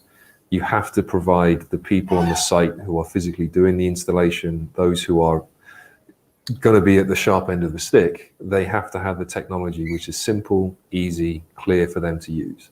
And for them, it might be sending, for example, a WhatsApp message to a project number that just basically says door 01, this is the serial number. But that system that's behind it enables basically filling in of the various different parameters and the other technology sheets in the background. So from the user's point of view, i.e. the person who's collecting the information, they think they're just chatting to a chatbot. But in reality, that's tying information back into the model. That is then allowing you to follow through the golden thread. Everyone loves to see the great augmented reality, mixed reality, headsets and all these phenomenal things that look really cool, and they do. They are brilliant. But the viability of them on the day-to-day basis for someone who, frankly, can just about use a smartphone, it's not necessarily a good thing to give them any more tech than that. Let them understand what it is that they can understand, and if they can use a simple app, if they can send a message to something, and that provides them the ability to fill in the information for the golden thread, that's where we want to get to. But it's finding that technology piece. That's the interesting part. How about, Johnny, on some of the technologies outside of digital technologies, and maybe this is perhaps more of a question for Ken, but in terms of functional innovations and so on, which can be brought to the table, as well as these kind of aspirational, futuristic things? Yeah, I think obviously technology is just the enabler. You need to be what is it that you're trying to achieve? It always has to be it. Are you, is it about record keeping? What's a process you're trying to do? I think it was brought up earlier. I think photography and different forms of photography are going to be really big part going forward. We obviously, when we talk about digital, the early stages, the design stages, really digital already. People get it. Is it going to change a bit with golden thread? Sure, but they already get it. I think digital side's really coming into construction, and then obviously into the operations. We have way more existing buildings than we ever have, new buildings. And it's about finding the right appropriate types of technology and why are you doing it. So I think photography is a really big part of what's going to come true.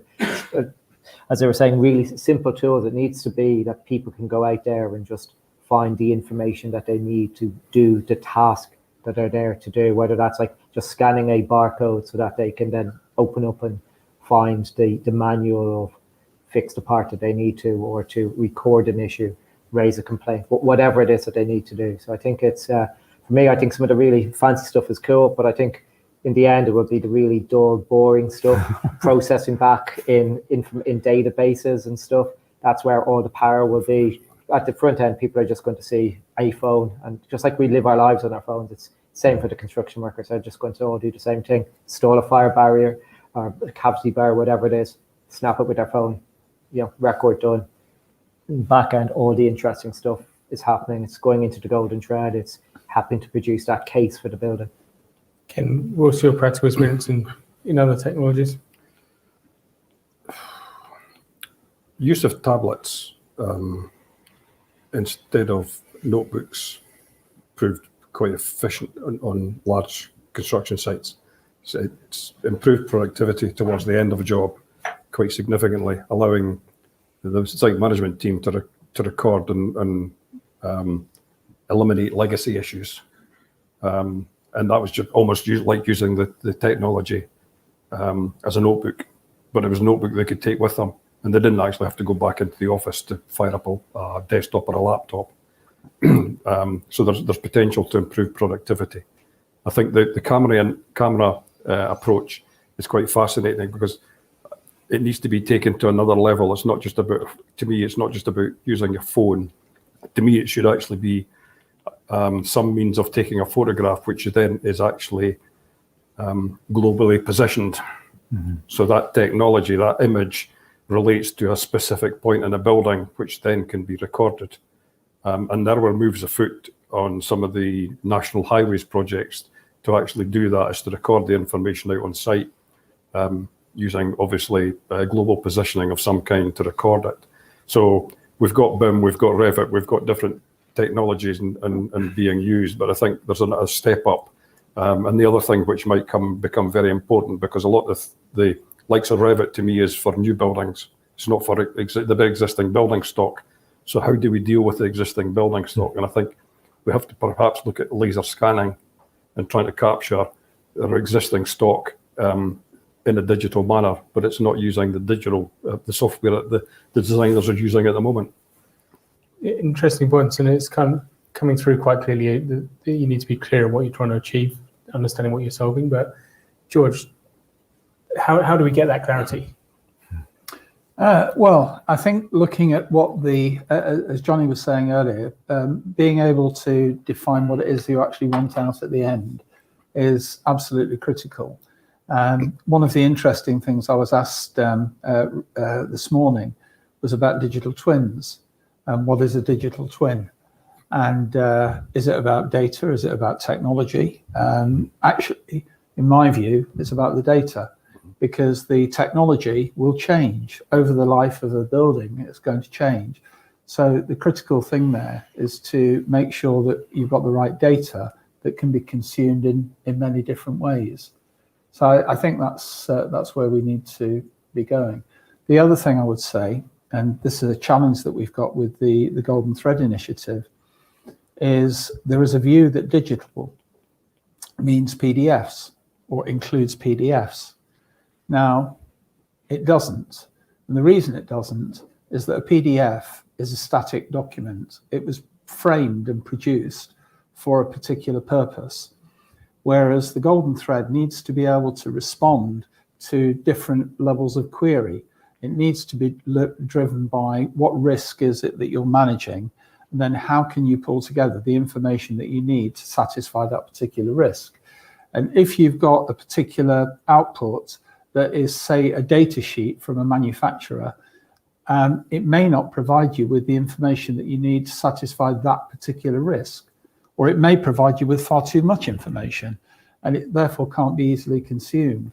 So therefore, although PDFs are an important element in the data, they cannot replace the digital information. So coming back to the point, that it really needs to be data rather than the technology that's being used to create the data or even consume it.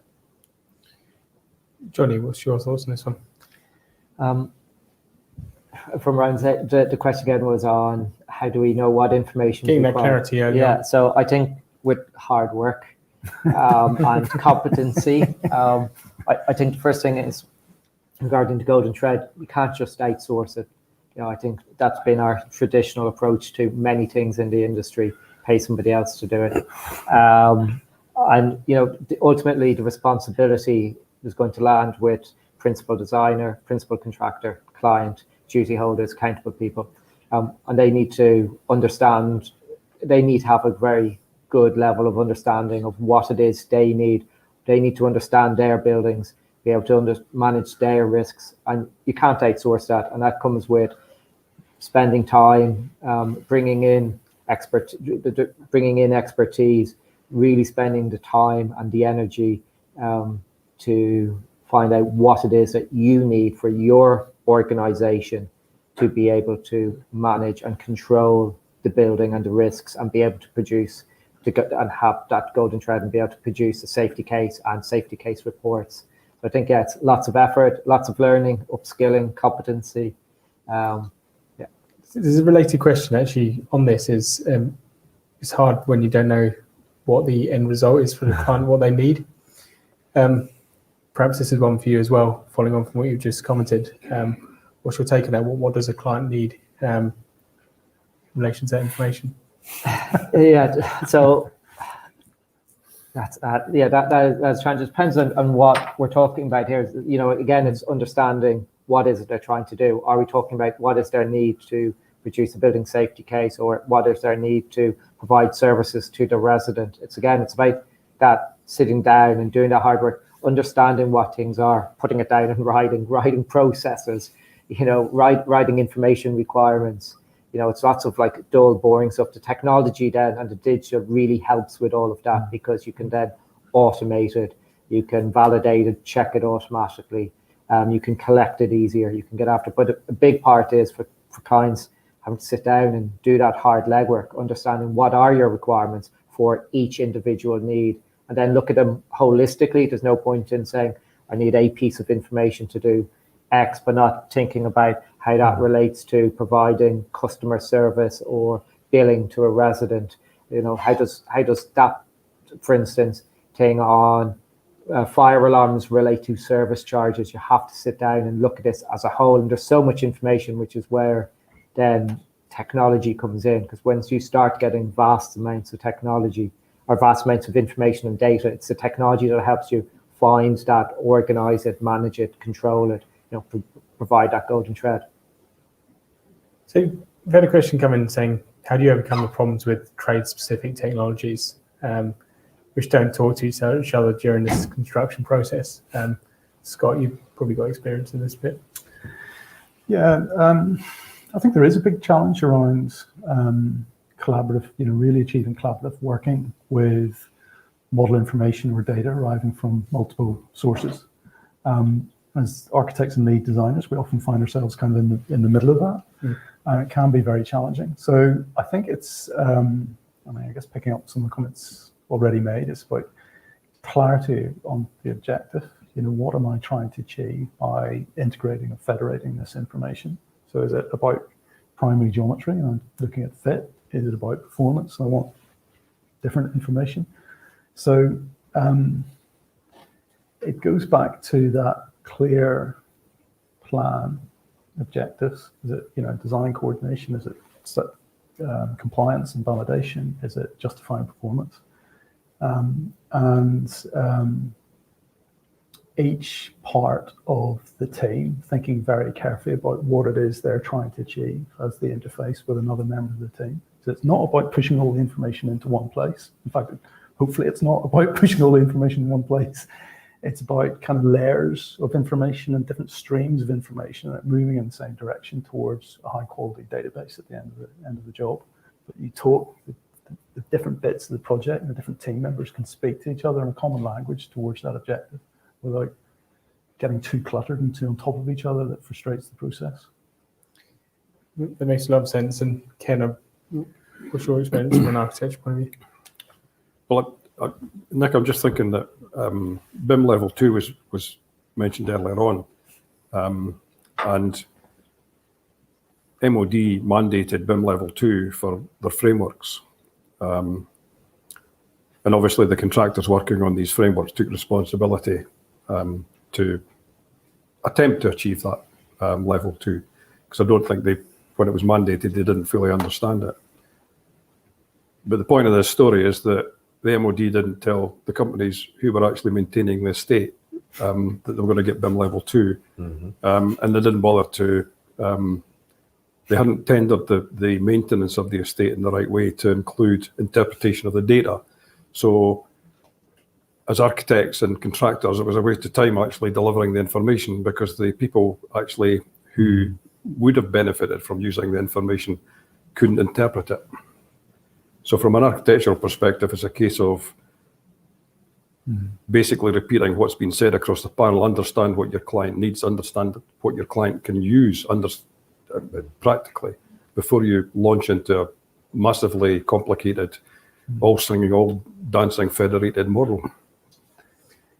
Nick, I was just going to add that I think there's a very positive shift in the market, actually. As a consultant who receives lots of briefs from different clients, I would say particularly this year, there's been a significant shift in the quality and completeness of the briefing information we're receiving from our clients. And it's really challenging us, to take stock and plan, which I guess is the whole point. But there is definitely a shift in the market. You've kind of answered one of the next questions, which is the concept of BIM has been around 20 to 30 years. And the industry is still trying to understand what is it and so on. What changes are going to happen over the next 3 to 10 years, which will actually make a difference? What you're seeing there is a trend towards it. What do you think is the driver behind that? The fire safety mandate requirement impetus is a very, very clear driver for the housing sector. Much needed, long overdue. And that is a point of laser focus for our business and for our clients. The timeline's aggressive and requires a huge amount of energy and commitment within projects and offline commitment. Number of initiatives, Golden Thread initiatives been mentioned, the work that George and colleagues do with BIM for Housing. There's a lot of people putting a huge amount of time in offline to try and work out a robust and complete response to this objective, which is actually ultimately a very simple question and a sort of binary yes or no. Is the building safe? Are you happy? Yes or no? All of that data we're gathering is going to funnel up for an individual or one business to say yes. Massive challenge. Okay, for George. Yeah, I'd just like to build on what Scott was saying there. The whole point about BIM Level 2 originally, it was driven from asset management.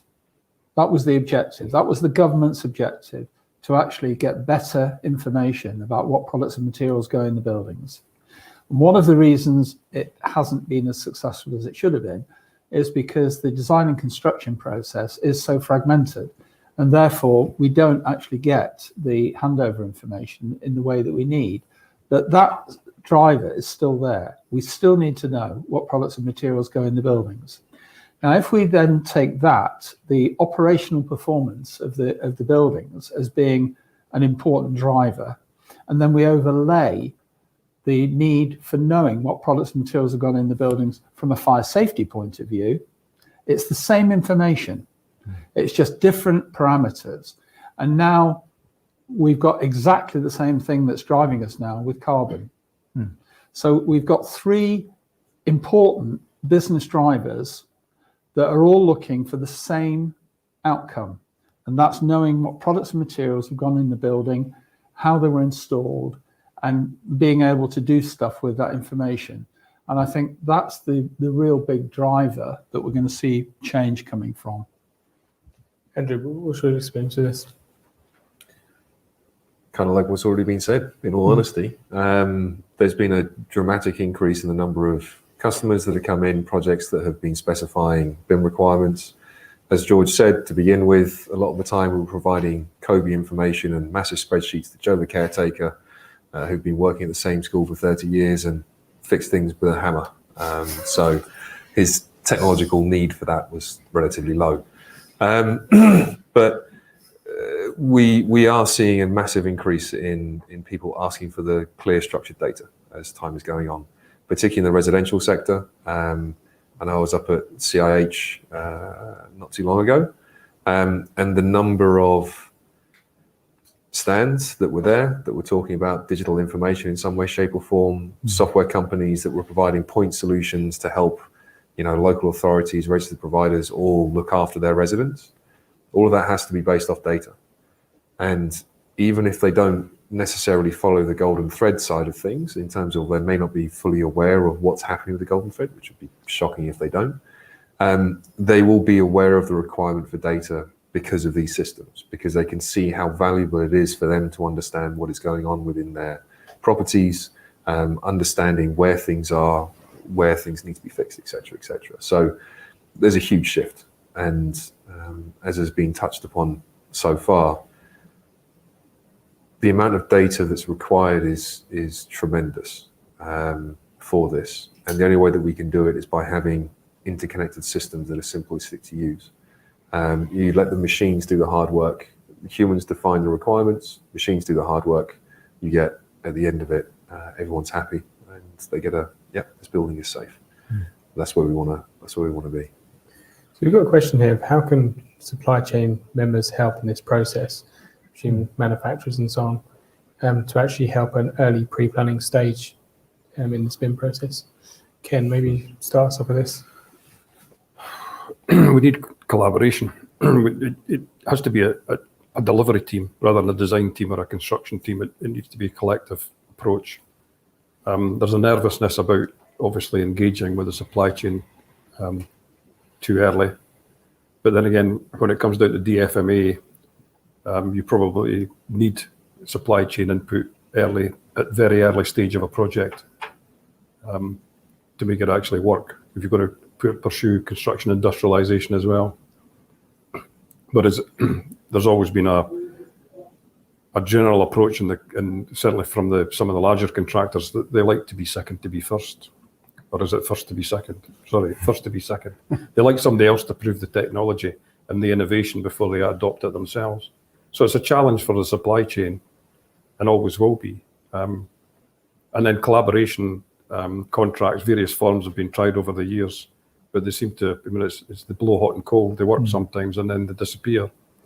But I think collectively to gather all the data that's needed, everybody has to work together. And I think the term was we. Paul said it earlier, it was we. It's not you, it's not them, it's we collectively. This is going to be a relatively controversial thing to say, particularly when talking about collaboration. I think with the collaboration contracts that work, everyone who was involved in the contract understood the power of it, went forward with it. As soon as you have one organization that's part of that doesn't want to collaborate, the whole thing falls down. You need everyone on board. On top of that, with collaboration, there's I kind of split it into three different types of relationships you have with people in a collaborative environment. One is truly collaborative. You help me, I help you, we're important, we need to make sure this goes forward. There's a lot of give and take, there's a lot of risk that both of you are undertaking implicitly or implied, basically, implied or explicit. The second type is kind of a cooperative type of relationship you have with people. You value their opinion, but they're not necessarily as impactful to the whole process as someone else within the process. And the third one is transactional. Sometimes you just need a transactional relationship with someone on a project. From a painter's point of view, can I please have the information? You don't necessarily need to understand the true ins and outs of what's required in terms of the painting, in terms of inside of a room, unless it's causing obviously major issues, at which point then yes, you do. But it's understanding what relationship is required at what point in the process. That's when you start getting a lot more of the data coming through, because sometimes you just need the information. It's as simple as that. Quite insightful. And Scott, from an architect's point of view, in at least pre-planning stage, what can a manufacturer do to contribute? So I think it's early stages, pre-planning. We're looking for fixing and design. We're ideally looking for a project that is stable and robust and can be delivered after the approval. So we want robust coordination. We want a cost plan that's robust. We want security and performance. And so much of that can come from the supply chain. So we are definitely up for deeper conversations earlier on a project, particularly if it's properly supported by a procurement strategy that promotes that and makes it real. Otherwise, we'll be hesitant about over documenting, going too far ahead of the reality of the contract. So with the right procurement structure, with the right brief, with the right collaborative approach, there's room for deeper engagement, more detail upfront. Johnny, you got any thoughts on this?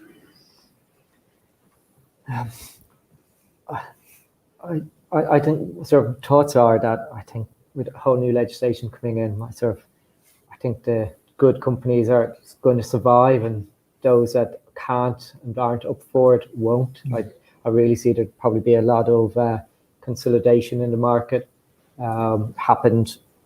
And it's, all we need to do is look at where this has came in before in petrochemical, oil and gas industries, where when they start getting much more rigorous regulation, that the bigger players, and bigger doesn't just mean that it was a good player, so ones who can do things, who understand what the current issues are and get behind it and make the changes now.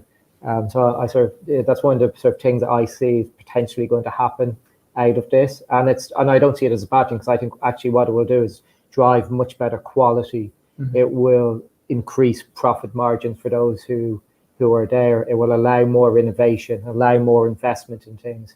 So I don't see it purely as a bad thing. I see it as a good thing. I see the industry changing to be a much better place, and that's for much better place for the supply chain, for contractors, for the client, where there's enough margins in it that everybody can go on and do a good job in it and deliver high quality products over and over again. Because we can deliver brilliant high quality products, but we just don't do it repeatably enough. So linking on with this, there was a question with in regards to technologies, and is there any particular technologies which help the DFMA side of things? It's probably a question for you, Ken, unless anyone else wants to answer it. DFMA is not about technology. DFMA is about process and behaviours. Yeah. It's adopting a different way of working. I think the panel have actually spoken about a lot of the things that are involved in DFMA. There's no specific technology which is particularly advantageous for DFMA. Probably completely depends on what the product is you're talking about as well, I guess. Yep. Anyone else got any thoughts? I think I'd agree. It's a process, and from a design perspective, it's can you be an enabler to an off-site solution? So that is controlling complexity, controlling component repetition, standardizing your approach whilst delivering the quality that we want to achieve and our clients want to achieve. But it absolutely can be done. You can control design, you can control complexity, and you can control repetition and deliver a good outcome. Despite that focus. Were you about to say something, George? Yeah, I was going to say, to tie together the last question in this, I think as far as the supply chain is concerned, what is critical is for us to really come back to introducing trust into the process, because far too much effort goes into trying to defend against somebody else not collaborating or not providing the right information. And I think if we can achieve a higher level of trust, that's important. And I think that's starting to happen, where main contractors are being expected to deliver zero defects, better information, safer buildings, more carbon friendly buildings. The relationships need to change. They can't just go for the lowest price. And therefore, the trust aspects of things, I think, is going to have a big impact. So I think having those type of relationships with supply chains is going to be important. So one of the questions we've got here is about Grenfell. And was it not collaboration which befuddled and overwhelmed building control? I don't know if any of you got any particular thoughts on that. I guess it probably depends on how you define collaboration, but any thoughts on that particularly? Sorry, what was the question? I didn't quite. Collaboration at Grenfell, was it not that which befuddled and overwhelmed building control? I don't know enough about it. I've got one point just to add on to what I was saying that answers that, and that's risk transfer. So the trust bit, well, I should have said in part of that, the fundamental problem, and that happened at Grenfell, it was about risk transfer. So people were transferring the risk down and down and down to the person that is least able to actually deliver against it. And that's what we've got to reverse. What we need to do is make sure that at the highest end, and that's really what we're trying to do with the golden thread, the client is actually responsible, and then the main contractor is actually responsible. So we've got this process through that. So that's I think important. It's an interesting question, and it's a one which somebody made to me earlier in the day actually about the most likely person to sign a contract and a ream thick is the person which doesn't understand it. Yeah. And it's probably a warning sign to watch out for. The risk management issue is quite important. I think that a few term forms of contract have actually looked at joint management of risks by clients and by contractors, but they're not used very often. And I think the importance of that emphasises what George has said. It's important to identify who is best placed to mitigate the risk, rather than trying to just shove it down the chain. And because all that happens is that the bottom line figure keeps going up, because if you don't understand the risk and you can't mitigate it, what you're going to do, you're going to throw some money at it. I think there's a really interesting point there. It ties up with procurement, and there's a link to information and process quality. There's a fundamental shift occurring, I feel, around where value is perceived in projects and how you capture and realise value in projects. So if I could sort of generalise, design and build procurement. There's often late decision making, and you try to secure value by leaving decisions late and speculating in the market. Now we're challenged in a way to kind of turn that on its head, because late decision making is a risk that needs to be managed by earlier decision making, fixity, validation, compliance in a project. And we'll be challenged to do that at Gateway 2 to a level that we simply haven't before. So the value management objectives of procurement are shifting. And again, that's what we see in the briefs that we receive from our clients. The model is shifting, and you can deliver those objectives, those value management objectives, through different forms of procurement, provided you're clear what you're trying to achieve. So, what Ken just mentioned earlier, which is the different forms of contract. There's one form of contract that's won awards the last 3 or 4. There was one last week, and it comes around to something called integrated project insurance. And I was a member of the research team that actually put that together. And the point is that the client needs to be part of the team. Yeah. So therefore, the changes that Scott was just talking about there often come from the client, but they've got no equity in the impact of those changes. Whereas under IPI, they are a team member, and if they ask for something, that is properly vetted by the rest of the team. And if the rest of the team think that that's going to impact on the risk, then it doesn't happen. Yeah. So that's a really important thing. And when we were putting it together, one of the biggest, everybody thought it was a great idea. There was no PI cover on it. So the whole thing is carried by single project insurance. So everybody's covered on the same thing. And everybody thinks it's a great idea until you've actually put it in front of the lawyers. And the clients that we'd signed up that were very keen to do it. One of them was the MOD. They were very keen to do it, but they couldn't, because their lawyers wouldn't let them be in a situation where they couldn't sue the supply chain. Yeah, but that's changing. Like I say, it's just the IPI has just won 3 awards. For the latest one was the museum in Derby, which has been it's won all sorts of awards. So that's I think that's encouraging. One of the precursors to that, which is where my experience comes from, was called prime contracting, and that came out of the Egan report. Yeah. If my memory serves me well, and it was the MOD who trialled all of that. Building down barriers. Yes, that's where it came from. Basically started in 1998, and then it was trialled through the prime contracts for managing the estate. But there was a loss of trust, and trust's just been mentioned, that it needs to be reintroduced. but the Treasury doesn't trust the supply chain. That was one of the issues. So something really interesting for us there, we've had a question, is BIM proven to reduce risk and cost and program overrun? Obviously, we've got the risk bit we've just been talking about there. Johnny, have you got any thoughts on the other aspects of it?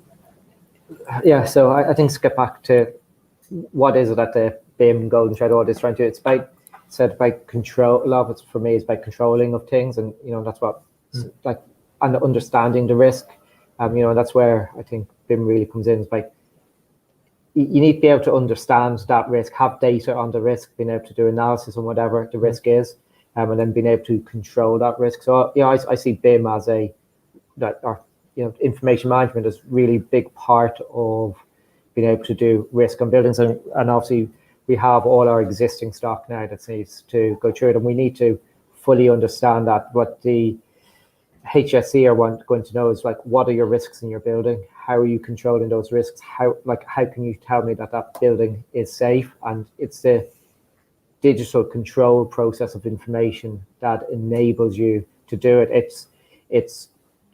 There's obviously the human element project. We're going to need people who have a lot of competency and expertise to go out and understand the buildings. But then once you do, it's about then putting all that into a BIM system, if that's what you want to call it, into an information management control platform that has risk built into it. So we need to, often we decouple a lot of these systems. So we often decouple or they're completely separate. How we have one system for risk, another one for this, another one for quality, another one for everything, and none of them are in any way related to each other.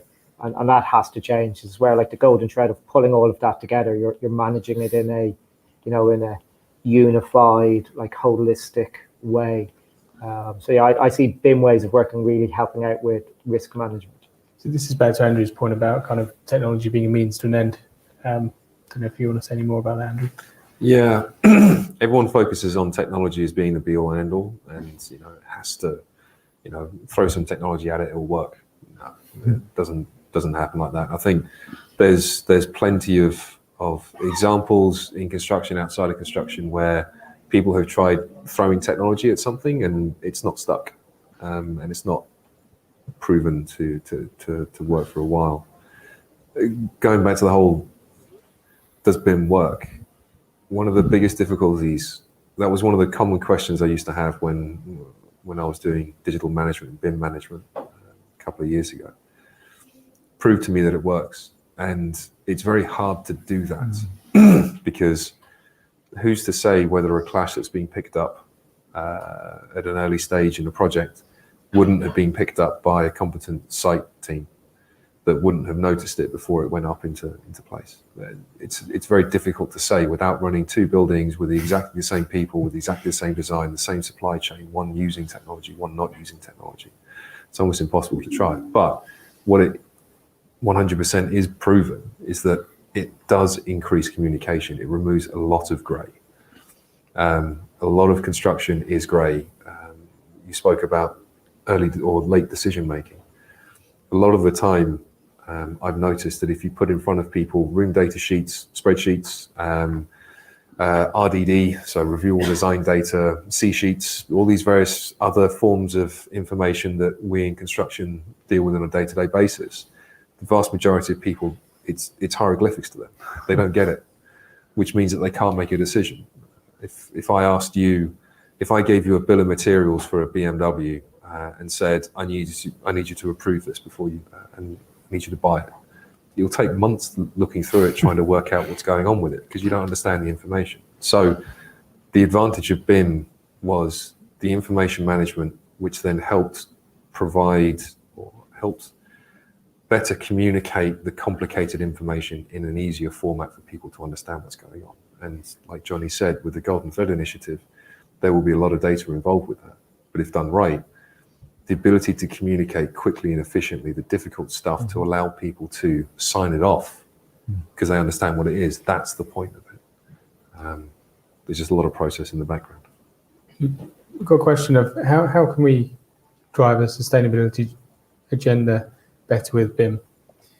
Scott, do you want to start with that? Yeah, it's a really, really interesting question.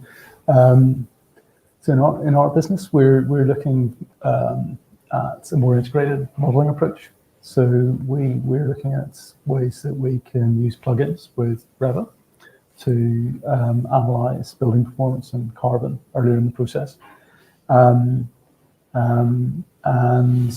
we're interested, I guess, just, because of our own objectives, but of course there's more coming now in terms of what clients require and planning requirements to understand the performance of buildings. So I think the direction of travel is kind of more intelligent, integrated approach with longer range view on the building, the project. Am I looking at, I don't know, 30-year lifespan for a brick slip system, or am I looking for hopefully 100 years plus for hand-laid bricks? And what does that mean for carbon? So I hope we'll have more intelligent, better informed discussions on the method of construction, local or offshore procurement, to have a more refined design proposal and carbon model earlier in the process. Anyone else want to add to that? I think the key here is a post-occupancy evaluation, which can be done at various different levels. It could be an analysis of the construction process to understand how development's been put together. It could be an analysis of the performance data with the building in terms of its heat load, or whether it's cooling. In other words, it's building services. It could be the performance of the delivery team, the overall delivery team. And I think collecting that data and analysing it can be used to inform the process for future developments, and highlight to us where we need to take action to reduce the carbon footprint overall of development. Johnny, you got any thoughts on this one? Yeah, I think the whole net zero thing, obviously it's a big factor affecting our industry. Obviously, if we really want to tackle it, we need to understand the problems, and that's where like information comes and data and analysis comes in. Obviously, we can do having all of these new technologies now allow us to process so much more data, and then we can take the data from both design and also the data from occupancy for existing buildings, so we can put things into our buildings. Now, when you start to combine that together, we can get much better whole life cycle costing analysis done, so that our buildings then when they get designed, they actually perform how they're meant to. Like way too often our buildings get handed over and they just don't perform anywhere near it. The service charges are higher than expected, and all of these things. And I think it's being able to now get into really detailed information on every single asset, being able to manage that, understand all of that from an early design stage. So right from the very early design stages, being able to have a fairly accurate prediction of how that building is going to perform is where we're going to. We're not there yet because in part we don't have some of the data on our existing assets, but as this data set gets better and we have the tools now to be able to manage it, and we have things like AI and other things like that, although I'm skeptical about, I get so people phone me up all the time trying to sell me some of these systems and they just don't work. But the industry is moving there. We will get there. I am confident. And I think in a few years' time, from very early design stages, we will be able to predict exactly how that building is going to work in real life and not in design life where people leave doors and windows open and so on. So I think the technology is there. We get a bit more data and we understand it a bit more. We can really progress the industry. George? I think there's two elements. One is making sure, as I said earlier, making sure that we know what products and materials go into the buildings, what their embedded carbon is, and what's the embedded carbon of the systems that they're part of and supporting. And then adding to that, what Ken and Johnny have just talked about, which is the whole issue of how is the building actually being used. So how is the post-occupancy evaluation being measured? And critical to that, which is something we've been very bad at in the BIM world, and that is actually structuring organizational information requirements. So in other words, making sure that we know what that building is designed to do, what activities is it supporting, because it's only those, if you can define those at the beginning, you've then got something measurable from a point of view of post-occupancy evaluation. If the client hasn't really thought through what it is they're actually going to be using those spaces for, what activities are going to be used in those spaces, then you don't really have an effective joined up way of measuring things. And I think that's an important element. Well, it looks like we're at the end of our time, but perhaps if we can have a key takeaway, Andrew. Yeah. I hate being the one to go first. In terms of the overall question of, construction, digitized, modernized, I think it is literally a case of digitize or die. There's no two ways about it. The modern world is so digital these days that it will be impossible to function as a business within construction within the next decade if you're not digital in some way, shape, or form. You have to embrace it. You have to jump onto it and work out a way to go with it. But at the same time, it's nowhere near as scary as people make it seem to be. It's actually a lot easier than people think to be digital and to be able to provide the information and engage with consultants, supply chain, whoever, throughout the process. So, there's lots of resources out there. UK BIM Framework, the UK BIM Alliance, they got some great help there. I know that there's lots of other publications that exist out there from CDBB and various other industry organizations, Construction Innovation Hub, etc., that all run through this stuff. Some good guidance, but digitize. Takeaway for us, Scott? I think I go back to that sort of sense of optimism, actually. I think there's clearly this enormous challenge around data, safety, collaboration, but so many teams I see really working hard to respond, and I see significant shifts in behavior and outcomes in design teams, see it on the sites that we're involved with technology shift. And now, as I mentioned earlier, I think clients' briefing requirements are really stepping up. So there's a huge amount of work to do over the next couple of years, particularly around fire safety. But I feel optimistic about trajectory and the energy levels in the sector to get to where we need to be. Johnny?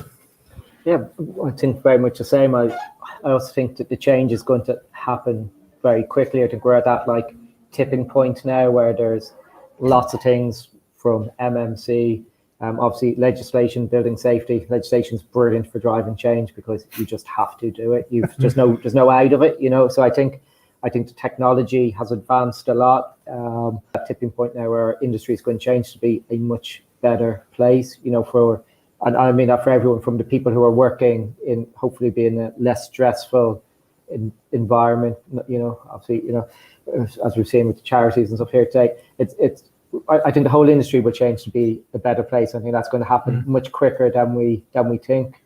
It will all be there, and suddenly people will look back in a few years and won't recognise our industry at all. I think that change is going to happen with the residential sector first, because that's where the legislation mainly affects, but it doesn't affect. But just to be clear, the legislation is for all buildings, and some part of the legislation affect everybody in the industry, no matter what sector they work in, and particularly the competencies and other parts of the legislation. But I think positive industry is going to be much, much better place. George? The key message I would give is that we're talking about digital. That's what this session's about. And digital means machine readable data. It doesn't mean PDFs. And that's an important point to make, because if we're going to progress, we need to be able to have digital machine readable information that can then be consumed in lots of different ways according to for different purposes. Ken? I would perhaps go the converse of what George has just said, in so much as not so much that digitization is not important, but the key words are modernise or die. And I think digitization is one of the enablers, and it's one of many enablers. I agree with that. I think from my point of view, understand what the purpose of what you're trying to achieve is, and digital is, as you say, it's a way of actually achieving the end result. So Yeah. certainly make sure you know who you're collaborating with and why you're doing it. Thank you very much for your time, everyone, and thank you very much for your time and input on the panel. Excellent.